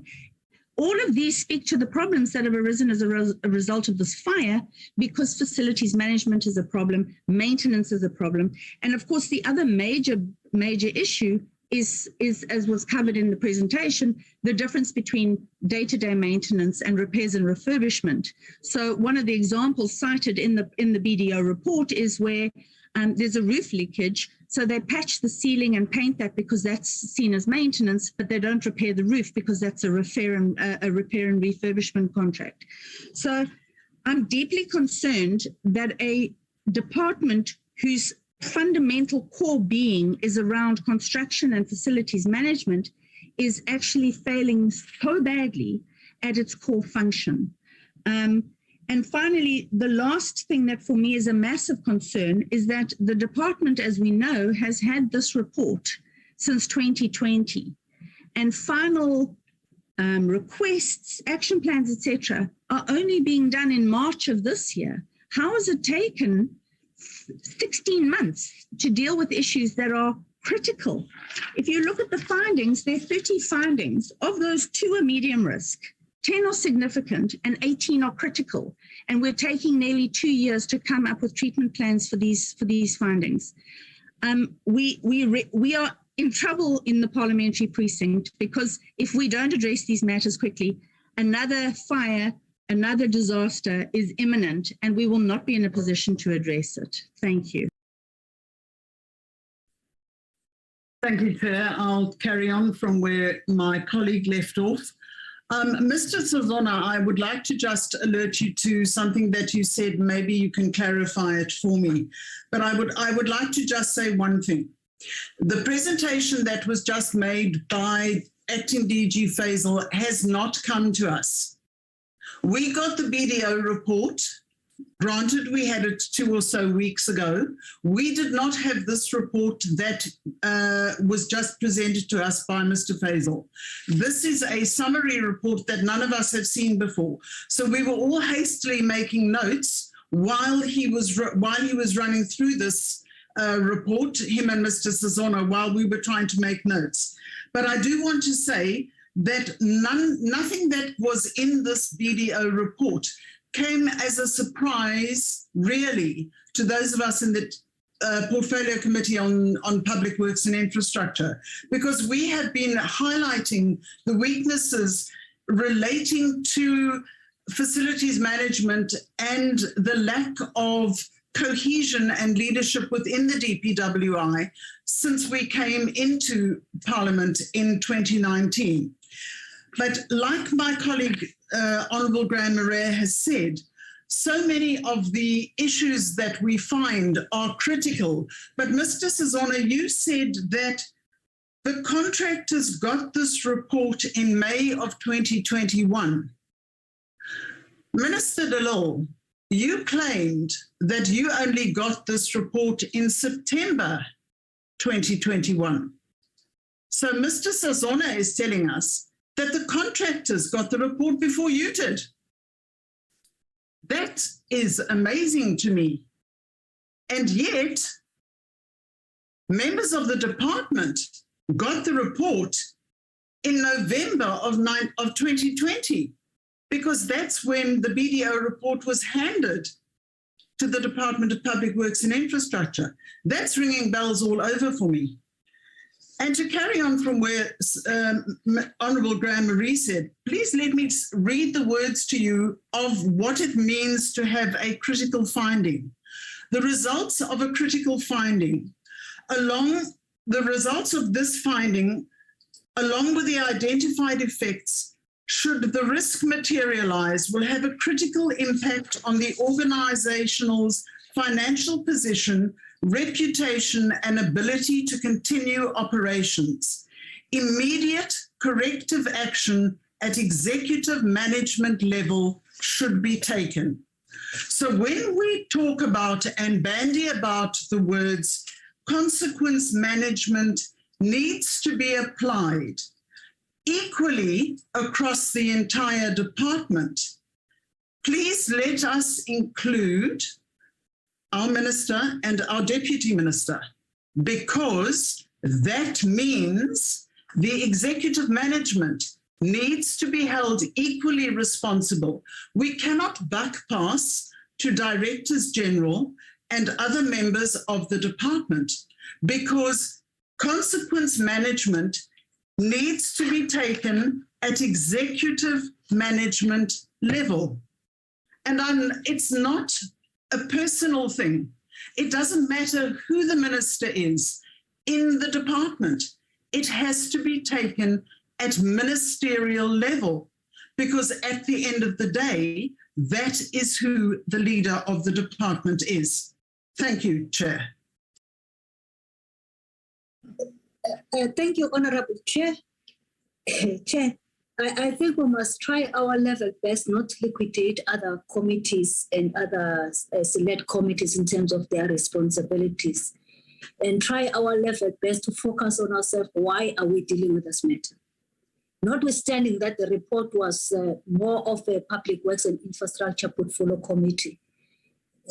That's one, Chair. I totally agree, and I'm repeating what you said earlier on, that we need to segment issues so that this multi-committee must deal with what involves them or concerns them and what we agreed upon to look at in this matter, pending the mooted investigation that will be sanctioned by the Speaker. That's one, Chair.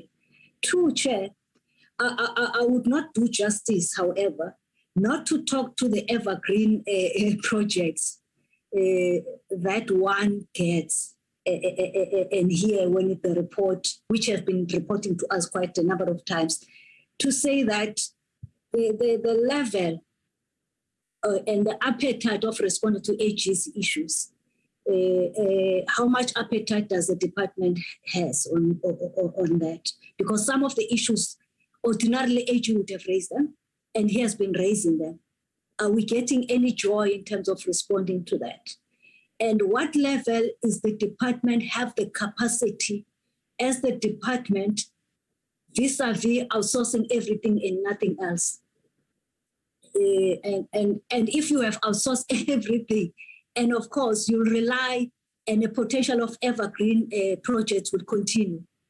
And I think the minister and the acting DG must look closely on that, and the portfolio committee, without directing them which side they must look at. But we must appreciate this big report, Chair, because some of the things as the portfolio, as the Joint Standing Committee of Parliamentary Financial Management, it has empowered us in terms of doing our detailed, thorough, when the reports get presented before us, not thinking that somebody, another portfolio committee is taking care of them, in particular in terms of parliamentary related matters. The last point, Chair, let me just check my notes here.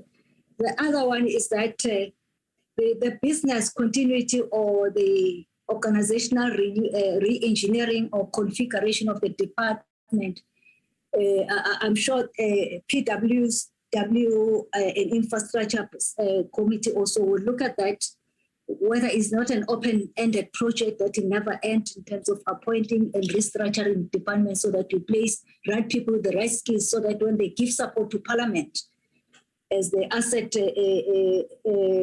management department, they do have the prerequisite skills and the people in the right places without undermining anyone. They are doing their level best, but there's still more work to be done. But I'm sure even the forensic audit report also will pick up that. Thank you very much, Chair.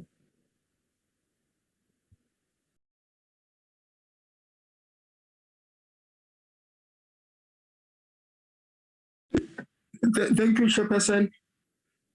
First of all, a person will have to welcome this report as it is. I think that this report is coming at the right time, although this report was commissioned even before the fire. So there's no way this report will be related to the fire issues, but it will be related to the fire issues as the projects are rolled out. That one of reconstructing Parliament, that one of ensuring that the services within Parliament are up to standard. In moving forward, I think it's going to work. But what I'd like to comment here about this report is that when you look at slide number 13, the key issues identified, I think that when you look at that slide, it was good that the Department of Public Works appointed BDO, because that slide, those issues which are identified have gone straight to the issues which are problematic within Parliament and the villages. In Zulu, we'll say that by Shais Konkosi, because it is precise. You know, when you look at the issue of the organizational issues, lack of appropriate skills, the issue of planning, the issue of system, the issue of specifications of the contract, the issue of the contractors not being oversighted. Those are the problems which we had with all the projects within Parliament and in the parks. That's why I made an example in the previous meeting, that you had someone who failed spectacularly in maintaining the garden of Laboria Park, which is the smallest park, but that person later being awarded a biggest park, which is the Acacia Park. When he was in the small park, he could not even pay his workers, his employees on time. But I think with these key issues identified and the recommendations which are recommended, I think it will go a very long way in ensuring that we are going to have a better environment in which we are going to work. But what I want to lash on here on this issue of the fire in particular, even concerning this video report, is that we have in the NA a total of 400 MPs.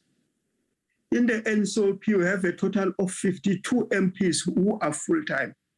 I can see that with this report there is that the space which is provided, I'm asking myself, is it going to be able to accommodate 452 people? Because this issue of the lockdown might be revised at any time. So we'll need the members of Parliament to have a space where they're going to work. As they roll out this project of continuity of the work stream on construction, or even before you go outside, when can you get a report that you have secured enough offices so that all the MPs of Parliament on any given day, you can have 52 of them working in Cape Town, doing their work as they're supposed to be doing. Apart from the MPs, also the support staff, because without the support staff, the MPs are going to be handicapped. So that's why I'm asking that question, that when can we have a report, that when can we have a full complement that now we've got adequate space to accommodate everyone who's needed there. We might have challenges on the issue of the venue, like the hall, the Good Hope, which was identified, but we can have rotation there. But at any given time, the parliamentarians' workplace is Parliament, it is in Cape Town. So we must be able to do that. And then the last but not the least, on this issue of work streams, who is working that? Is Parliament represented there? Is there a permanent representative? Because the public works cannot do the job on its own. And it means that continuously there must be someone from the side of Parliament who's always observing and guiding when necessary. but we know that the expertise will lie on the side of the public works. But as I said before, I really appreciate the way the Minister of Public Works and the Deputy Minister reacted so quickly on the complaint of the Speaker of Parliament, the former Speaker, Methandumdise, that you commissioned this report. This report came at the right time. I think with this report, you'll be able to implement the maintenance plan of the Public Works Department in its totality. You'll be able to ensure that the government-wide Immovable Asset Management Act will be implemented in its entirety. Because if you can look at those two things, you can see that we can have better working spaces. Again, thank you for the job well done around this issue. Thank you very much, Honorable Chair, for the opportunity. I also welcome the report, Chair, and the progress that has been achieved with regard to the implementation on the findings, the 30 findings. But Chair, what is also of concern, Chair, is the role of the audit internal audit unit. As to what is its role, because in terms of identifying all these 30 areas, because I mean, we would not be even having this BDO report for me if the internal audit unit was doing it. Because if you look at the report on the introduction, it says the internal audit unit is required to provide assurance to management and the audit committee that all immovable infrastructure, capital and maintenance projects in the parliamentary precinct are implemented according to the required regulation and monitored accordingly, and to make recommendations where improvements are required for the department to achieve its goals and objectives and to reduce risks to an acceptable level. So I'm saying that there should have been a role initially played by this internal audit unit so that there would be no need to even commission the company that was responsible for the BDO report. That is my starting point, Chair. But the next issue, Chair, I hear that there will be consequence management that is going to be undertaken. Can we be updated to at this stage? What is it that has been done with regard to consequence management? But I also agree, Chair, with those members who raise a point about the issue of time frames. This report was ready in 2020, but in terms of some of the areas that are now being implemented in terms of the action, you find that there are no time frames in some of the areas. Can we have time frames in these areas so that we know this will be done by this particular time?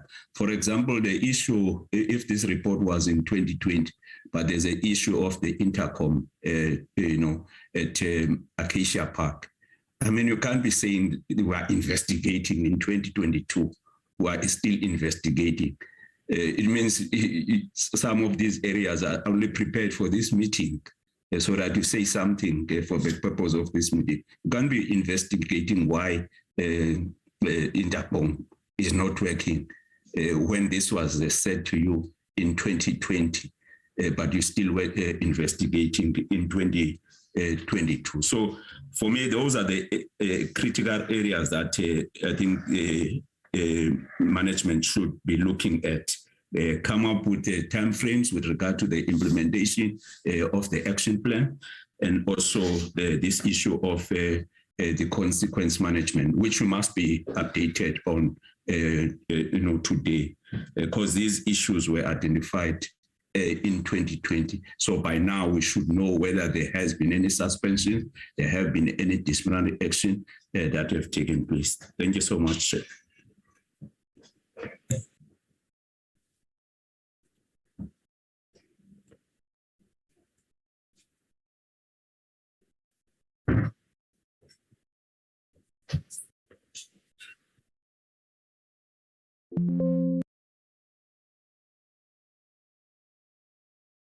Okay. Chairperson. Chair. That's Henry's phone. Member Henry, I see there's Matapelo Services phone. Member Matapelo. Yes, yes. I don't know if Henry, I raised my hand the last. I don't know if Henry will be doing before me. I beg your pardon, member? I said I raised my hand the last one. I don't know if Honorable Henry is still available, or should I just go in? It's fine. You're on the platform already. You may go in. Then Honorable Henry's. Honorable Henry's will follow, and the last one will be Honorable Matapel. Okay, Chair.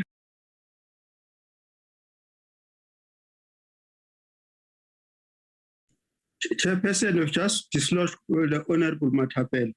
She was on the platform. That's fine. Okay, Chair. Thank you, Chair. And sorry for raising. I was attending to an issue. I raised my hand the last one.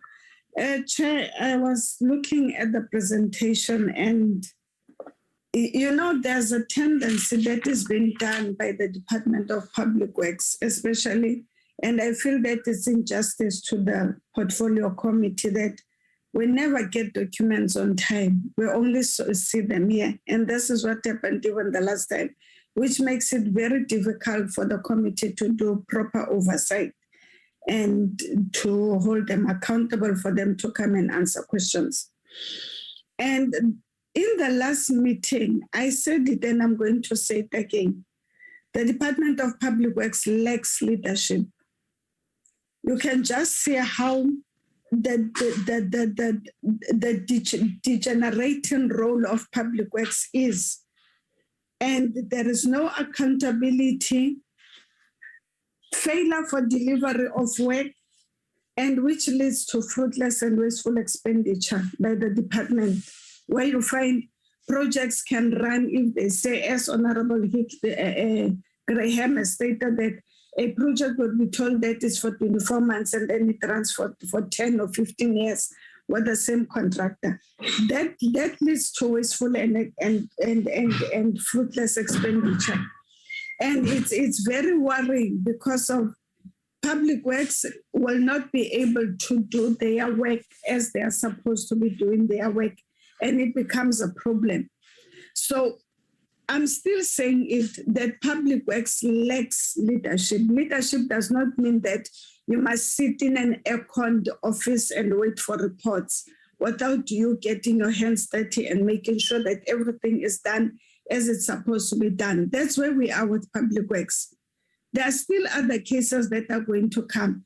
And when I go to the BDO report, I ask myself, if there was no fire in Parliament, were we even going to know about the BDO report? Because we only heard about it in corridors, but we never saw it. We talk about the report that we are told that was submitted in 2020, and we are in 2022. And the report was just sitting there and nobody said even, and it goes again back to leadership, that the minister can come and sit there and say that the report was never tabled beforehand. And we are supposed to take somebody serious, which it clearly shows that there is a lack of leadership. So I would also concur to say that if there's going to be consequence management, then there should be consequence management from the top right down to the lowest officials within the department. Maybe it doesn't matter who the minister is in that department, but that needs to happen. That's only my comment for now, Chair. And I'm still waiting to see if there's any consequence management that's going to happen. Thank you, Chairperson.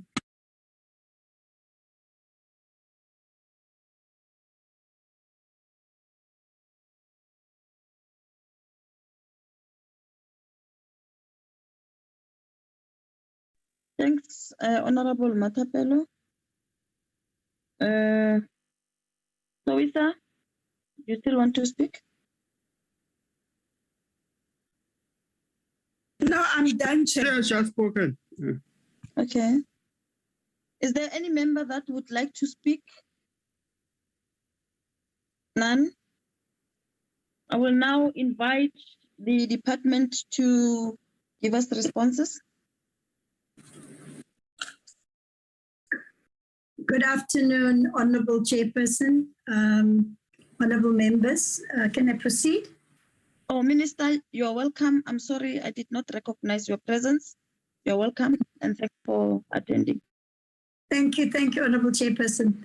I have just confirmed with the Secretary of the Joint Committee that a copy of the report was sent to Nola, who I assume is the Secretary for Public Works. I will certainly investigate because I know we have sent the report already on Wednesday, and apologize that the members have not received it. I'm just waiting for confirmation from Nola, but the Joint Standing Committee definitely did confirm now that she has sent it to the Secretary of the Committee. Honourable Chairperson, a lot of issues were raised. A lot of the issues I agree with. And we are giving reports regularly to the Portfolio Committee. One of the reports that we have also brought to the attention of the Portfolio Committee was, and I'm not trying to make excuses, I'm just repeating what we have said before, is the long time it takes to fill vacancies. The Facility Management Department has been without a DDG for some time, and a process was started. We've had the interviews, and the HR Department of Public Works have now to submit that application to the Department of Public Service and Administration. And there's been massive delays with that. I have just a week ago checked with the acting DG to find out how many of these HR appointments are outstanding. But once we get the full information, we will certainly report back to the committee. Now, the BDO report and the timelines of the BDO report is in the submission, and I will definitely not repeat them. But I have raised a similar question about the availability to the administration of Public Works and the availability of the report to the administration of Parliament, and why Public Works only started doing investigations in end of 2021. And the acting DG is also investigating the delays there of appointment of consultants, appointment of contractors.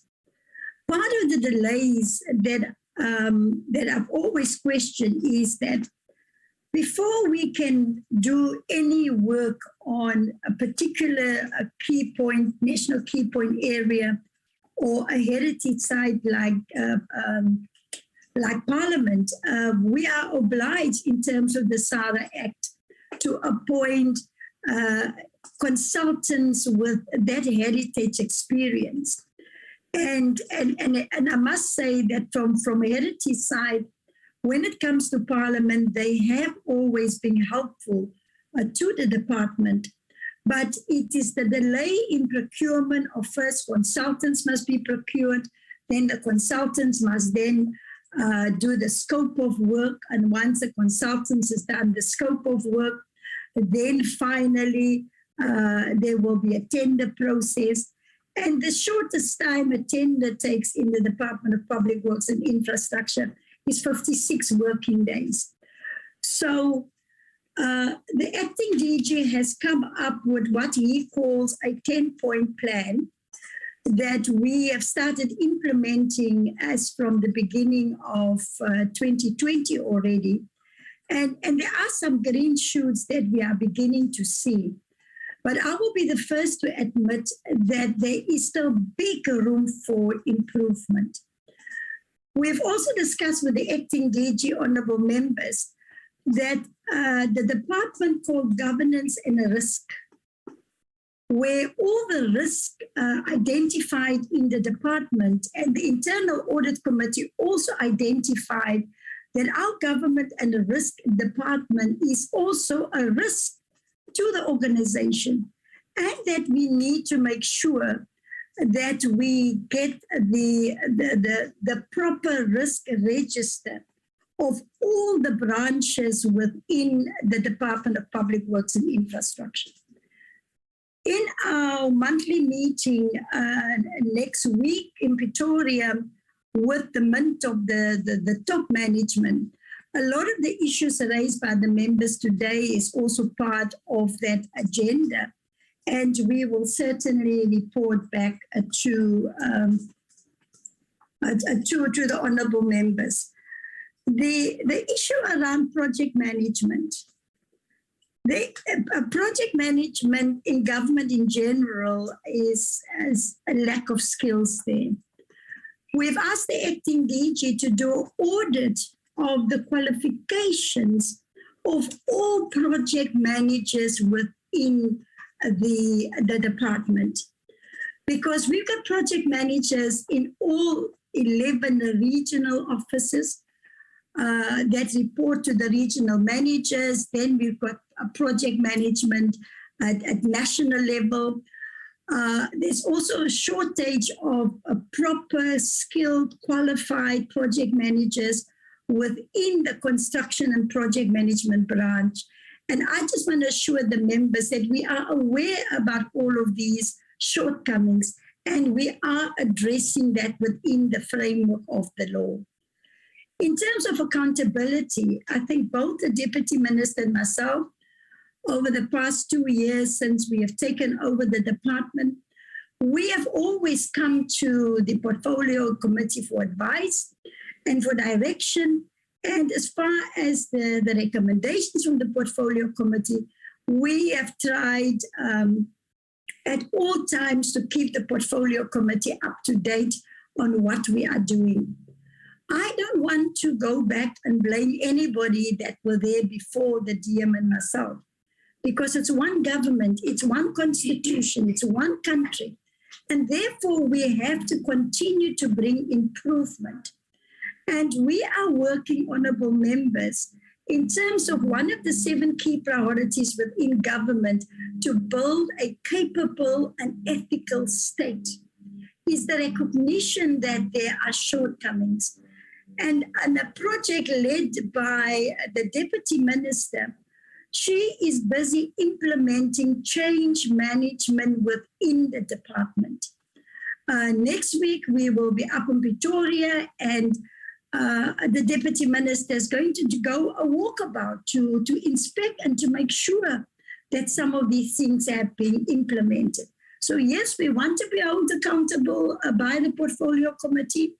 We listen to your advice, we listen to your recommendations, but I want to assure the members that this is all work in progress, and we will certainly come back and give you reports on a regular basis. Through you, Honourable Chairperson, I will ask the acting DG and his team to just respond to some of the other questions raised by the honourable members concerning the BDO report. The BDO report was given to the Speaker in September of 2021. Recently, when we discussed it with Madam Speaker, she had asked that she would like to get a full briefing on the report before she was going to process it and get it into the systems of Parliament. So we are checking diaries with the Speaker to see when we can do that. And then, of course, the report will be officially also put on the ATPs of Parliament, and the committee will further interrogate the report. With your permission, Chair, I will give over to the acting DG and the other colleagues to respond. Thank you very much. Thank you very much, Minister, and Honourable Chairperson, honourable members. I want to touch on the questions first from the first speaker, Honorable Singh, asked questions about the contractor and the separation of the affected from the non-affected buildings. I want to assure the Honorable Member that the expert team that we are using will look into the areas affected by the fire. What we did as a department, our own engineers conducted a visual assessment of the damaged areas, and based on the outcome of the visual assessment, they concluded it was not safe to enter the building. The experts will conduct further work in the same area based on a forensic examination to make a further determination of safety and whether or not the police can enter, and if so, which parts of the building may be entered and under what circumstances. The separation of those buildings not affected is something that we are doing. Our internal engineers are going to be reviewing those. In fact, they're currently doing so we can provide advice to Parliament with respect to occupation and the safety of the remaining buildings. So yes, there is a separation of the two. Moving on to the question of funding, the Acting Secretary of Parliament and I, together with National Treasury, have had meetings. So we are engaging each other quite early to look at possible funding requirements pending the outcome of the assessment to be conducted by the engineers, and also any other funding requests we may have going forward. So far, we've been able to absorb any further costs on our budget, and we don't have any significant costs at this time.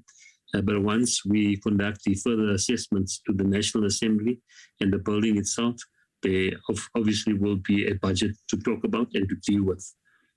With respect to time to repair, I believe that that will also be an outcome of that relevant process. I have Mr. Slabangwane with me.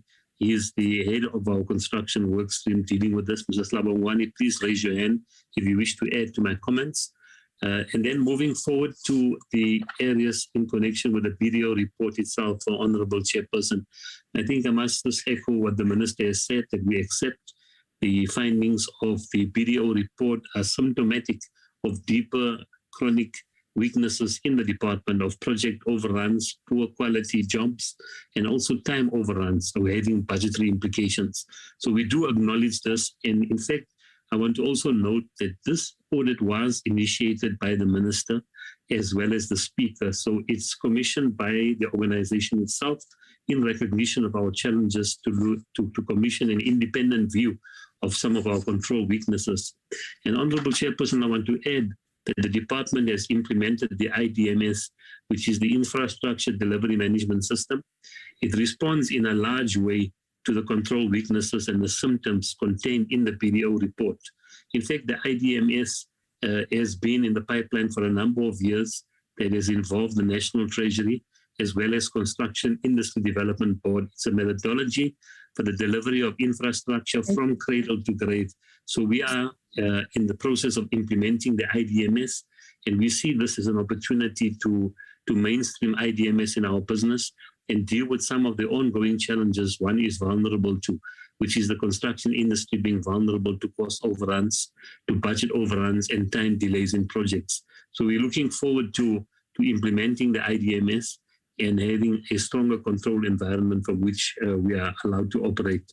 Chair, I'll ask Mr. Sazona to come in and answer the specific questions raised, but I'd like to conclude just my part by sharing that I have commissioned the internal audit unit to give me a full report based on the BDO findings to effect consequence management. That's beyond the recommendations of BDO itself and those that Mr. Sazona spoke about, so that we can formalize this process and hold the respective project managers and other individuals, whoever they may be, irrespective of rank, we can hold all of these individuals to account. So thank you, Chairperson. I would like to ask Mr. Sazona and then Mr. Mokotu, who's our head of construction, to make an input and respond to some of the questions. Mr. Sazona.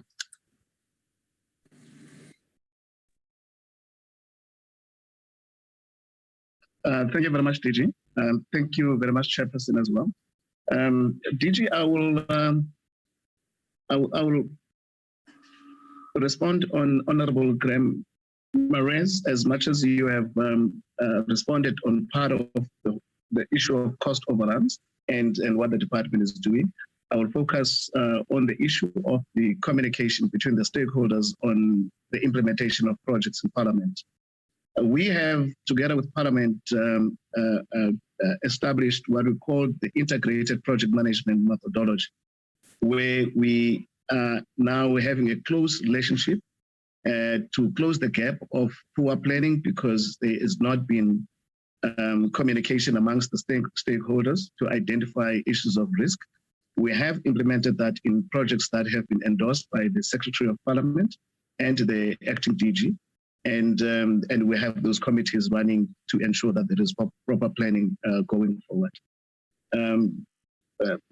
To add on to what the DG and the Minister said, I think primarily we also see this report. We welcome this report as a department, and we see it primarily more as a corrective report. As part of, there are some issues of punitive that needs to be, measures that needs to be applied. As the DG said, that consequence management will flow for some of the wrongs that has happened. But it has helped us to start to restructure ourselves in the manner that respond to the recommendations that has been made on the report. To Honorable Heckling, I think the Minister has made it very clear, not now, even previously, that the report was given to the Minister in September. It is quite true that that report was given to Minister almost a year later.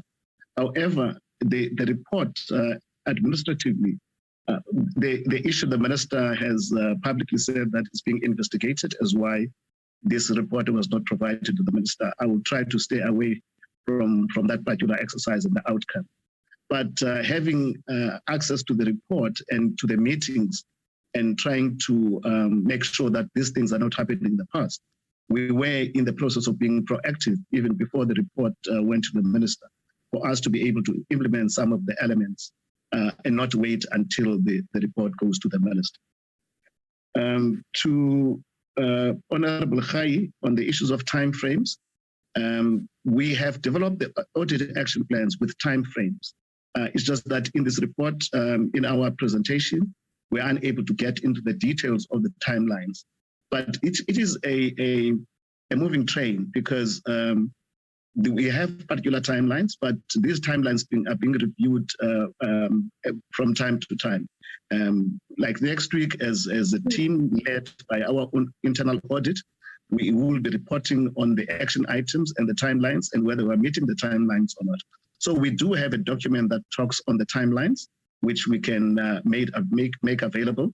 But as I said, it is a continuous, a moving train where this thing is being reviewed from time to time. I think, DG, there was a comment made by Honorable Lesoma on the Evergreen project, which is not particularly based on the report, but maybe our CPM branch can comment on that.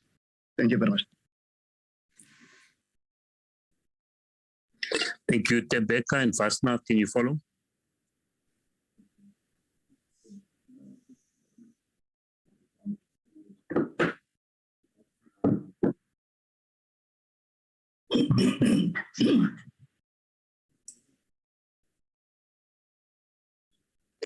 Tembeka, are you there? Otherwise, Mr. Slabangwane, can you hear me?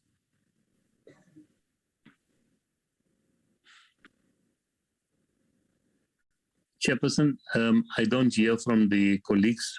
I wanted Mr. Slabangwane to give an update on the appointment of the experts, but I don't hear from him. But I think I've covered that, and I believe we've covered the questions, Chairperson. If there's anything, I'm happy to come back to it, but otherwise, perhaps I should hand back to you.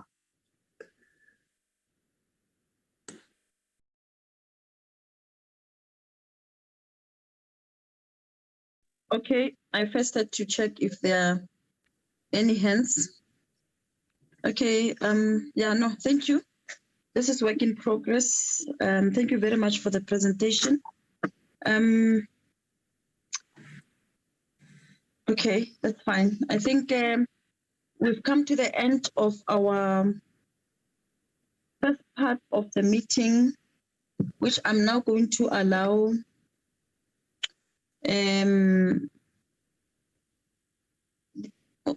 officials from the department to exit the meeting. But before they do that, maybe let me firstly appreciate the work that has been achieved so far since this unfortunate incident that happened in Parliament. We also want to appreciate the contribution and the cooperation of all ministers, the Minister of Public Works, the Deputy Minister, she also appeared in the committee, the Minister of Police and the Deputy Minister. At some point, they also did appear. He also did appear in the committee. No, Deputy Minister, no, he hasn't. But the Minister of Police, yes, he did. The executive authorities for spending sleepless nights and hours trying to get to the bottom of this.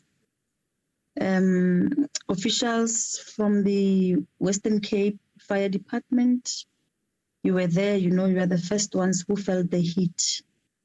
You've been inside the venue, you know how does it look like. You are more traumatized than all of us. And I'm not sure who am I forgetting before I go to members of parliament. The acting secretary to parliament as well, thank you very much for the work that you've put through to this far.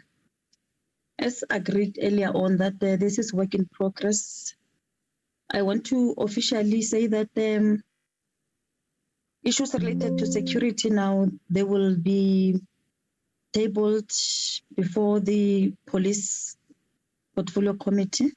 Issues related to public works will be tabled before the portfolio committee of public works. And Parliament will then deal with issues related to finances and any other issue that you may feel that maybe it will be relevant. But so far, members, your engagements, your contributions, they have really assisted in terms of speeding up the investigations and holding the executive accountable. So we're not saying that we officially close this form of a meeting. If there's a need for us to meet in this manner so that we avoid duplications we'll definitely do that. But for now, I would want us to now, members intensify in their areas of portfolios where maybe more relevant experts will be invited to come and account before the portfolio committees. To the chairpersons of other committees, of police, of public works, we thank you as well for always availing yourself, both the NCOP and National Assembly. We thank you as well for always availing yourself and for allowing yourself to be subjected to this joint standing committee. So, honorable members, I want us now to get to a point whereby we release all officials, ministers, and maybe the acting secretary to parliament may remain, the speaker may exit the meeting, and also other portfolio committees. I'm not sure if they are going to form part of our oversight trip, a proposed oversight trip. I think it's a side issue that we can discuss amongst ourselves as the standing committee so that we can finally agree on logistics and the way forward. So it's a matter that does not need everyone present in the meeting. It's not a secret. If members of the media or any person who feels like continuing with us in this meeting, it's fine. But I feel that it's an item that it's more direct to members of the Joint Standing Committee on the Finances of Parliament.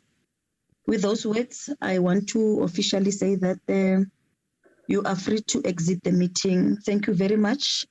Let us continue to work as a united team so that our presentations should have uniformity and we should show that we are one government. We represent the same people and our interests are the same. Thank you very much. Thank you very much, Chairperson. Thank you, Chairperson. Okay. While they're exiting, Cindy? Thank you, Chair. Yes, Chairperson. Yes, can you flight the whatever information that you have regarding the trip, regarding the oversight? Let me not regarding the trip. It's not a trip, it's an oversight. Oversight visit. Can we get a briefing on that? Yes, Chairperson, I just wanted to check if you're now not going to give the Secretary to Parliament opportunity to respond. To respond on? Remember, the agenda was amended to include that item. No, they've responded. Okay. They've responded. That's where the speaker came in. Okay. Yeah. All right. I'm not sure if the speaker still has anything to say, but they've responded. Okay. Yeah. I just want to double check. Is the speaker still in the meeting? She has left, Chair. Yeah, no, she has left. Yeah. They've responded. Okay. Okay. Yes, yes. Okay, so can you provide the information regarding the oversight, the planning and... Yes, Chair, I've got a draft program for the oversight that is ready, but before I flight that, maybe just update the committee on what we've done so far. So we've contacted all members and we've got 12 members who will be participating, 12 members from our committee who will be participating in the oversight. And then we also extended, because the other committees were always here with us, we also extended to the other committees, the police committee, the police portfolio and select committees, and the DPWI portfolio committees and select committees. And altogether, there will be 30 members who have confirmed their participation. 30 members? No, the delegation will be 30, including the members of staff. Sansla has completed all the logistics. So we know who needs flights, so all of that is done. And then we've been in contact with Mzungu from Institutional Support Services, who assisted us with the venues that can be visited. So she's confirmed that the Good Hope Chamber, 90 Plain Street, the 6th floor, and the NCOP buildings renovations, and the City Hall can be included in the program, because the other sites where the presiding officers have been allocated, those venues are too small, and so out of concern for COVID regulations, she's advising that we don't visit those ones. So then we drafted a program. Let me just find it quickly. For you, we have a program. Okay. I don't know if you can see it, Chairperson. Okay, members, are you able to see it? Yes, not yet opened. It's not saying anything. It's just saying oversight visit 2020. If you can try to open the document. I haven't opened it. Is it better now? No, it's still on folder. Okay, let me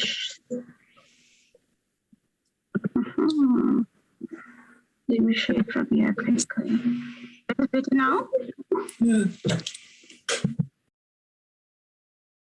Is it fine now, Chair? Yes, it's fine now. Great.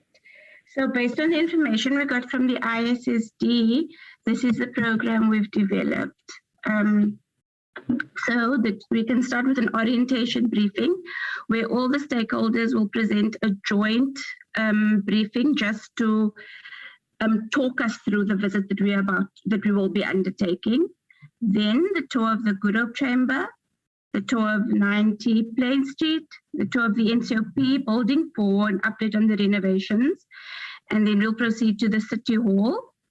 And then at 2 o'clock, we can have a debriefing session where members can raise whatever challenges or concerns they have from the site visits. but this is just a draft program. That's it from me, Chair.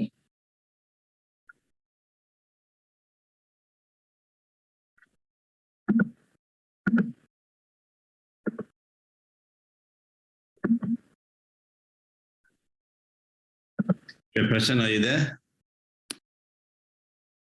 Yes, I'm here. I think she concluded the program. Are there issues that members would like to raise? Any dissenting view? Any suggestions? But members Honorable Chair Islesoma, I would like to recommend that we take it as a working program. Accept it. Thank you very much. Okay, thanks, Malisoma. I see there's a hand. Yes. Chairperson, allow me, I just want to confirm that yes, Ms. Zungu will be leading the team of members with her respective officials, just to say we're aware of that and we've set the whole process for yourselves. Thank you. Thank you, Acting Secretary to Parliament. All right, members, there we have it. Cindy, do you want to speak up on logistics? Did you touch on logistics that you're going to provide ground transport? Yes, Chair. Let me see. Yes, Chair. Am I still audible? Yes, you are. Yes. Okay. Yes, Chair. SAPS has arranged the ground travel for us to go from members' accommodation to Parliament, then to the City Hall, back to Parliament, and then back to the accommodation or the airport at the end of the oversight visit. We've got all the members who have confirmed, all of their details have been taken, and we will also be circulating a form that members are required just to sign off on via email, just to confirm that we've got their details correct so that we don't have challenges on the trip. So all of that is already done. The only thing that is left for us to do is to now this afternoon submit our political application. Mzungu has also provided us with a risk assessment report confirming that the risk is low because we will be on the parliamentary precinct, but we will nevertheless have PPS officers escorting you the entire trip. Okay. Yeah, so everything is in order. The only thing we needed still was members go ahead to continue with the program. All right, that's fine. The program is in order. It has been accepted. All right, members, I think that brings us to the end of our meeting. And then since the other committees will be coordinated differently from us. Ne? You're not responsible to coordinate everybody. No, Chair, what we other committees, so far it's only the police committee that is participating as a committee. The other DPWI's Public Works' members, well, the committee has declined because they've got other commitments, but 2 of their members are going to participate in their capacity as parliamentarians. So each committee that is participating will be submitting their own political application and financial applications. But when it comes to access to Parliament and the risk report, because it's going to be one delegation of several committees, we submitted one request for a risk report, which we will share with the other colleagues to include in their applications. Okay. Yeah. All right. That has been clarified as well. Thank you very much. Members, if there are no issues that you would like to raise apart from this, I want to officially say that enjoy the rest of the day and enjoy your weekend. You too, Chair. Long live. Amanda. Thank you. You owe us 1.5 hours in the next Amanda, Chair. Thank you. Thank you, Chair. We had the longest meeting today, but it was an easy meeting. Thank you very much, members. Thank you so much.